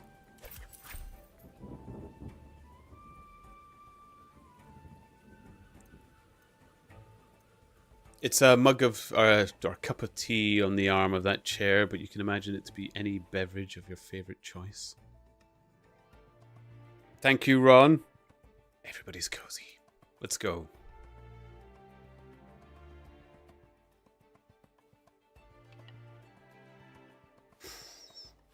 Nothing but the worst news came to us from every side, which is not to be wondered at, for if you look at the map, you will see that we were right in the heart of it. Lucknow is rather better than 100 miles to the east, and Cawnpore about as far to the south. From every point on the compass, there was nothing but torture and murder and outrage. The city of Agra is a great place, swarming with fanatics and fierce devil worshippers of all sorts. Our handful of men were lost among the narrow, winding streets. Our leader moved across the river, therefore, and took up his position in the old fort at Agra. I don't know if any of you gentlemen have ever read or heard anything of that old fort. It is a very queer place, the queerest that ever I was in, and I have been in some rum corners too. First of all, it is enormous in size. I should think that the enclosure might be acres and acres. There is a modern part, which took all our garrisons, women, children, stores, and everything else with plenty of room over. But the modern part is nothing like the size of the old quarter, where nobody goes, and which is given over the scorpions and the centipedes. It is all full of great deserted halls and winding passages and long corridors twisting in and out, so that it is easy enough for folk to get lost in. For this reason, it was seldom that anyone went into it, though now and again a party with torches might go exploring. Pardon me. Probably shouldn't eat chocolate before I read. The river washes along the front of the old fort and so protects it. But on the sides and behind there are many doors, and these had to be guarded, of course. In the old quarter as well as in that which was actually held by our troops, we were short-handed, with hardly men enough to man the angles of the building and to serve the guns. It was impossible for us, therefore, to station a strong guard at every one in the innumerable gates. What we did was to organize a central guardhouse in the middle of the fort, and to leave each gate under the charge of one man and 2 or 3 of the natives. I was selected to take charge during certain hours of the night of a small isolated doors upon the southwest side of the building. 2 Sikh troopers were placed under my command, and I was instructed if anything went wrong to fire my musket, when I might rely upon the help coming at once from the central guard, as the guard was a good 200 paces away, however, and as the space between was cut up into a labyrinth of passages and corridors. I had great doubts as to whether they could arrive in time to be of any use in case of an actual attack. Well, I was pretty proud at having this small command given to me, since I was a raw recruit, and game-legged one at that. For 2 nights I kept the watch with my Punjab followers. They were tall, fierce-looking chaps, Mahomet Singh and Abdullah Khan by name, both old fighting men who had borne arms against us at Chillinwalla. They could talk English pretty well, but I could get little out of them. They preferred to stand together and jabber all night in their queer Sikh lingo.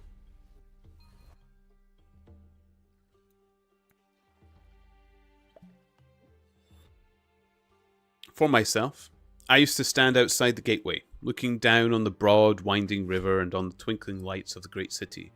The beating of drums, the rattle of tom-toms, and the yells and howls of the rebels, drunk with opium and with bang, were enough to remind us all night of our dangerous neighbours across the stream. Every 2 hours, the officer of the night used to come round to all the posts to make sure that all was well. The 3rd night of my watch was dark and dirty. With a small, driving rain, it was dreary work standing in the gateway hour after hour in such weather. I tried again and again to make the Sikh talk, but without much success. At 2 in the morning, the rounds passed and broke for a moment in the weariness of the night. Finding that my companions would not be led into conversation, I took out my pipe and laid down my musket to strike the match. In an instant, the 2 Sikh were upon me. One of them snatched my firelock up and levelled it at my head, while the other held a great knife to my throat and swore between his teeth that he would plunge it into me if I moved a step. My first thought was that these fellows were in league with the rebels, and that this was the beginning of an assault. If our door were in the hands of the sepoys, the place must fall, and the women and children be treated as they were in Kapur.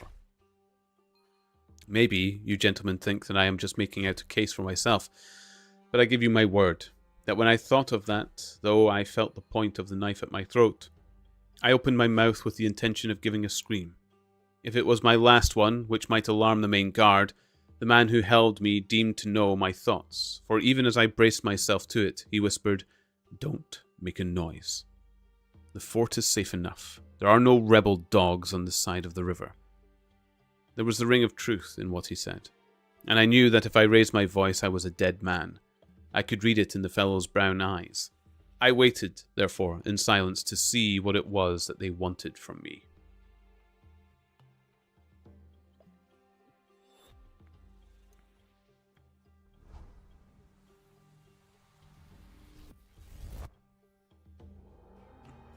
Pardon me.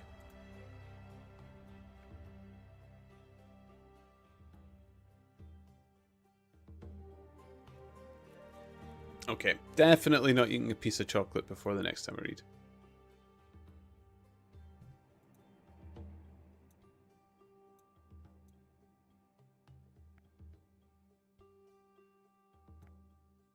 But what I am going to have to do is I'll pick up the next hides, I will start the scraping of it, but then I am going to stand up, stretch my legs, wander about a bit, go to the bathroom and collect myself some more water as well.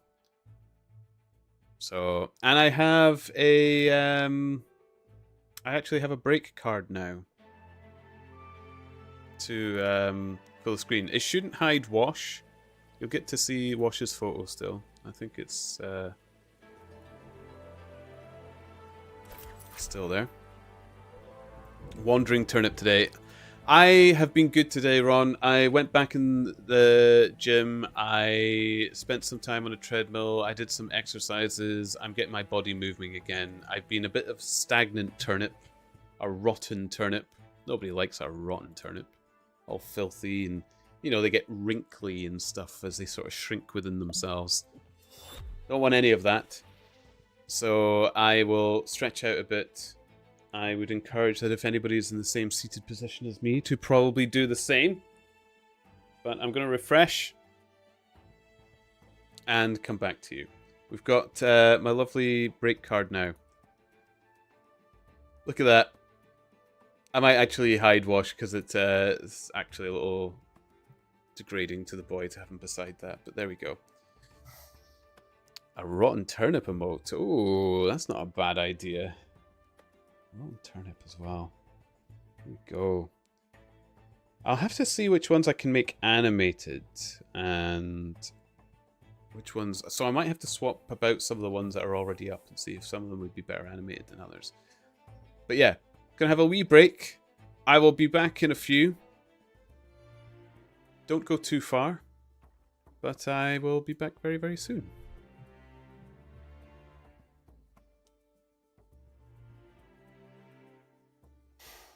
Can shrivel up before our eyes. Oh, that's not a bad idea.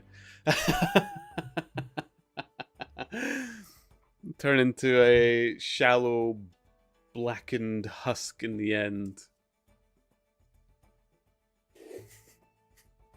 Oh my goodness, it's morbid.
Thank you, Daddy. I knew you wouldn't say no.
again? I just need to get Wash his little meds.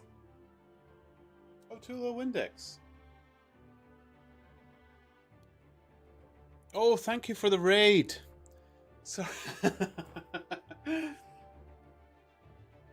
I will be right there. Thank you for the raid, little Windex. Thank you so much.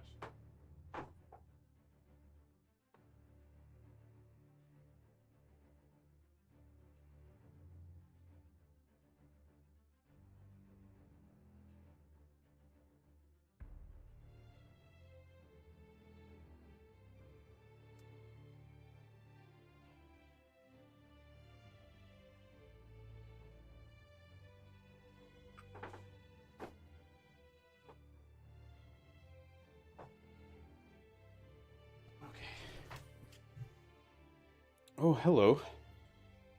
You want to come say hello? No?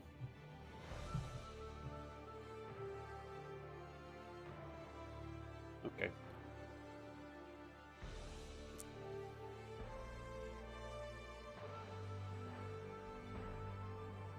Here we go. Get Washy back up. Hello, Raiders. Sorry I wasn't here. Every time I'm raided, I'm away. Jeez. Sorry about that, guys.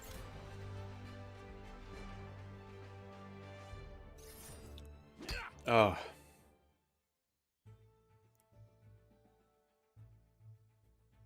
Oh, did I not activate the scraping? Oh, fudge. Oh, how are we doing, guys? I'm not gonna lie, I had a little bit of a snack as well. I was getting a little bit hungry, so... It's been 4 hours, so I think that's fair.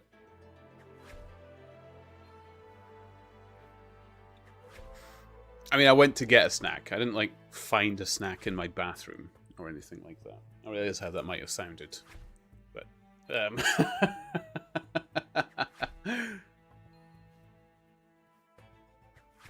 think more, say less. Yeah, Ron, exactly. Ah, I knew we came up with that emote for a good reason.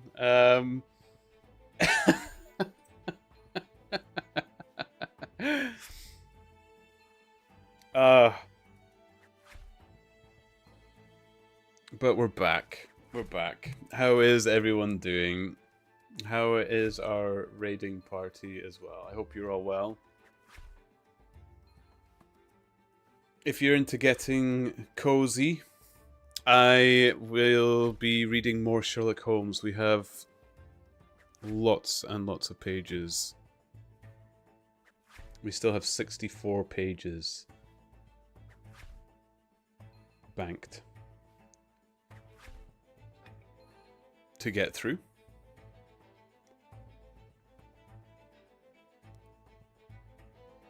Oh, Ron is cozy. I should actually put this up. I keep forgetting to pin this. Redeem 300 turnips. Follow. Or follow for 1 page.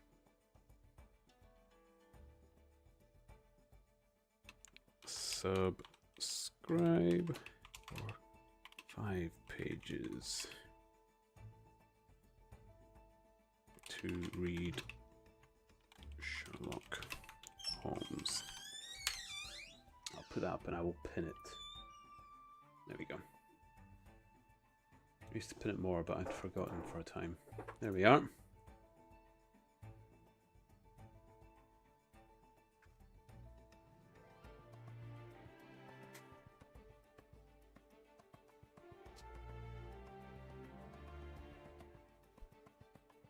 So, cozy warnings. Braun's already got their cozy on. Here is mine.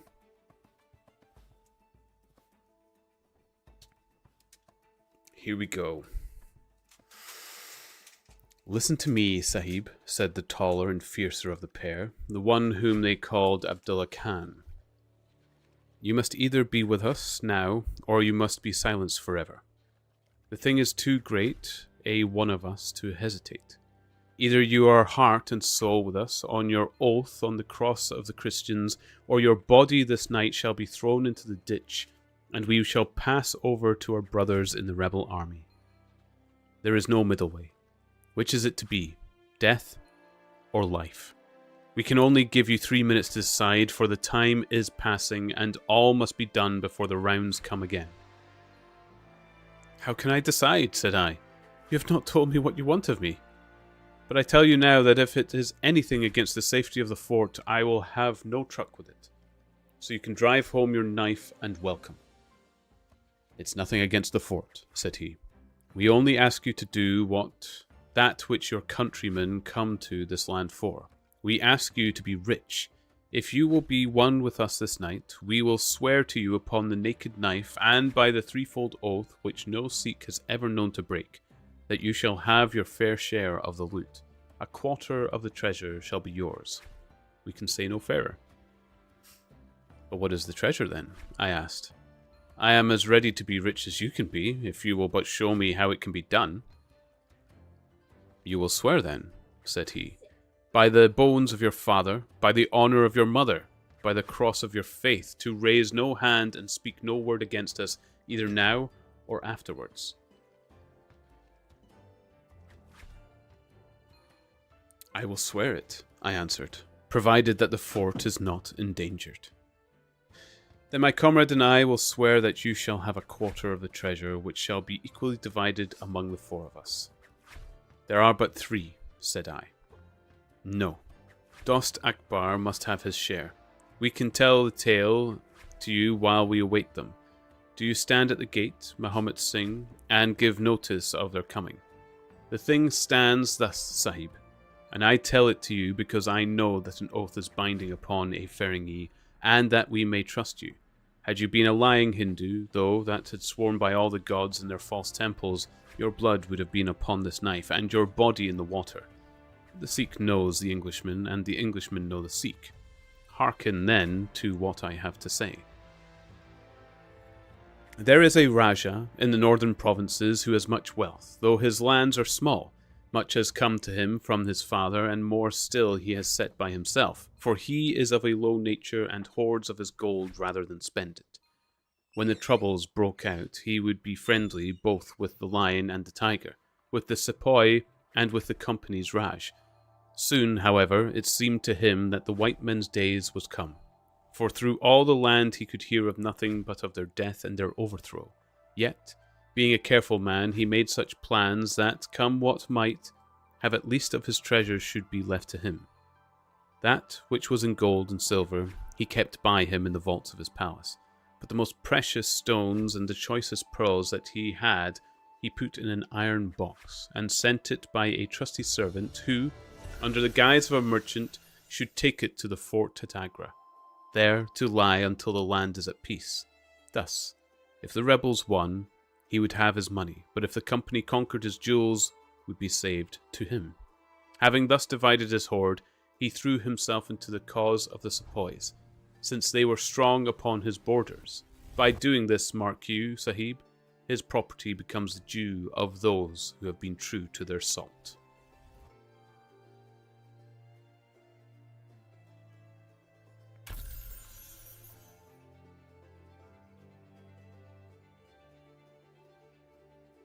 You okay, boy?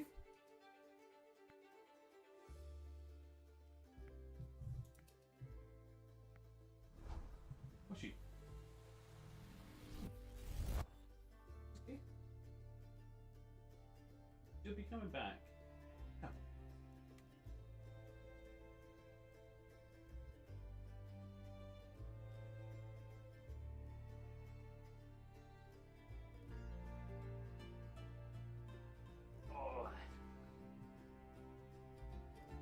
Here we go. It's washy cuddles time. Hey. Hello. How you doing?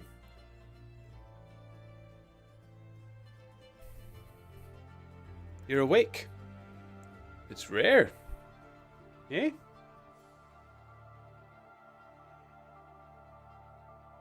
Yay! Oh, wait. We'll put the... There we go. He's watching the door because Mrs. Turnip went through there. Hey, yo. There she is. See, I told you she'd be back. On you go.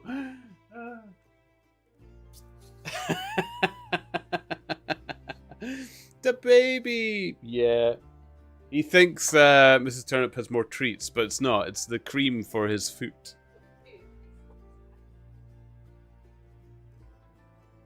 Oh. Oh, did he? Oh, he spat out his medicine, so he does have treats. Okay. Well, he's not done that before. Hello, Kels. How are you doing? Yeah, we still have Washi, his photo of the day. Oh. Oh, that's what I should actually do. Photo of the day. I can't always get a good photo like that each day, though. It might not work.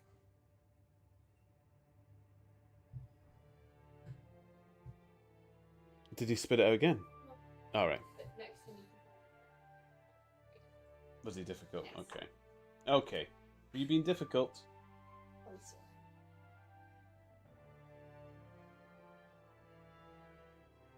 You being naughty? And you've been such a good boy today. Oh, the puppy.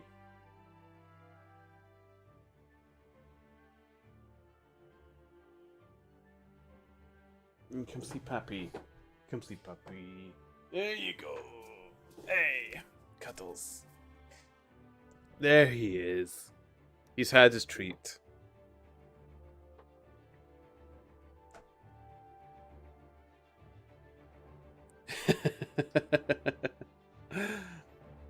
Baby boy. What are you up to? What are you being nosy for? There's nothing left. It's all gone. It's all gone.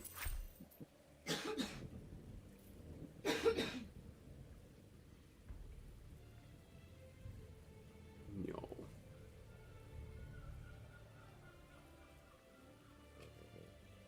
What are you up to?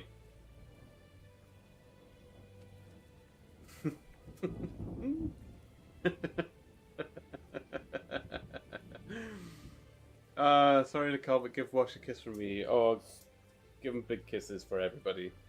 Here he is.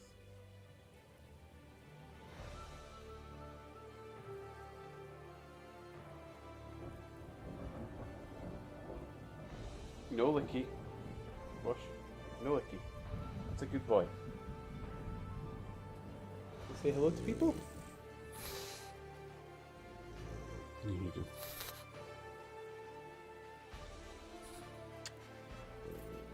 You good boy.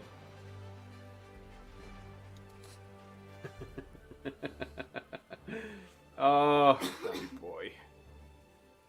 Here we go. Let's play left-handed for a little bit.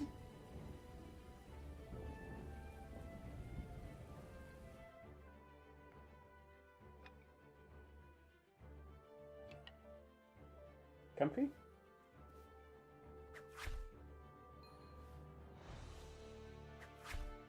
Yeah.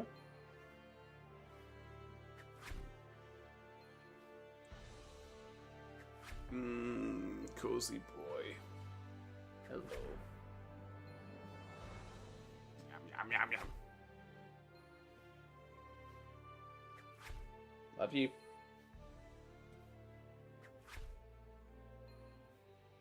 There's no more sweeties. It's all gone. You ate them.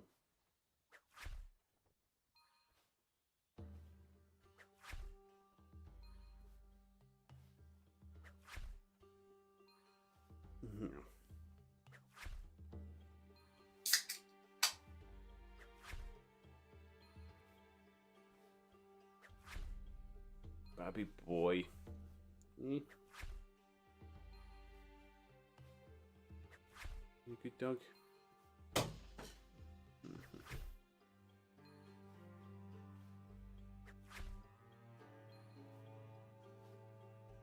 Sorry guys, I've got to rock him to sleep. Well, I'm not sorry. It's cute. I love it. But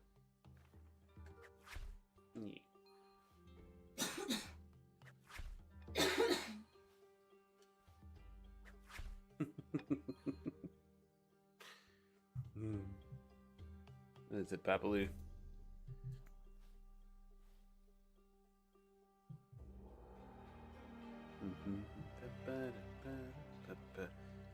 I will read the book as soon as he's got tired of me and jumps off.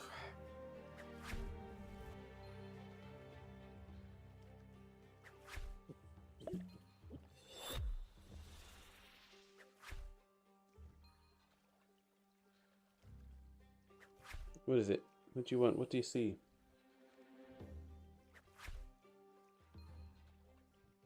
I don't have any more treats. Cosmic too cute. Oh, he's adorable. I'm so proud of my little boy. Eh? You done? He's done.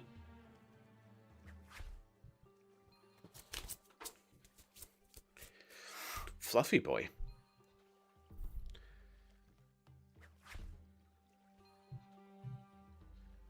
He's gone back under Mumsy's desk. It's his favourite position, favourite position. It's his favourite sleeping spot in this room right now. We've bundled some blankets underneath Mrs. Turnip's desk, and he just loves it. It will change before long. He's not that much of a creature of habit. He does get fussy and change after a moment.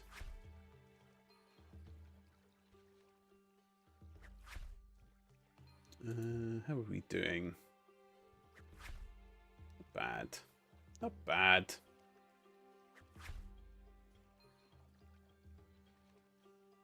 Excellent. Okay, here we go. Got 64 pages still. Actually, I think it was a bit less than that, but I got distracted, so you got a free page somewhere that I was reading. Naughty boy. Oh, Luther. Got 65 pages then. Kels, thank you for the bits. You're in competition with Shoreline. He wanted to steal the number one. He wanted a number one spot, but thank you for the sack. The dancing scrotums. Wonderful. Actually, it never occurred to me that people would give me bits. So you know what? I will add a page for that as well. That brings us up to 67. I'll need to come up with a bit count of what it can buy you. I completely forgot about the bits. But I'll say that's worth a page. Thank you. Thank you very much.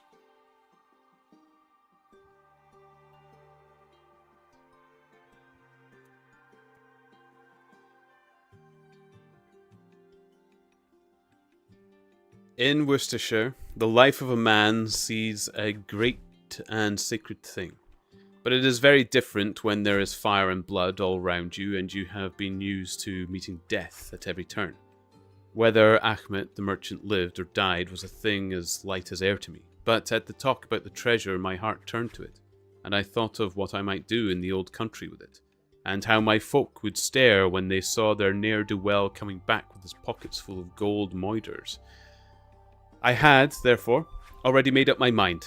Abdullah Khan, however, thinking that I hesitated, pressed the matter more closely. "Consider, Sahib," said he, "that if this man is taken by the commandment, he will be hung or shot, and his jewels taken by the government, so that no man will be a rupee the better for them. Now, since we do the taking of him, why should we not do the rest as well? The jewels will be as well with us as in the company's coffers. There will be enough to make every one of us rich men and great chiefs. No one can know about the matter, for here we are cut off from all men. What could be better for the purpose? Say again, then, Sahib, whether you are with us, or if we must look upon you as an enemy." "I am with you, heart and soul," said I. "It is well," he answered, handing me back my firelock.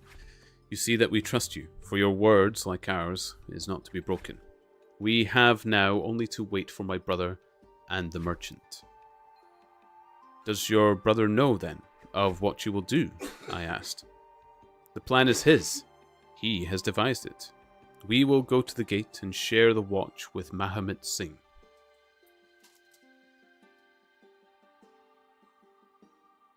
There we go. So, page count is at 66. I am getting nowhere. You guys are doing great at keeping it up.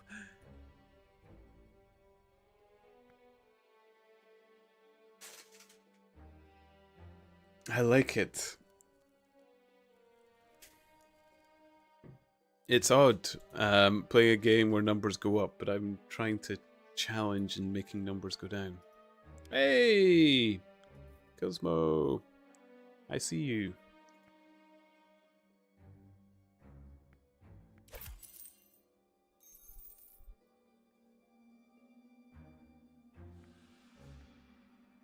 Whenever I see Cosmic, gotta do the honor of the dance.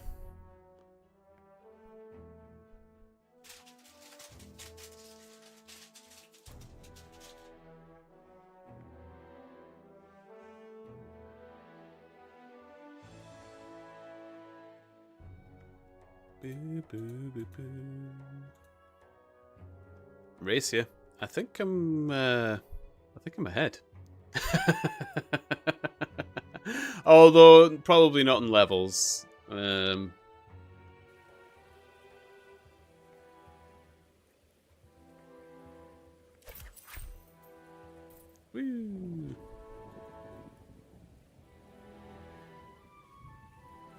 Here we go. Okay.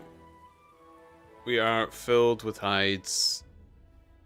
Let's get a good page countdown.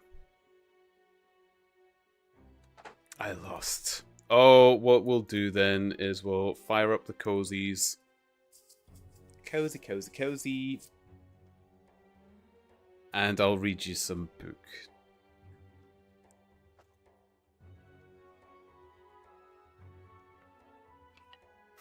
The rain was still falling steadily, for it was just the beginning of the wet season.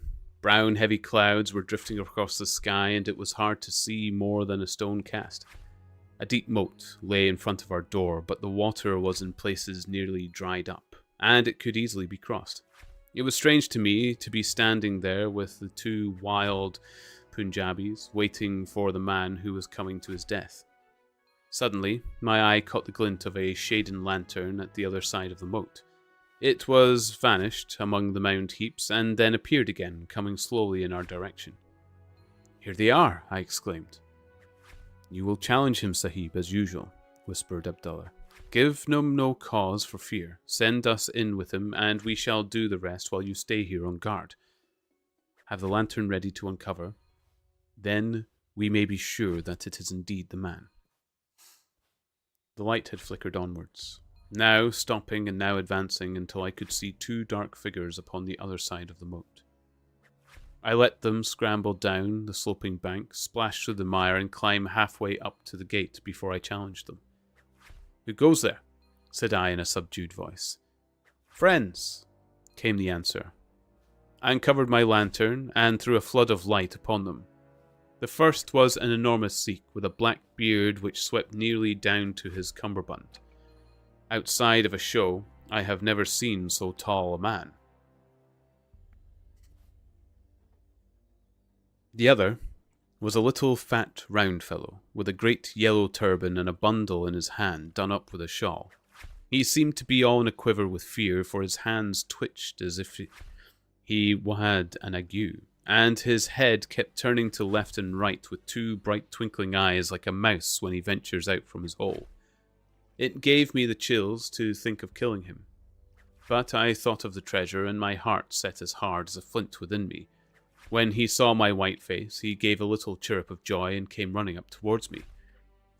"Your protection, Sahib," he panted. "Your protection for the unhappy merchant Ahmed. I have travelled across Rajputana that I might seek the shelter of the fort at Agra. I have been robbed and beaten and abused because I have been the friend of the company.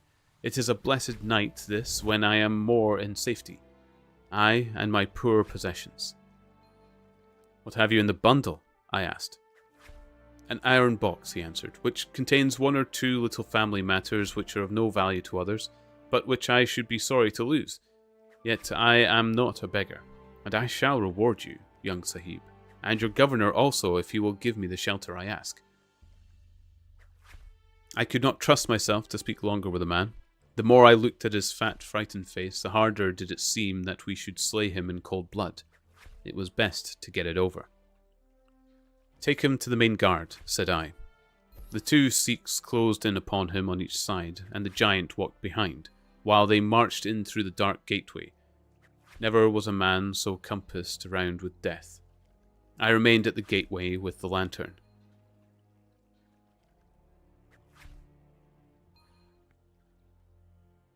I could hear the measured tramp of their footsteps sounding through the lonely corridors, and suddenly it ceased, and I heard voices and a scuffle with the sound of blows. A moment later there came to my horror a rush of footsteps coming in my direction with the loud breathing of a running man.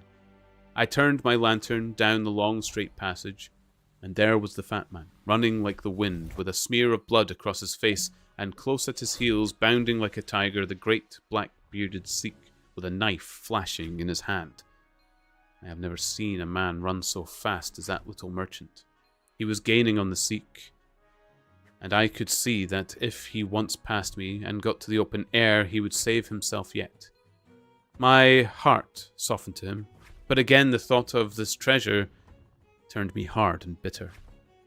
I cast my firelock between his legs as he raced past, and he rolled twice over like a shot rabbit. Ere he could stagger to his feet, the Sikh was upon him, and buried his knife twice in his side. The man never uttered moan nor moved muscle, but lay there, where he had fallen. I think myself that we may have broken his neck with the fall. You see, gentlemen, that I am keeping my promise. I am telling you every work of the business, just exactly as it happened, whether it is in my favour or not. He stopped and held out his manacled hands for the whiskey and water which Holmes had brewed for him. For myself, I confess that I had now conceived the utmost horror of the man, not only for his cold-blooded business in which we had been concerned, but even more for the somewhat flippant and careless way in which he narrated it. Whatever punishment was in store for him, I felt that he might expect no sympathy from me. Sherlock Holmes and Jones sat with their hands upon their knees, deeply interested in the story, but with the same disgust written upon their faces. You may have observed it, for there was a touch of defiance in his voice and manner as he proceeded.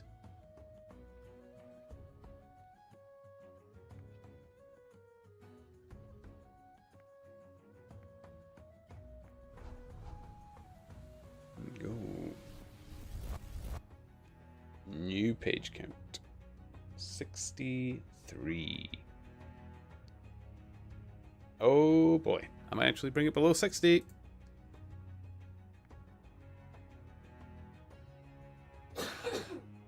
I'm doing it. I'm doing it.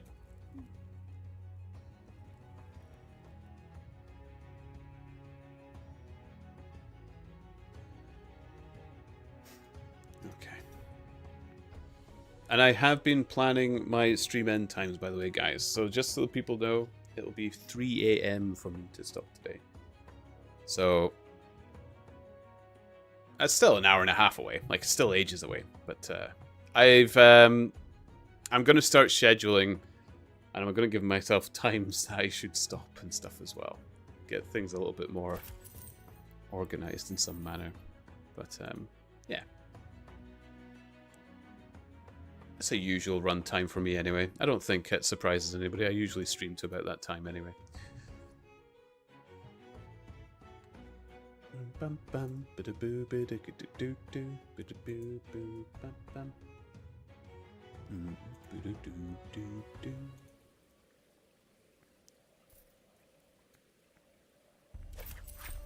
Thank you, Franz. To the tannery. Do, do, do, do, do. North side. Hi, Cosmic. Hi, Losu. Hello, Impaler. Well, I don't know if Impaler's there.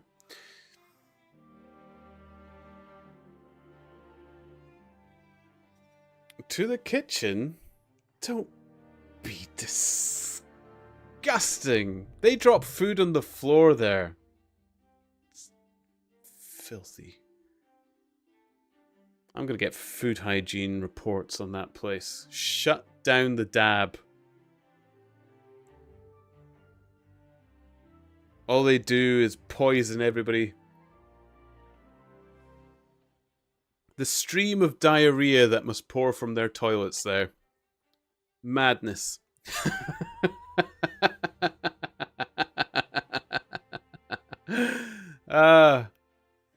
And with that diarrhea streak, get yourself cozy and I'll continue the book.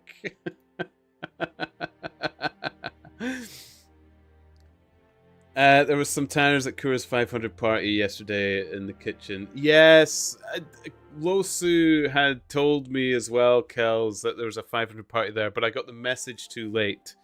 I was playing Final Fantasy XIV at the time. I would have been there. I apologize. I just missed the messages. It came in my Discord and I missed them. Pronus! Hello, hello. Oh, here we go. These are people on Losu's side stalling the pages. The food was bland. It doesn't surprise me, Losu. They only know how to make bacon sandwiches and vegetable stews. And I'm telling you, I didn't really see much stock go into those vegetable stews. It barely gets the time it needs to get the goodness and flavors out of the vegetables either. Terrible practice. Terrible practice. I hear they eat their Kit Kats whole as well. Ugh.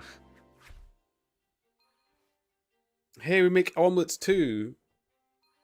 Well, color me excited.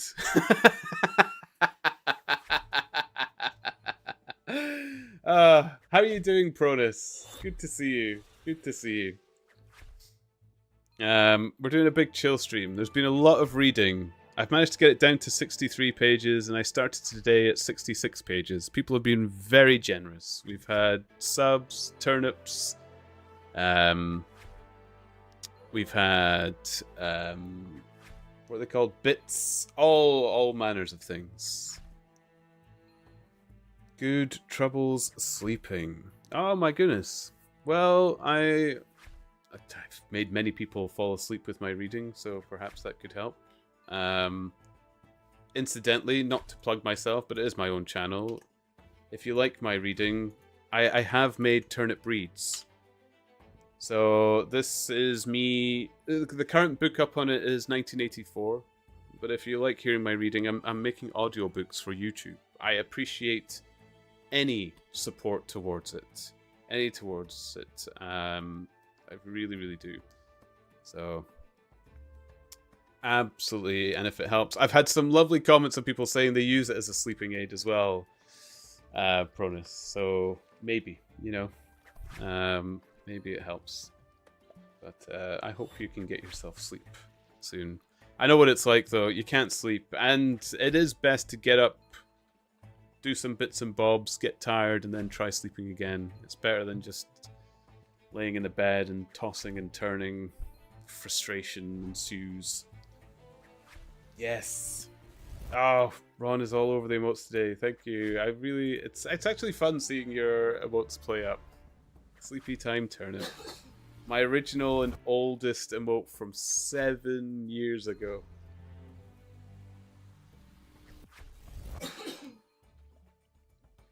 Switching to my phone. See that? Kitchen, not focusing on the food, on their phone. It's bad practice. Bad practice.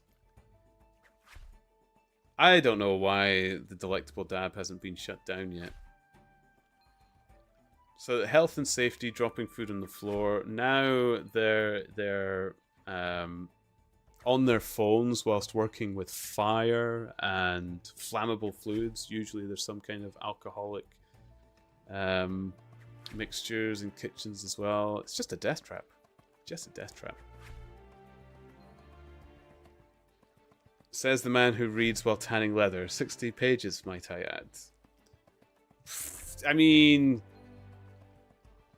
that's less risk. I'm not trying to feed people this leather. I just need it to tan, and then it goes off to other people to sew into clothing and armor, shielding people from the harsh weathers of brighter shores. I'm doing a good service, I would say. Those poor, unclothed people finally have something to wear upon their backs. How dare you, Kells, try and take that away from them? What an awful thought.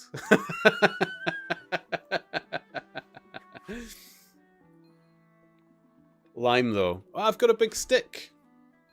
We got a big stick for the lime.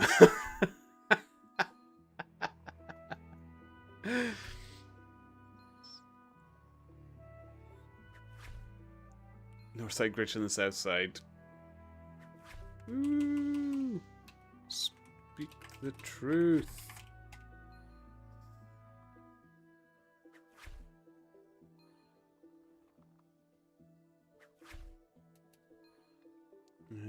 Promised, yeah, running on 4 hours at the moment, and I work in about 5 hours. Oh, that's the worst when you know. You know what I think is the worst thing as well, Pronus? Your phone telling you when your alarm is gonna go off. I hate that. There's probably a way to turn that little setting off where it tells you, but there's nothing more frustrating, especially when you know that you should probably get about 8 hours, and then you hit the alarm and it says, oh, your alarm will turn on in 7 hours 45. That already sets you up for a bad sleep. It drives me insane. Ugh.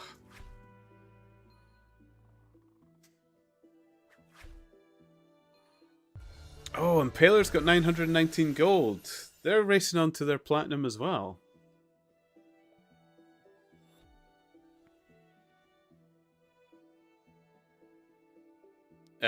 Kosovo. Oh, Cosmic, you're just a lovely soul.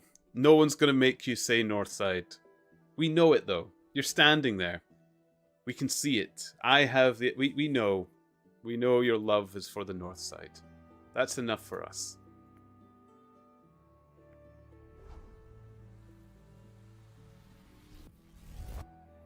I have to state my side of the tannery because it's part of my Pineapple Tours contract, which I haven't seen yet, or know if it actually exists.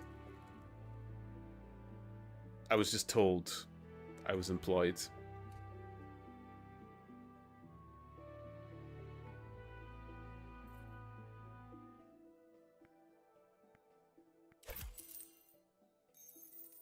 Go. Okay, another round. We have pages to read. Let's all help Pronus get their Z's.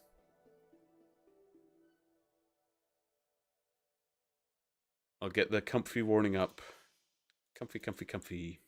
Cozy, cozy, cozy.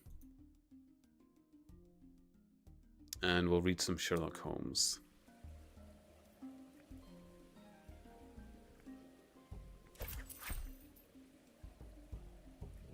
There's nothing worse than the waking hours of the night. To the scraper.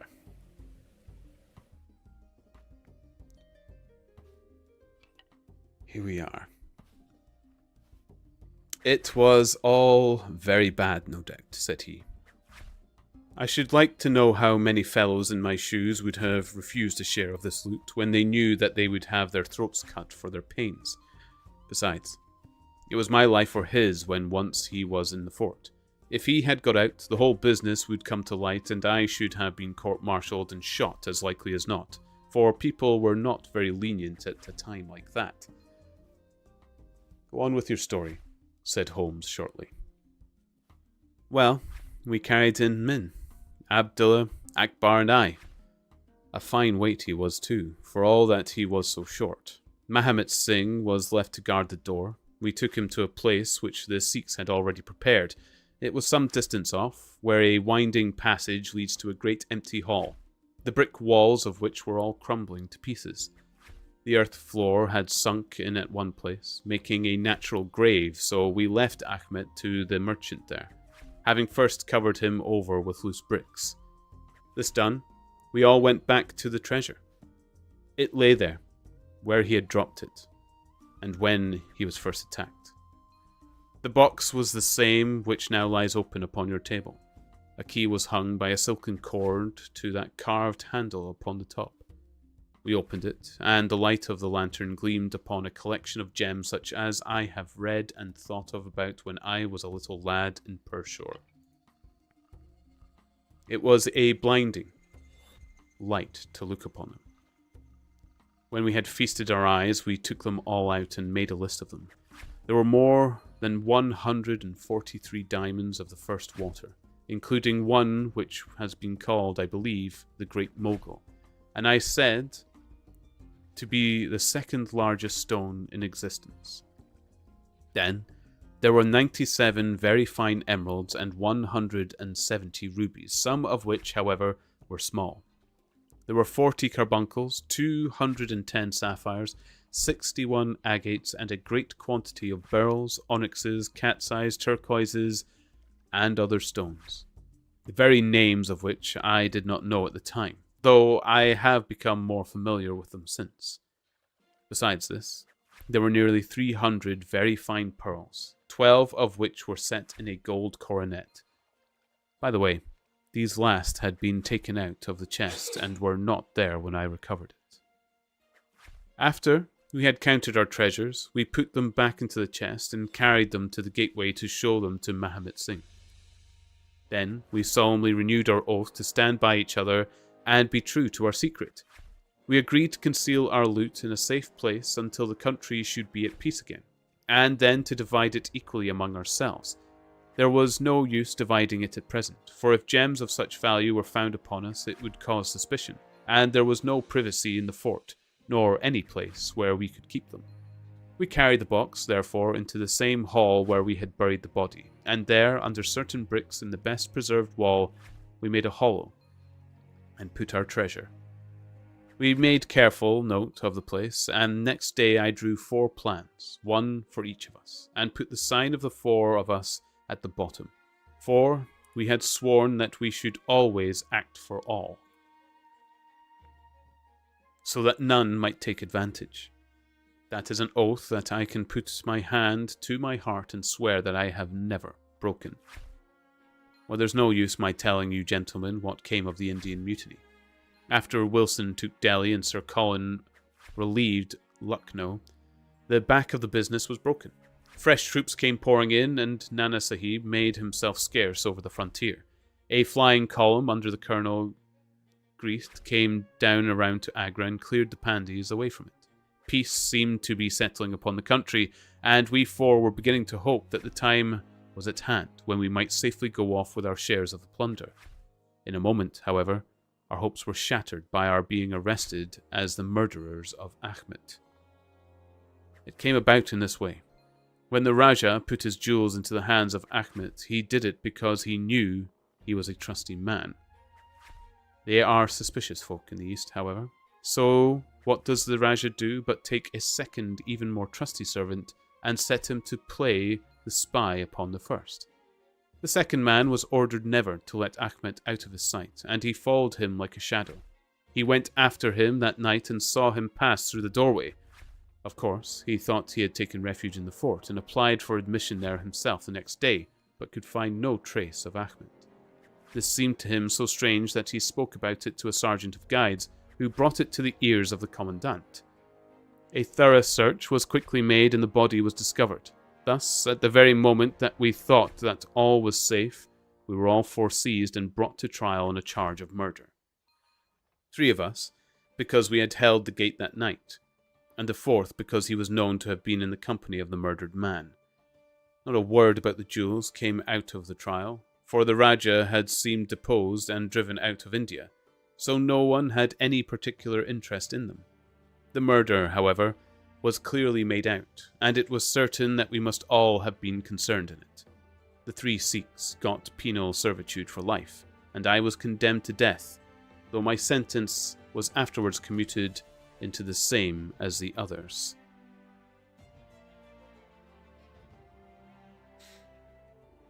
Susie says, hello, chat. Hello, Susie. She would like for me to go to sleep. Is it bedtime for Susie and yourself? Might be getting close, surely.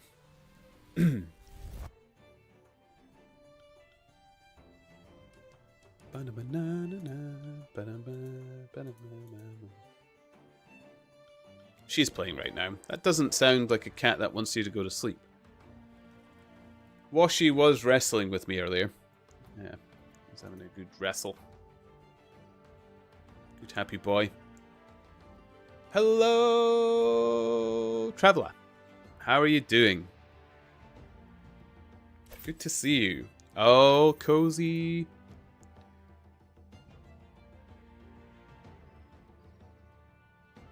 She looked up when you said her name. Oh, hello, Susie.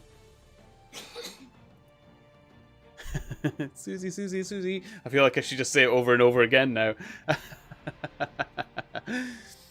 Good, thank you, you. I'm having a good day, Traveller. Thank you. I'm having a good day.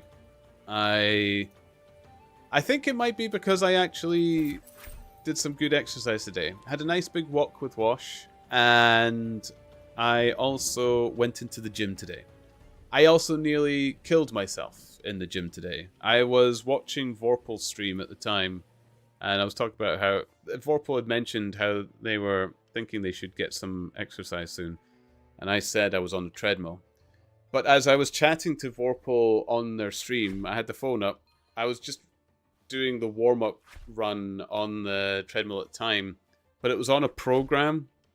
So the treadmill turned into a full 6-minute sprint as part of the program, and in my panic, the phone shot out my hand and onto the floor, so I couldn't chat to Vorpal anymore. Couldn't reach the phone. It was a bit silly. Don't use your phone whilst on a treadmill, folks, or do it more wisely than I do. I think she thinks you're Keldash. She is looking towards this gaming room confused. Aww. She knows no other man. Or so she tells you. Clearly on the mend. Well, this is the recent picture, Traveller. And that front right foot that you see on the corner of the screen, this is Washi's picture of the day. I don't know if this is going to be a thing, by the way. It is Wash's picture of the day today, but he doesn't always get a good picture like this. So, but you can see his front right footy is looking a lot better. He is doing very, very well. The vet was very pleased with his progress today.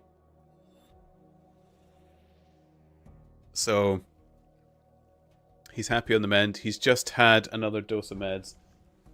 And he's had his cream. He's had his cream for his abscess on his footy as well. So he's doing very, very well. Oh my. You survived though. I did survive. I survived my treadmill incident. And I learned my lesson. Put up a video. Put it in the holster. Watch video. But do not type on phone. That is my treadmill rules.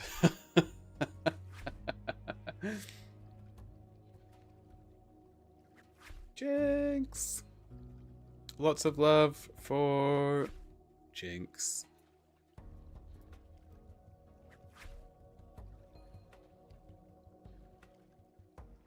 Oh. And the page count is down to 60. It's getting there. It's getting there, guys. We're doing it.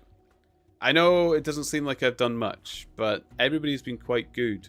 I need to figure out how to get page counter on here, and Loso and Shorelines were trying to get the page count up to 100. It's become a bit of a competition for them.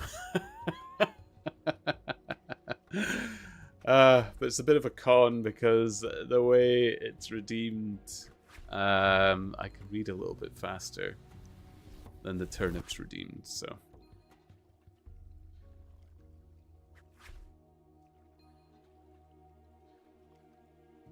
Oh, and I do still have Patchy, guys. I do still have Patchy if people wish to play.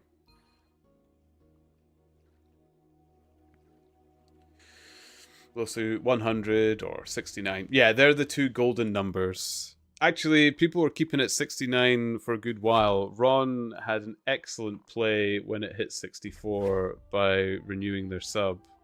Very well played.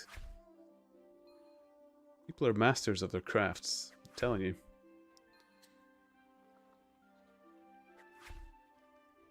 Yay! Back to the steep rolls, eh? Yes, I should probably have also said be wary. I deliberately didn't say it, but yeah. I managed to catch... Oh, who was it I caught out earlier? Oh, it was Vorpal, actually. After I nearly killed myself on the treadmill, Vorpal came in to say hello on my chat. And they PP5'd.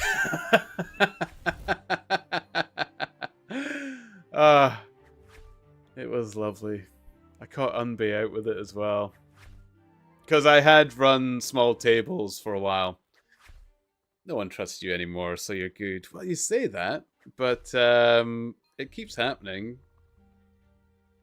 I think when I caught Spartan out, it's still my favorite. I still watch that video from time to time. The horror in Kells' voice trying to defend the poor soul as well.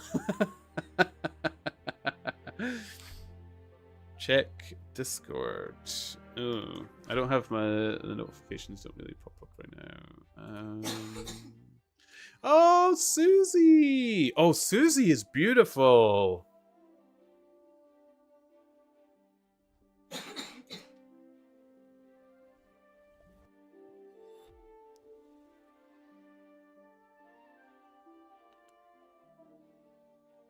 Oh, wow. Susie's a beautiful kitty. Oh, thanks for the picture, Kels. That was nice. She really is. She really is, yeah. Oh, it's 2,650 doubloons. That's not bad. It's not a bad pot, guys. It's not a bad pot. Can I steal it? Nope. Gotta go. Anime time. Enjoy, Kels.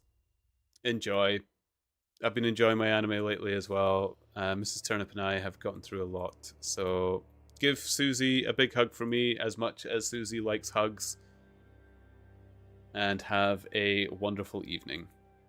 Thanks for popping by. I really do appreciate it. Much love. Love it, love it, love it. I love it, I love it, I love it.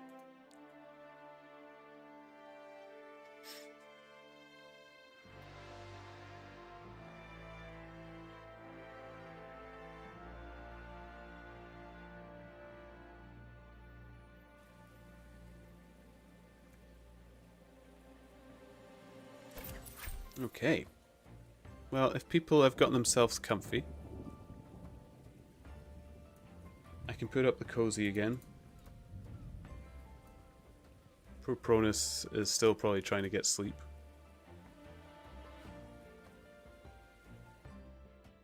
Cozy, cozy, cozy. Get your cozy on. Ron's got their cozy on.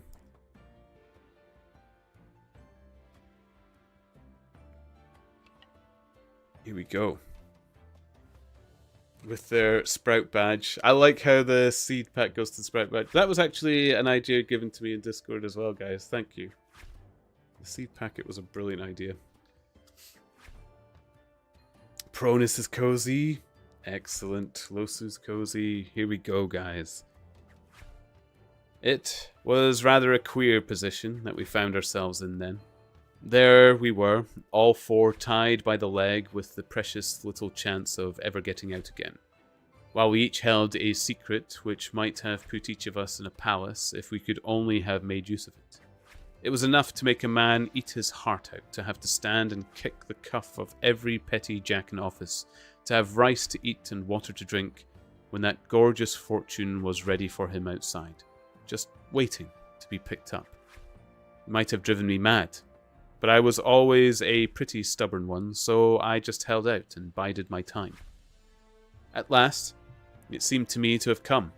I was changed from Agra to Madras, and from there to Blair Island in the Andamans. There are very few white convicts at this settlement, and as I had behaved well from the first, I soon found myself a sort of privileged person. I was given a hut in Hopetown, which is a small place on the slopes of Mount Harriet, and I was left pretty much to myself.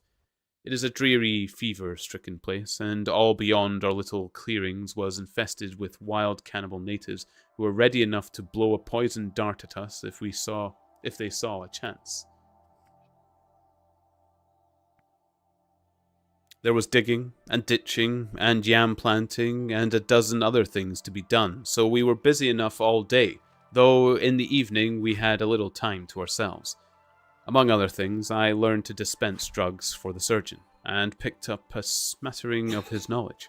All the time, I was on the lookout for a chance to escape, but it is hundreds of miles from any other land, and there is little or no wind in those seas, so it was a terribly difficult job to get away. The surgeon, Dr. Somerton, was a fast, sporting young chap, and the young officers would meet him in his rooms for an evening and play cards. The surgery, where I used to make up my drugs, was next to his sitting room, and with a small window between us. Often, it felt lonesome. I used to turn out the lamp in the surgery, and then standing there, I could hear their talk and watch their play. I am fond of a hand at cards myself, and it was almost as good as having one to watch with the others. There was Major Sholto, Captain Morstan, and Lieutenant Bromley Brown, who were in command of the native troops, and there was the surgeon himself, and 2 or 3 prison officials. Crafty old hands who played a nice, sly, safe game. Very snug, little party they used to make. Well, there was one thing which very soon struck me, and that was that the soldiers used always to lose and the civilians to win. Mind I don't say that there was anything unfamiliar, but so it was. These prison camps had done little else than play cards ever since they had been at the Andamans, and they knew each other's game to a point, while the others just played to pass the time and threw their cards down anyhow. Night after night, the soldiers got up poorer men, and the poorer they got, the more keen they were to play. Major Sholto was the hardest hit. He used to pay in notes and gold at first, but soon it came to notes of hand and for big sums. He sometimes would win for a few deals just to give him heart, and then the luck would set in against him, worse than ever. And all day he would wander about as black as thunder, and he took to drinking a deal more than was good for him. One night he lost even more heavily than usual. I was sitting in my hut when he and Captain Morstan came stumbling along on the way to their quarters. They were bosom friends, those two, never far apart. The Major was raving about his losses. "It's all up, Morstan," he said, as they passed my hut. "I shall have to send in my papers. I am a ruined man." "Nonsense, old chap," said the other, slapping him upon the shoulder. "I've had a nasty facer myself, but—" That was all I could hear, but it was enough to set me thinking. A couple of days later, Major Sholto was strolling on the beach, and I took the chance of speaking to him. "I wish to have your advice, Major," said I. "Well, Small, what is it?" he asked, taking his cheroot from his lips. "I wanted to ask you, sir," said I, "who is the proper person to whom hidden treasure should be handed over? I know where 500,000 worth lies, and as I cannot use it myself, I thought perhaps the best thing that I could do would be to hand it over to the proper authorities, and then perhaps they would get my sentence shortened for me. 500,000 small? He gasped, looking hard at me as if I was earnest. Quite that, sir. In jewels and pearls. It lies there ready for anyone, and the queer thing about it is that the real owner is outlawed and cannot hold property, so that it belongs to the first comer. To government, Small, he stammered. To government. But he said it in a halting fashion, and I knew in my heart that I had got to him.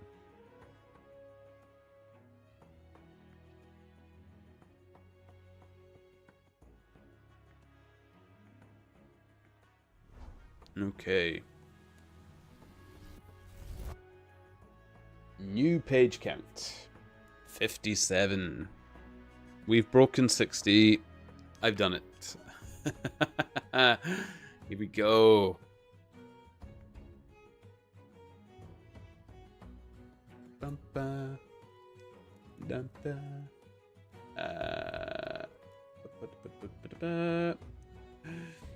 Kuramori.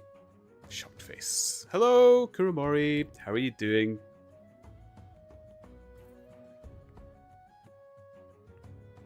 If people do want to top up pages, it's 300 turnips. Follows. A little bit of bits gets pages. And Subscribble gets 5 pages. If you wish to hear more. Although, there's plenty of pages saved. You're not on threat to run out, but... if you like to top it up and help out future listeners, they will very much appreciate it, I am sure.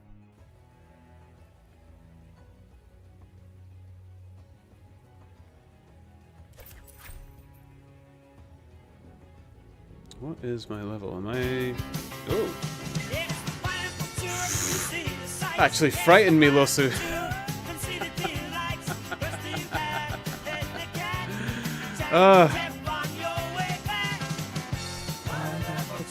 Look up at the city. Look at her, so pretty. So pretty. Look at us now.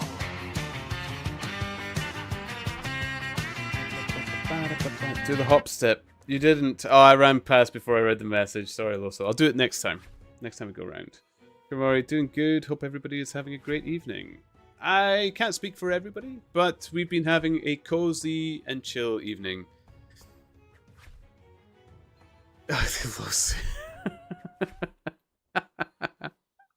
I'm reading books, Losu. Stop trying to stall the pages. I know what you're doing. You're trying to... I said I'll do the hop skip the next time round. But yeah, we're... Pineapple emote? Oh, Ron, I have been working on a pineapple emote, but it hasn't gone well either. But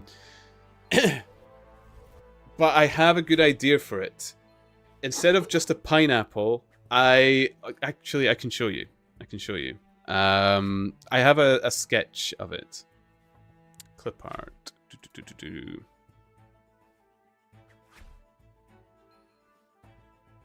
So, yeah, we've had a lovely evening, Kuramari. Very chill. I mean, most of the times I tend to have a chill stream, so. But here we go.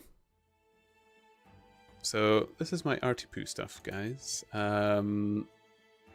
Let us... Where is it? Emote and badges. There we go. So there's your one, Ron. That was the last one that I did.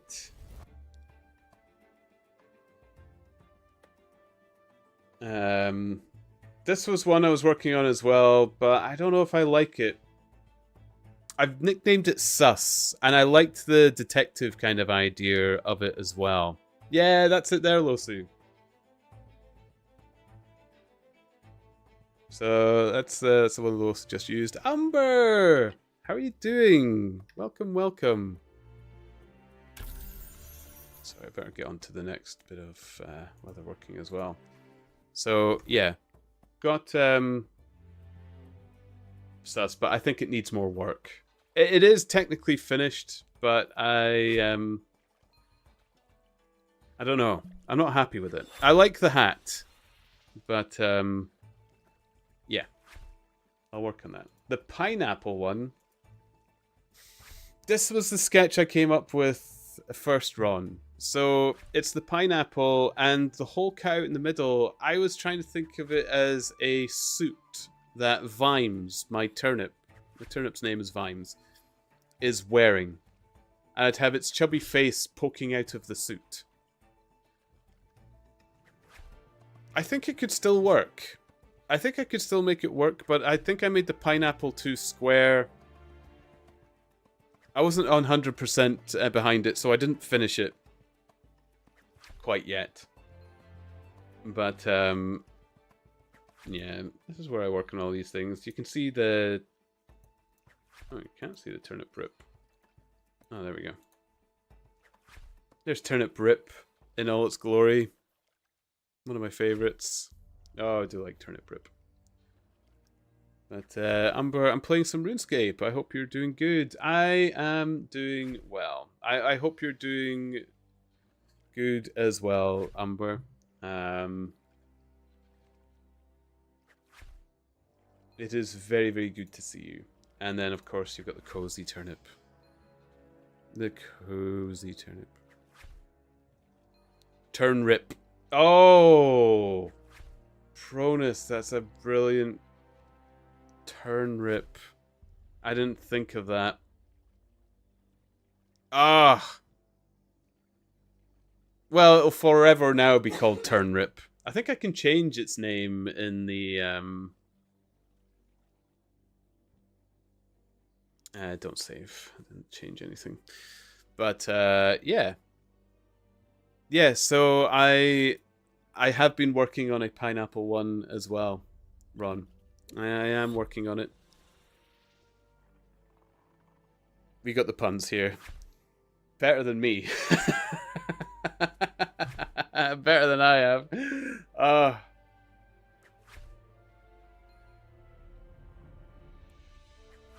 Turnip. Can I think you can edit it.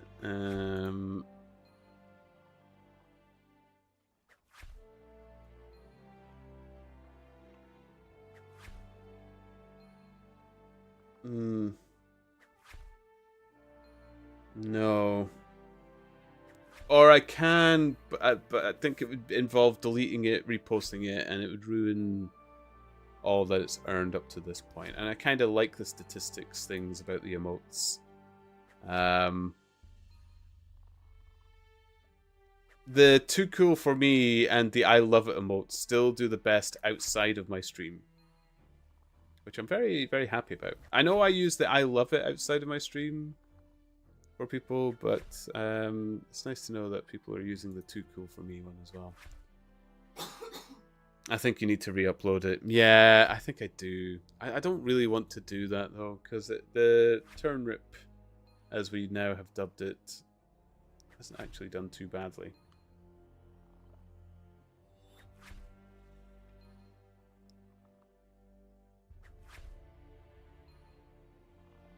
I know it was used in Final Fantasy a few times, because I have died a few times in that game.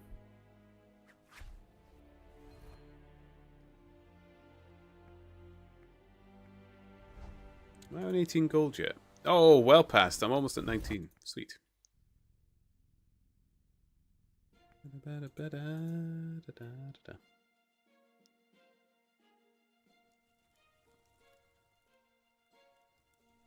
bum, bum, bum, bum, bum. But yes, welcome in Umber, welcome in Kuramori. We are still reading books. We have lots of pages to get through. If you wish to add, I mean, there is 57 pages left to go. But if you wish to add more pages for future people, it is 300 turnips for one. A follow gets one, but I imagine you may have already followed. Or the little bits that enlarge the things buys a page as well, and a subscribe buys 5. But we have 57 right now, so worry not. If you're just here to listen to the pages, there is plenty for everyone. I am still streaming for another hour, so there is lots of time to listen to more of the book. So we shall cozy up again. Cozy, cozy, cozy.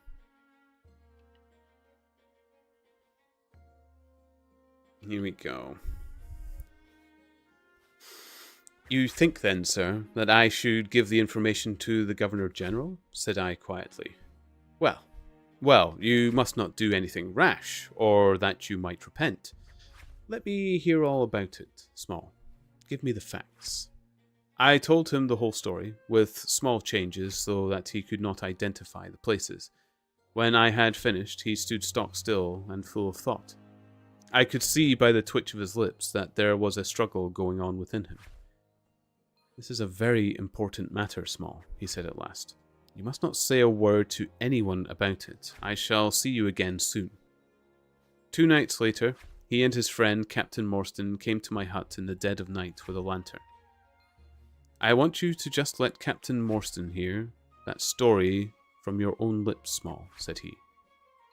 I repeated it as I had told it before. It rings true, huh? Said he. It's good enough to act upon. Captain Morstan nodded. Look here, Small, said the Major. We have been talking it over, my friend here and I, and we have come to the conclusion that this secret of yours is hardly a government matter, after all, but is a private concern of your own, which, of course, you have the power of disposing of as you think best. Now, the question is, what price would you ask for it?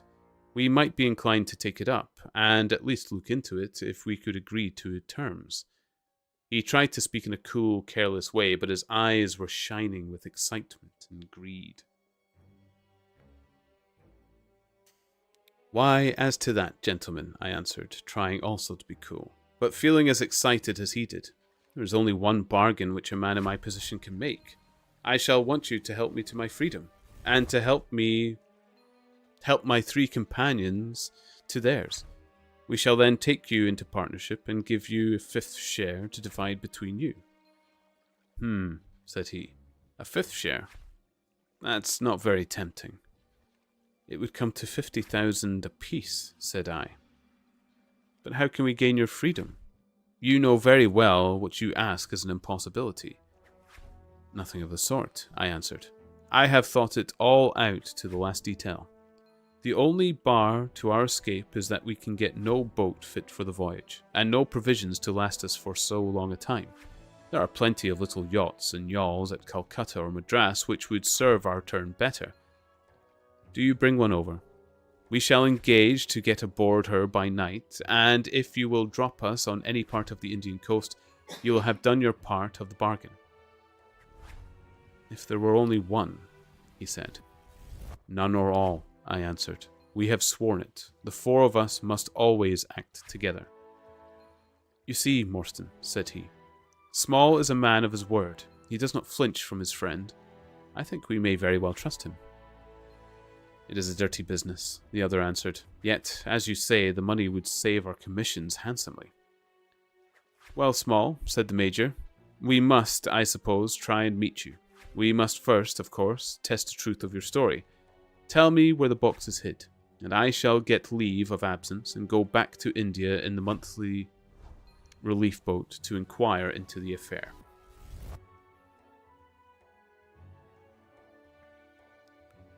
Not so fast, said I, growing colder as he got hot.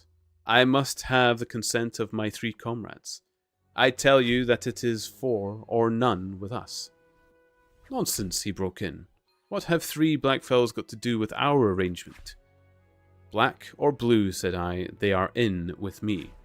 We are all to go together. Well, the matter ended by a second meeting, at which Mahomet Singh, Abdullah Khan and Dost Akbar were all present. We talked the matter over again, and at last we came to an arrangement. We were to provide both the officers with the charts of the parts of the Agra fort and mark the place in the wall where the treasure was hid. Major Sholto was to go to India to test our story. If he found the box, he was to leave it there, to send out a small yacht provisioned for a voyage, which was to lie off Rutland Island and to which we were to make our way. and finally to return to his duties.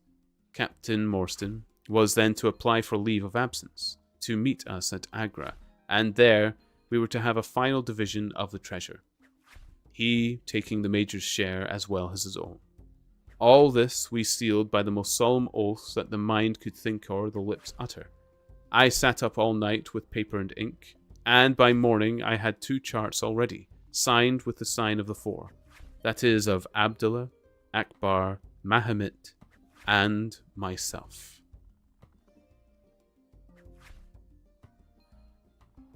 Amber, I'm gonna lie down soon, so I'll be lurking. It's 9 and I'm sleepy. Have a good snoozle, Amber. Why not? Sleepy times. Sleepy times.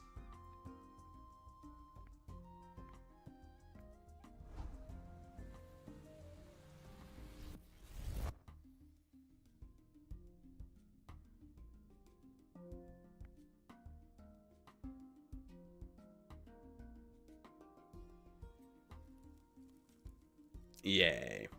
The Sleepy Time Turnip is still the most used emote that I have. Got spammed a lot whenever I would sign off. But you can see that was my trying to draw emotes 7 or 8 years ago.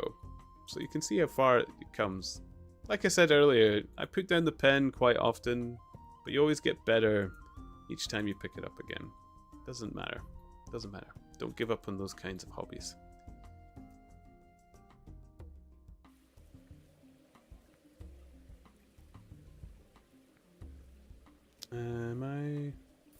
What was it? 88 was the next leather, was it?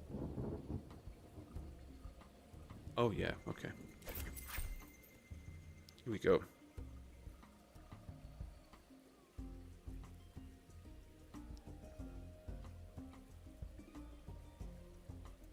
But incidentally as well, and I'm going to push it again because it is quite important to me. But if you like the reading so far, I am making a little audio book on that YouTube channel. It's called Turnip Reads, and you can listen to me reading a book anytime you want. I have more to record. It's got a bit of 1984 right now, but more is coming. More is coming. Now that I'm feeling a lot better and my voice is definitely healed, I will start recording some more. But here we go. Cozy, cozy, cozy. Let's make leather and read books. Oh, I forgot to do the count update as well. We are on 54 pages left. 54 left. Well, gentlemen, I weary you with my long story, and I know that my friend Mr. Jones is impatient to get me safely stowed in Choki. I'll make it as short as I can. The villain Sholto went off to India, but he never came back again.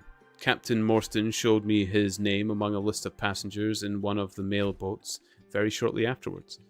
His uncle had died, leaving him a fortune, and he had left the army.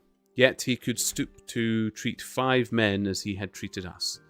Morstan went over to Agra shortly afterwards and found, as we expected, that the treasure was indeed gone. The scoundrel had stolen it all, without carrying out one of the conditions of which we had sold him the secret. From that day, I lived only for vengeance. I thought of it by day and nursed it by night. It became an overpowering absorption passion with me. I cared nothing for the law, nothing for the gallows. To escape, to track down Sholto, to have my hand upon his throat, that was my one thought. Even the Agra treasure had come to be a smaller thing in my mind than the slaying of Sholto. Well, I have set my mind on many things in this life, and never one which I did not carry out. But it was weary years before my time came. I have told you that I had picked up something of medicine.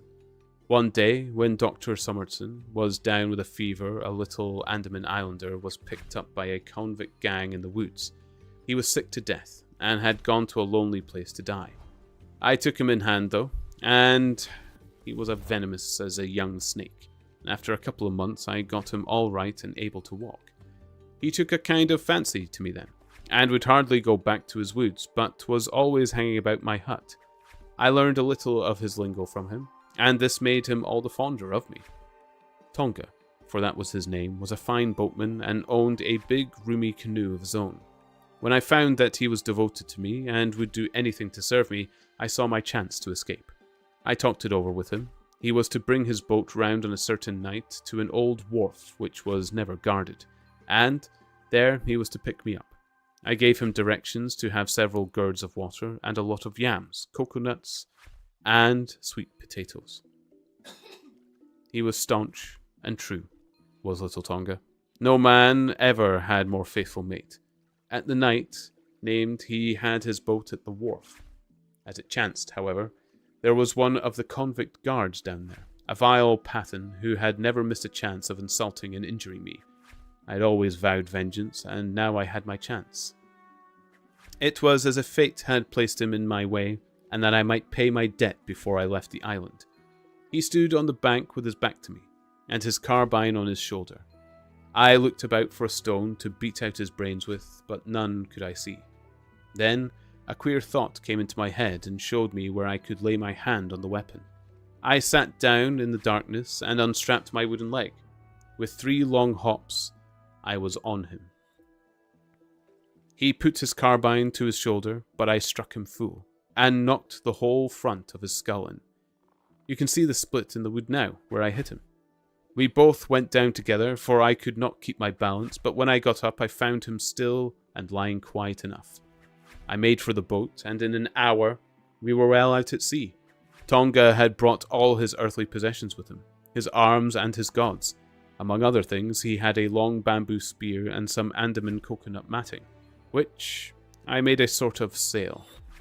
For 10 days we were beating about, trusting to luck, and on the 11th we were picked up by a trader which was going from Singapore to Jeddah, with a cargo of Malay pilgrims. They were a rum crowd, and Tonga and I soon managed to settle down among them. They had one very good quality. They let you alone and asked no questions. Well, if I were to tell you that the adventure that my little chum and I went through, you would not thank me, for I would have you here until the sun was shining. Here and there we drifted about the world, something always turning up to keep us from London. All the time, however, I never lost sight of my purpose. I would dream of Sholto at night. 100 times I have killed him in my sleep. At last, however, some 3 or 4 years ago, we found ourselves in England. I had no great difficulty in finding where Sholto lived, and I set to work to discover where he had realized the treasure, or if he still had it. I made friends with someone who could help me. I name no names, for I don't want to get anyone else in a hole. And I soon found that he still had the jewels. Then I tried to get at him in many ways, but he was pretty sly and had always 2 prize fighters besides his sons and his Khitmagar on guard over him.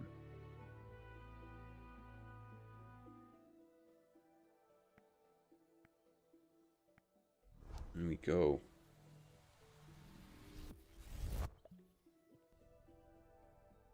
We are down to 51 pages. What a night. Oh, I've enjoyed this.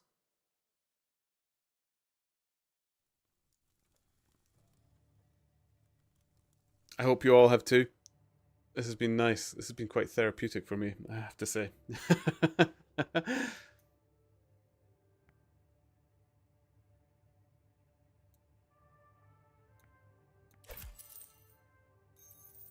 Here we go. Tinkle, tinkle. 19 gold. Stinking rich. Look at me. So close to my platinum. Choo! And Yopoyo. Great names.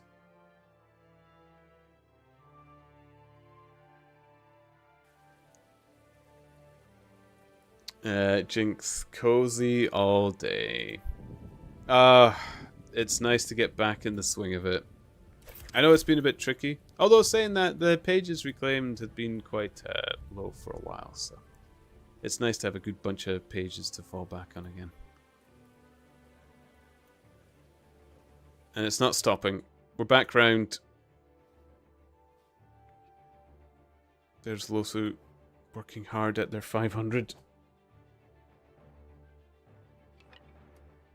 Oh, I almost forgot. Blow you a kiss. There we go. Beautiful. Here we go. Cozy, cozy, cozy. I'm getting on it, Losu. I'm getting on it. There we are. One day, however, I got word that he was dying.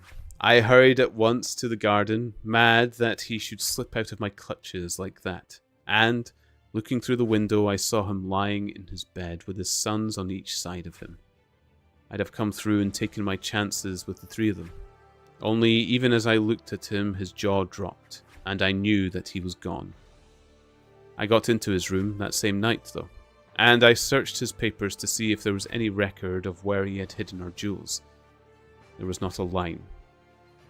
However, so I came away, bitter and savage as a man could be.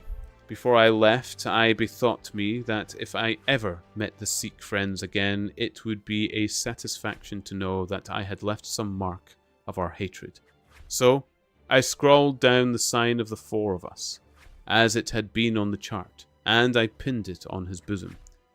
It was too much that he should be taken to the grave without some token from the men whom he had robbed and befooled. We earned a living at this time by my exhibiting poor Tonga at fairs and other such places as a cannibal.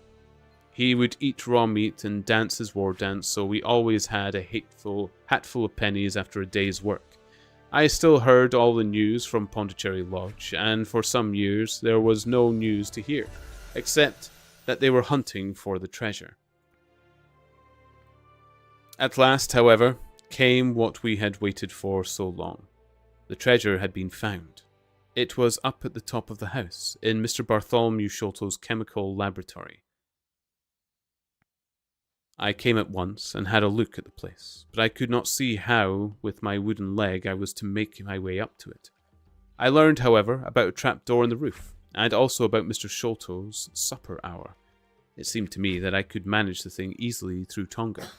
I brought him out with me with a long rope wound round his waist. He could climb like a cat, and he soon made his way through the roof, but, as ill luck would have it, Bartholomew Sholto was still in the room to his cost. Tonga thought he had done something very clever in killing him, for when I came up the roof I found him strutting about as proud as a peacock. Very much surprised when I made at him with the rope's end and cursed him for the little bloodthirsty imp. I took the treasure box and let it down, and then slid down myself, having first left the sign of the four upon the table to show that the jewels had come back at last to those had the most right to them. Tonga then pulled up the rope, closed the window, and made off the way that he had come. I don't know that I have anything else to tell you.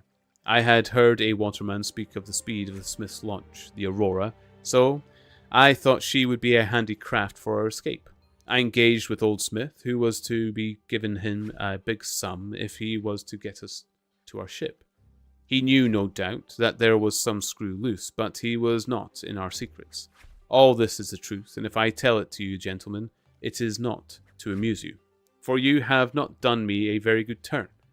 But it is because I believe the best defense I can make is just to hold back nothing, but let all the world know how badly I have myself been served by Major Sholto, and how innocent I am of the death of his son. A very remarkable account, said Sherlock Holmes. A fitting wind-up to an extremely interesting case. There's nothing at all new to me in the latter part of your narrative, except that you brought your own rope. That I did not know. By the way, I had hoped that Tonga had lost all his darts, yet he managed to shoot one at us on the boat. He had lost them all, sir, except the one which was in his blowpipe at the time. Ah, Of course, said Holmes. I had not thought of that. Is there any point which you would like to ask about? Asked the convict affably. I think not, thank you, my companion answered. Well, Holmes, said Athelney Jones, you are a man to be humoured, and we all know that you are a connoisseur of crime, but duty is duty, and I have gone rather far in doing what you and your friend asked me. I shall feel more at ease when we have our storyteller here, safe under lock and key. The cab still waits, and there are 2 inspectors downstairs. I am much obliged to you both for your assistance. Of course, you'll be wanted at the trial. Good night to you. Good night, gentlemen both, said Jonathan Small. You first, Small, remarked the wary Jones as they left the room.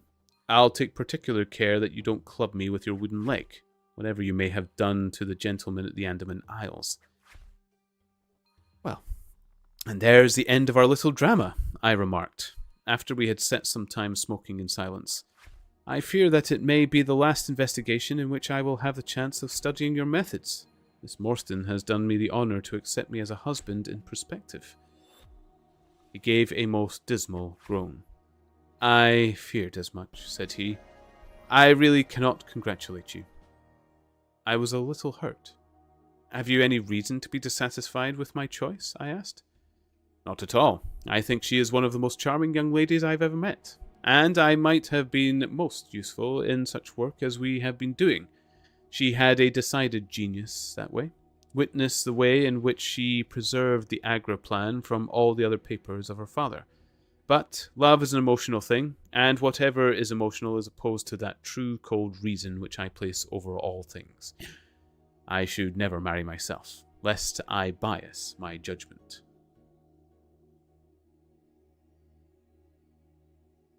I trust, said I, laughing, that my judgment may survive the ordeal.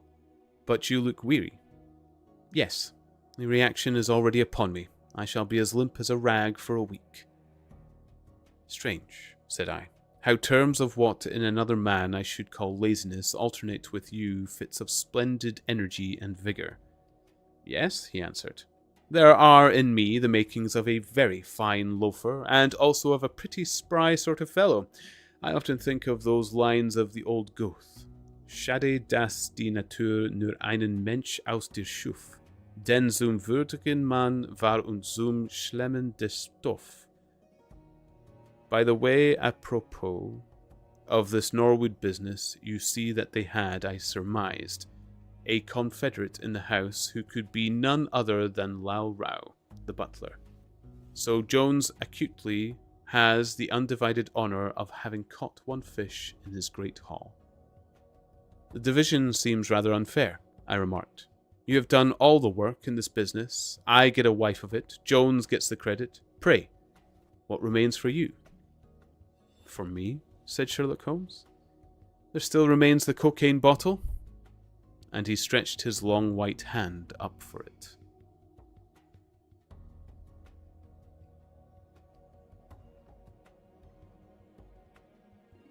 Guys, we have finished a 3rd book in this book reading escapade.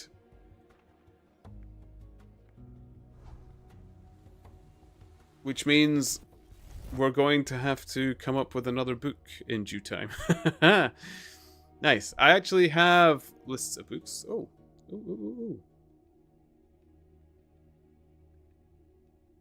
Oh, sorry, I just have to reply to some.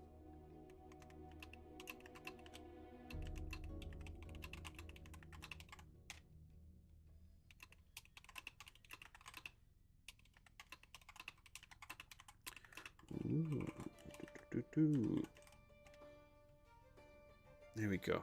Sorry, I just had to message something there, guys. Cosmic condition. Yes! Yes, okay. So, of course, the 3rd Sherlock Holmes book will be in the list as well. What I'll probably do is I'll put up a polsy poo. I don't know how many people have not fallen asleep in the stream yet, but I'll put up a little poll. I'll list 5 books. I still have a few books here to go.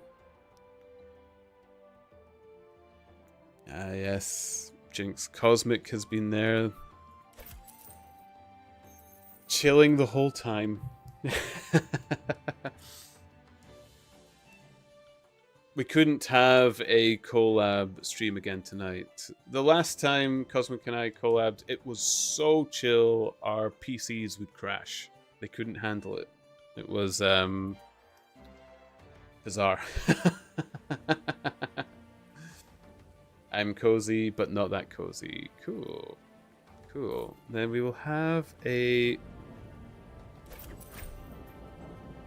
little poll to come up.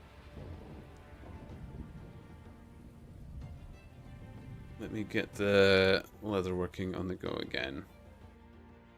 It was very peak chill, I must admit. I very much enjoyed myself.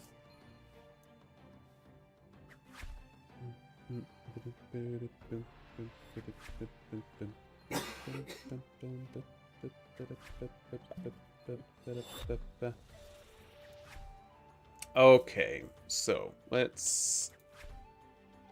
What time have I got? It's 2:30. So what I'll do is I'll give it 5 minutes. Shall I? What shall be our next book? So we have Sherlock Holmes again, because there is another book to be had. I have to check the next one.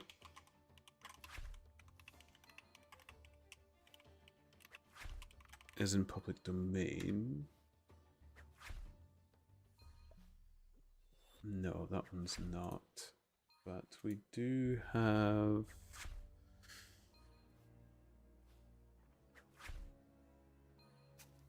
Where's the other ones here? There we go. So we have Sherlock Holmes. We have Moby Dick, which I actually have the physical copy for.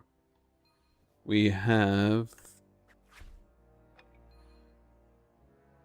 Dante's Inferno.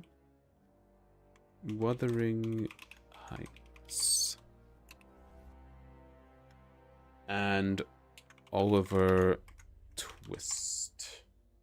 There we go. So, the 5 that's going to come up in the poll is Sherlock Holmes, the 3rd book, Moby Dick, Dante's Inferno, Wuthering Heights, or Oliver Twist. And I will pop that up now. If people want to pop their votes in, see what book they'll have, or wish to hear.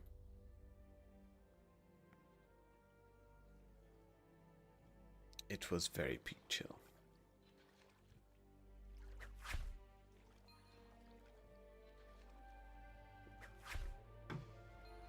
And if there's no votes, I will just I'll just hold it again on another day. I shall hold it on another day. But there we go. 3 books down. This is good because it gives me more that I need to get ready to record for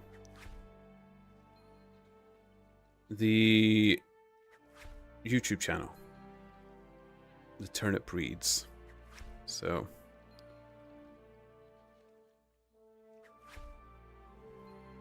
let's go. I'm going to reward myself with a bit of chocolate for that.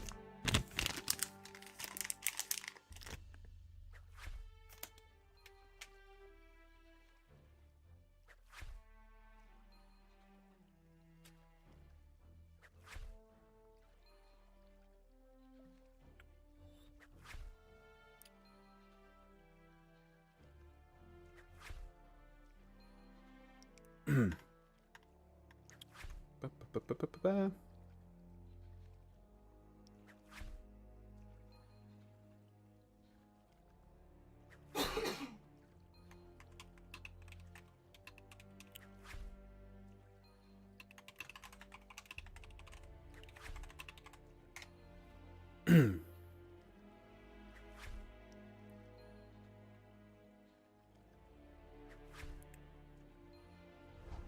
Here we go.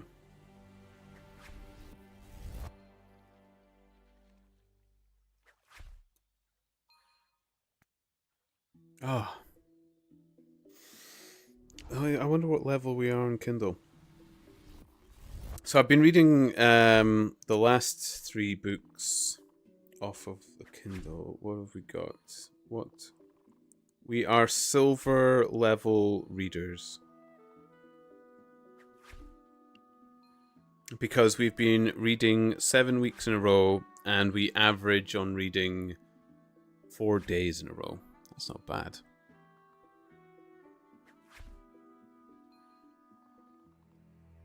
Oh.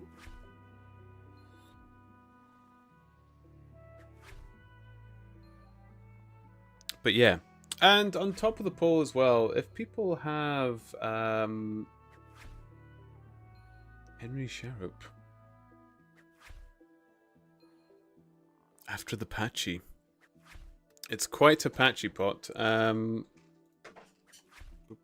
we got? 2,850.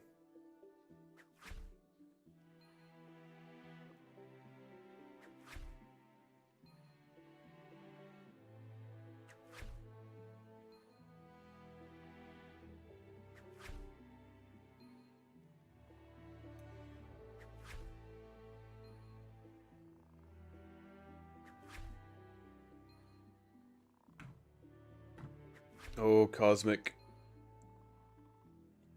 Thank you for the donations. It's now 3,000 in the pot.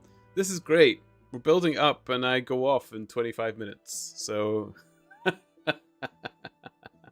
I'll run away with it.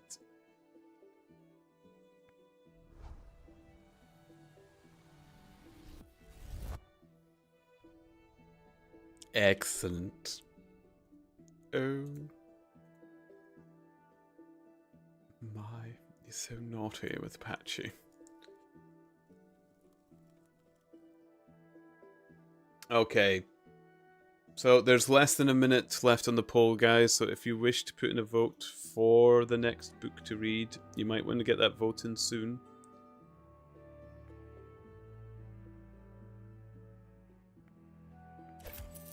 And if you have future book selections, just let me know. Just type it up. The only prerequisite, the only thing that is required of this book, if you suggest it, is it needs to be in public domain. That is all that is required.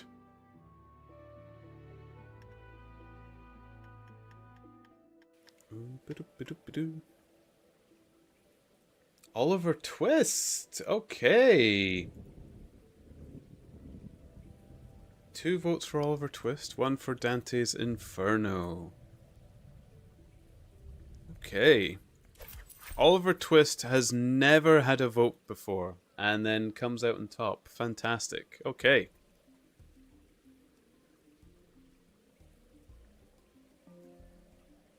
Boo, boo, boo, boo, boo.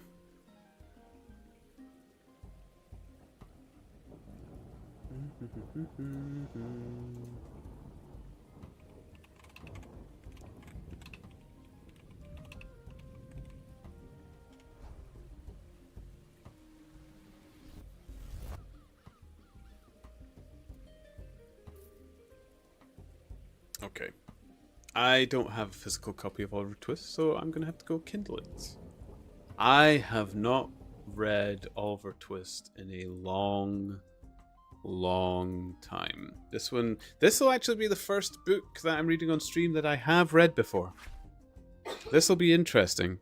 I wonder if it will appear different, if I'll be more confident in it or such. I'm quite excited about that.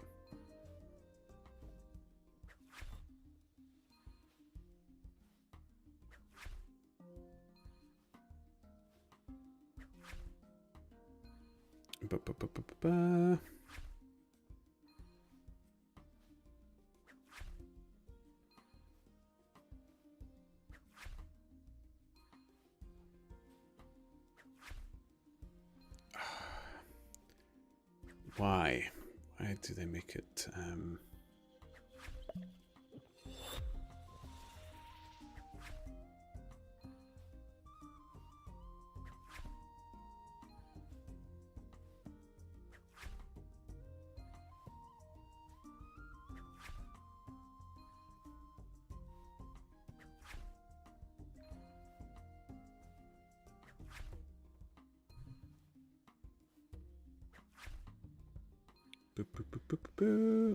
Here we go.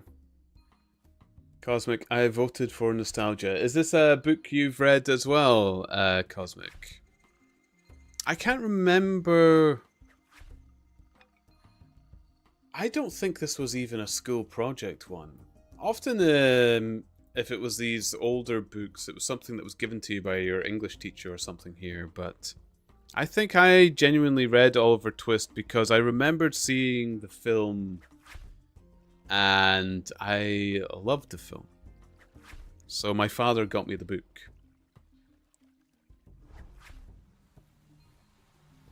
That book is now long destroyed. I mistreated that book when I read it. Bent back the spine horribly and all sorts. I was an awful young person when it came to looking after my books. Much better at it now.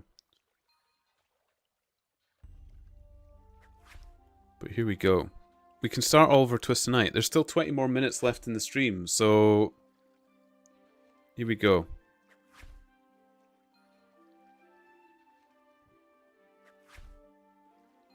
Let's go to it.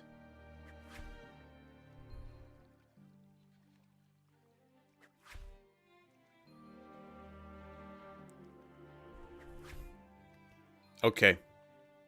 Okay. What I'll do is I'll wait till we've got the next round of leather, because then we can get the pages in immediately. And because we've completed a book, everybody's done so well, I am going to add 5 more pages to the total.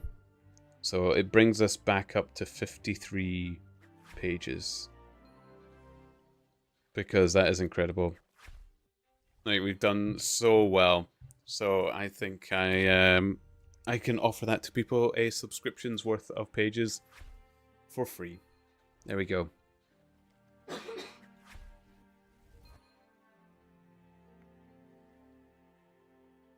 And I'll work on trying to get that page counter on screen.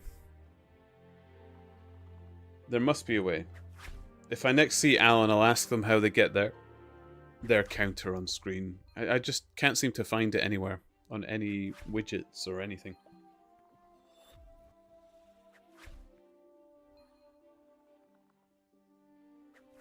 You're so kind, Turnip.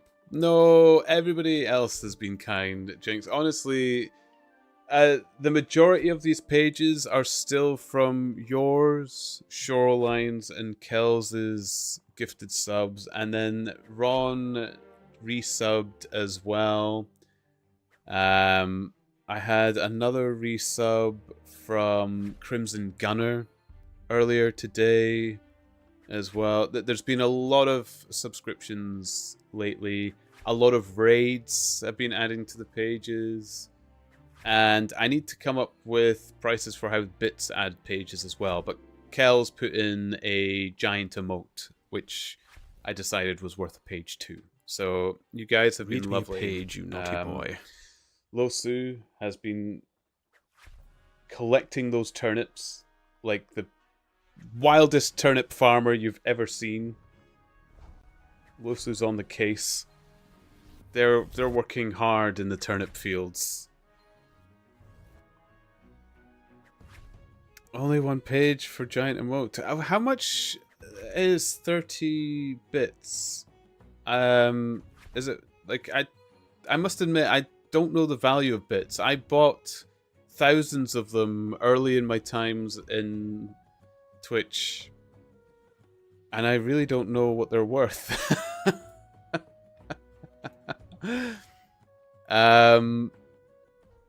Is 2 more fair? What do people believe is fair? I'm not going to argue too much on it either. Is 2 more fair? Will we go with 2?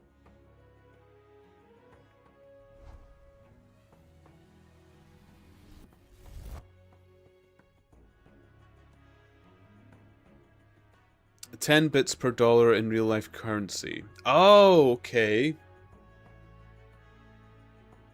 And how much was it to gigantify an emote again? 30. Okay, so call it 3 pages then.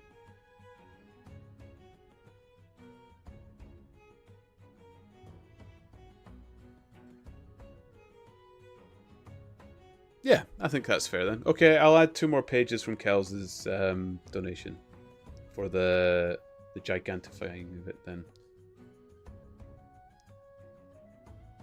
Yeah. So 53, add Losu's donation 54, and then the 2, we're on 56. We're on 56.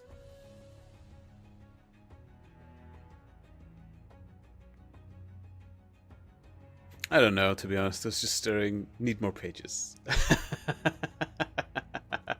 To be honest, I can read through the pages quite quickly, and the way Kindle breaks down the pages is a little bit iffy as well. So I usually dole out free pages. I usually overread some of the pages where I can, and I'm not too strict on it. But I am determined to keep it below 69, and if it goes beyond 69, I definitely don't want it to creep up to 100 pages. So I will be competitive on that. But yeah, you get 5 free pages from you guys because you did complete a book. And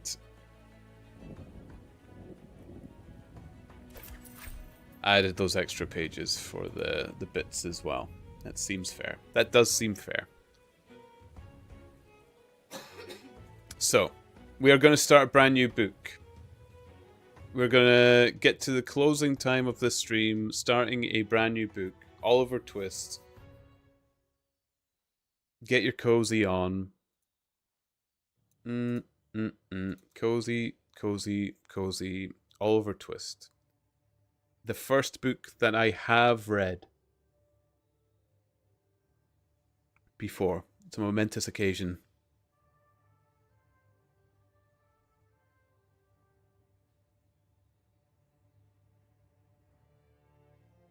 So, of course, from Charles Dickens himself, Oliver Twist.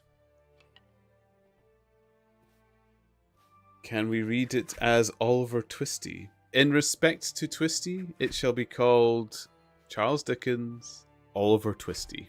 Chapter 1 treats of the place where Oliver Twisty was born and of the circumstances attending his birth.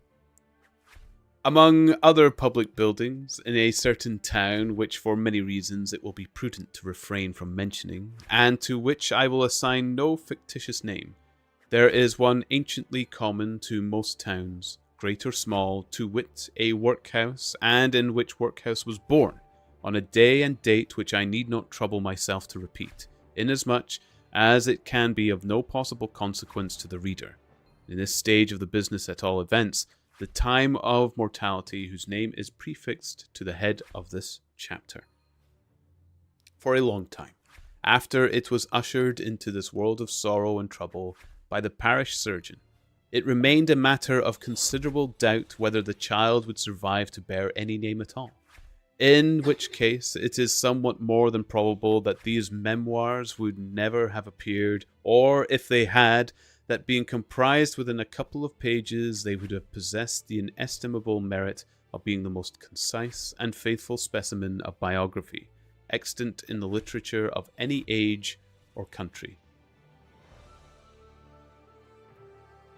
Although I am not disposed to maintain that being born in a workhouse is in itself the most fortunate and enviable circumstance that can possibly befall a human being, I do mean to say that in this particular instance, it was the best thing for Oliver Twist that could be possibility have occurred. Oliver Twisty that could by possibility have occurred. The fact is that there was considerable difficulty in inducting Oliver to take upon himself the office of respiration. A troublesome practice, but one which custom has rendered necessary to our easy existence, and for some time he lay gasping on a little flock mattress, rather unequally poised between this world and the next, the balance being decidedly in favour of the latter. Now, if during this brief period Oliver had been surrounded by careful grandmothers anxious aunts, experienced nurses, and doctors of profound wisdom, he would most inevitably and indubitably have been killed in no time. There being nobody by, however, but a pauper old woman, who was rendered rather misty by an unwonted allowance of beer, and a parish surgeon who did such matters by contract, Oliver and nature fought out the point between them. The result was that, after a few struggles, Oliver breathed, sneezed, and proceeded to advertise to the inmates of the workhouse the fact of a new burden having been imposed upon the parish, by setting up as a loud cry as could reasonably have been expected from a male infant who had not been possessed of that very useful appendage, a voice, for a much longer space of time than 3 minutes and a quarter.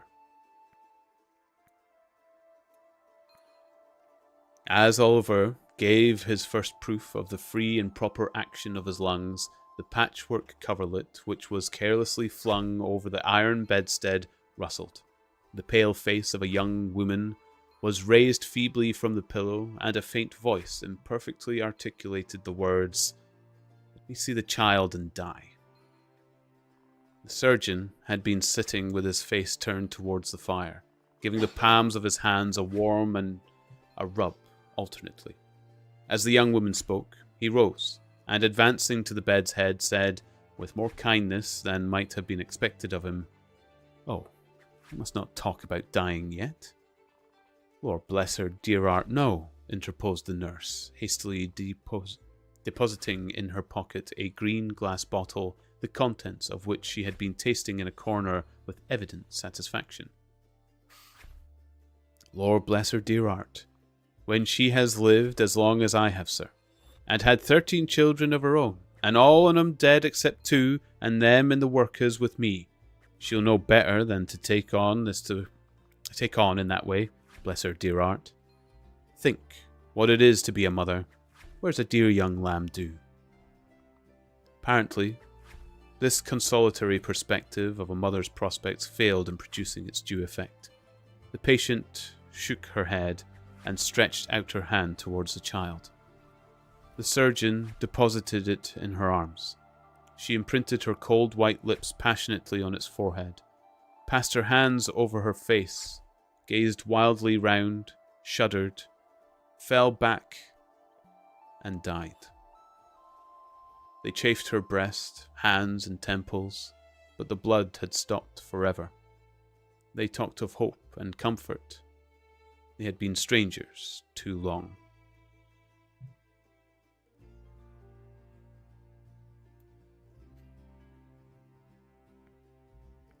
Good choice of book, guys. Good choice of book.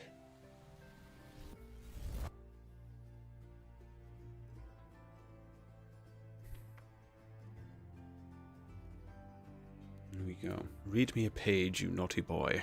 Oh, absolutely, Cosmic. I would be delighted to. And you keep the count up to 54.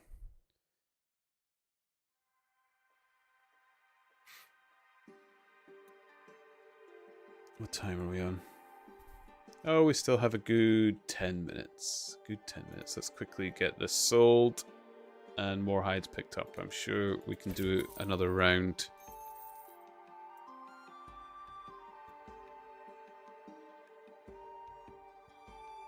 Although I've been really getting into the book things, I could carry on, but I really shouldn't. I've set times now. I should head off when my time is up, but I will try and get these pages in. And all pages that are redeemed, I will honor. I bank them all. So anything that you donate, even if you do not hear it yourself, others will greatly appreciate it.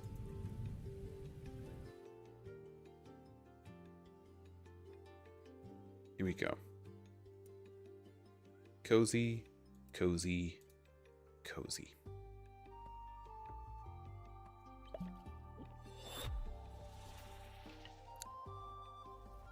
"It's all over, Mrs. Thingamy," said the surgeon at last.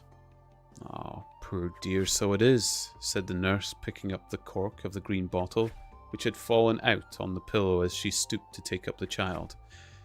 Poor dear. You needn't mind sending up to me. If the child cries, nurse, said the surgeon, putting on his gloves with great deliberation, it's very likely it will be troublesome. Give it a little gruel if it is. He put on his hat and, pausing by the bedside on his way to the door, added, She was a good-looking girl, too. Where did she come from? She was brought here last night, replied the old woman, by the overseer's order. She was found lying in the street. She had walked some distance, for her shoes were torn to pieces. But where she came from, or where she was going, nobody knows. The surgeon leaned over the body and raised the left hand. The old story, he said, shaking his head. No wedding ring, I see. Good night. The medical gentleman walked away to dinner, and the nurse, having once more applied herself to the green bottle, sat down on a low chair before the fire and proceeded to dress the infant. What an excellent example of the power of dress young Oliver Twisty was, wrapped in the blanket which had hitherto formed his only covering. He might have been the child of a nobleman or a beggar. It would have been hard for the haughtiest stranger to have assigned him his proper station in society. But now that he was enveloped in the old calico robes which had grown yellow in the same service, he was badged and ticketed, and fell into his place at once. A parish child, the orphan of a workhouse, the humble, half-starved drudge, to be cuffed and buffeted through the world, despised by all and pitied by none. Oliver cried lustily. If he could have known that he was an orphan, left to the tender mercies of church wardens and overseers, perhaps he would have cried the louder. Chapter 2. Treats of Oliver Twisty's growth, education, and board. For the next 8 or 10 months, Oliver was the victim of a systematic course of treachery and deception. He was brought up by hand. The hungry and destitute situation of the infant orphan was duly reported by the workhouse authorities to the parish authorities. The parish authorities inquired with dignity of the workhouse authorities whether there was no female then domiciled in the house, who was in a situation to impart to Oliver Twisty the consolation and nourishment of which he stood in need. The workhouse authorities replied with humility that there was not. Upon this, the parish authorities magnanimously and humanely resolved that Oliver should be farmed, or, in other words, that he should be dispatched to a branch workhouse some 3 miles off, where 20 or 30 other juvenile offenders against the poor laws rolled about the floor all day, without the inconvenience of too much food or too much clothing, under the parental superintendence of an elderly female who received the culprits at and for the consideration of 7p halfpenny per small head per week. 7p halfpenny's worth per week is a good round diet for a child. A great deal may be got for 7p halfpenny, quite enough to overload its stomach and make it uncomfortable. The elderly female was a woman of wisdom and experience. She knew what was good for children, and she had a very accurate perception of what was good for herself. So, she appropriated the greater part of the weekly stipend to her own use, and consigned the rising parochial generation to even a shorter allowance than was originally provided for them, thereby finding in the lowest depths a deeper still, and proving herself a very great experimental philosopher. Everybody knows the story of another experimental philosopher who had a great theory about a horse being able to live without eating, and who demonstrated it so well that he had got his own horse down to a straw a day, and would unquestionably have rendered him a very spirited and rampacious animal on nothing at all, if had not died 24 hours before he had to have had his first comfortable bait of air, unfortunately. For the experimental philosophy of the female who was protecting care Oliver Twisty was delivered over. A similar result usually attended the operation of her system. For at her very moment when the child had contrived to exist upon the smallest possible portion of the weakest possible food, it did perversely happen in 8.5 cases out of 10, either that it sickened from want and cold, or fell into the fire from neglect, or got half smothered by accident, in any one of which cases the miserable little being was usually summoned into another world, and there gathered to the fathers it had never known in this.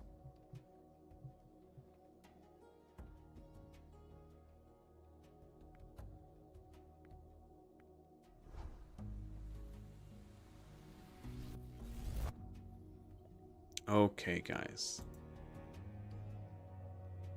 Thank you very, very much for joining me in today. We started today with 66 pages banked. We've got it down with some competition from yourselves to 51. So you still managed to keep a lot banked for future.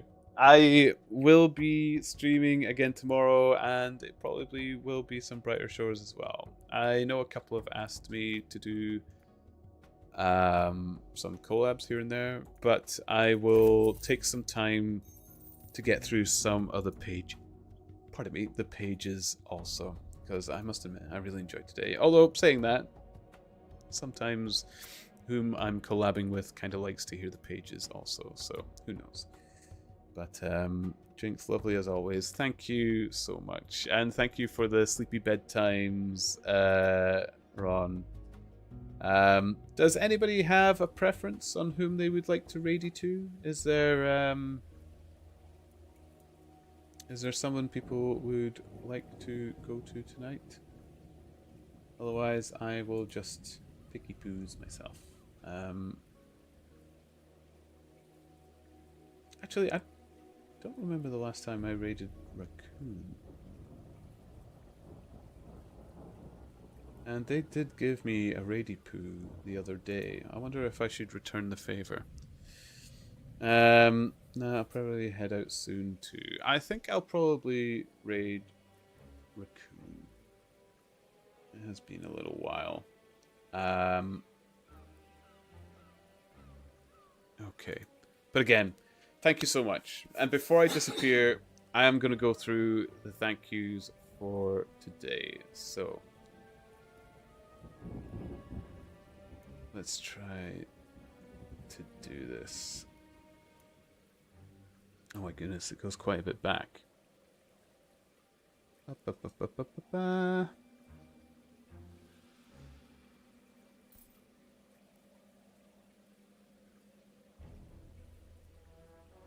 we go.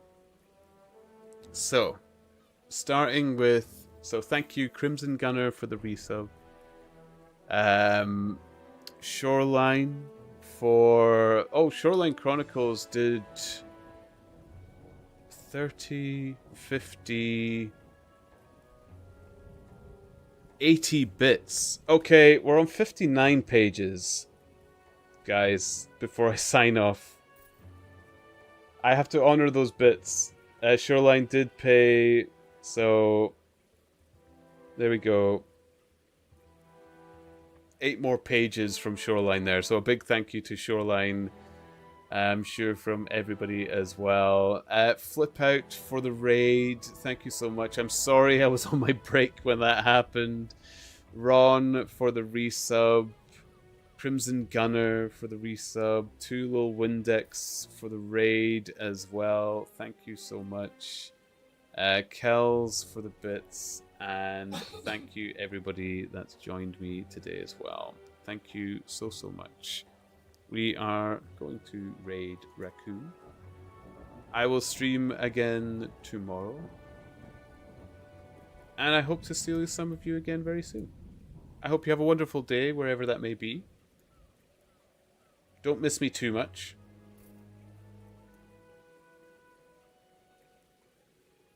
And I hope to see you all again very soon.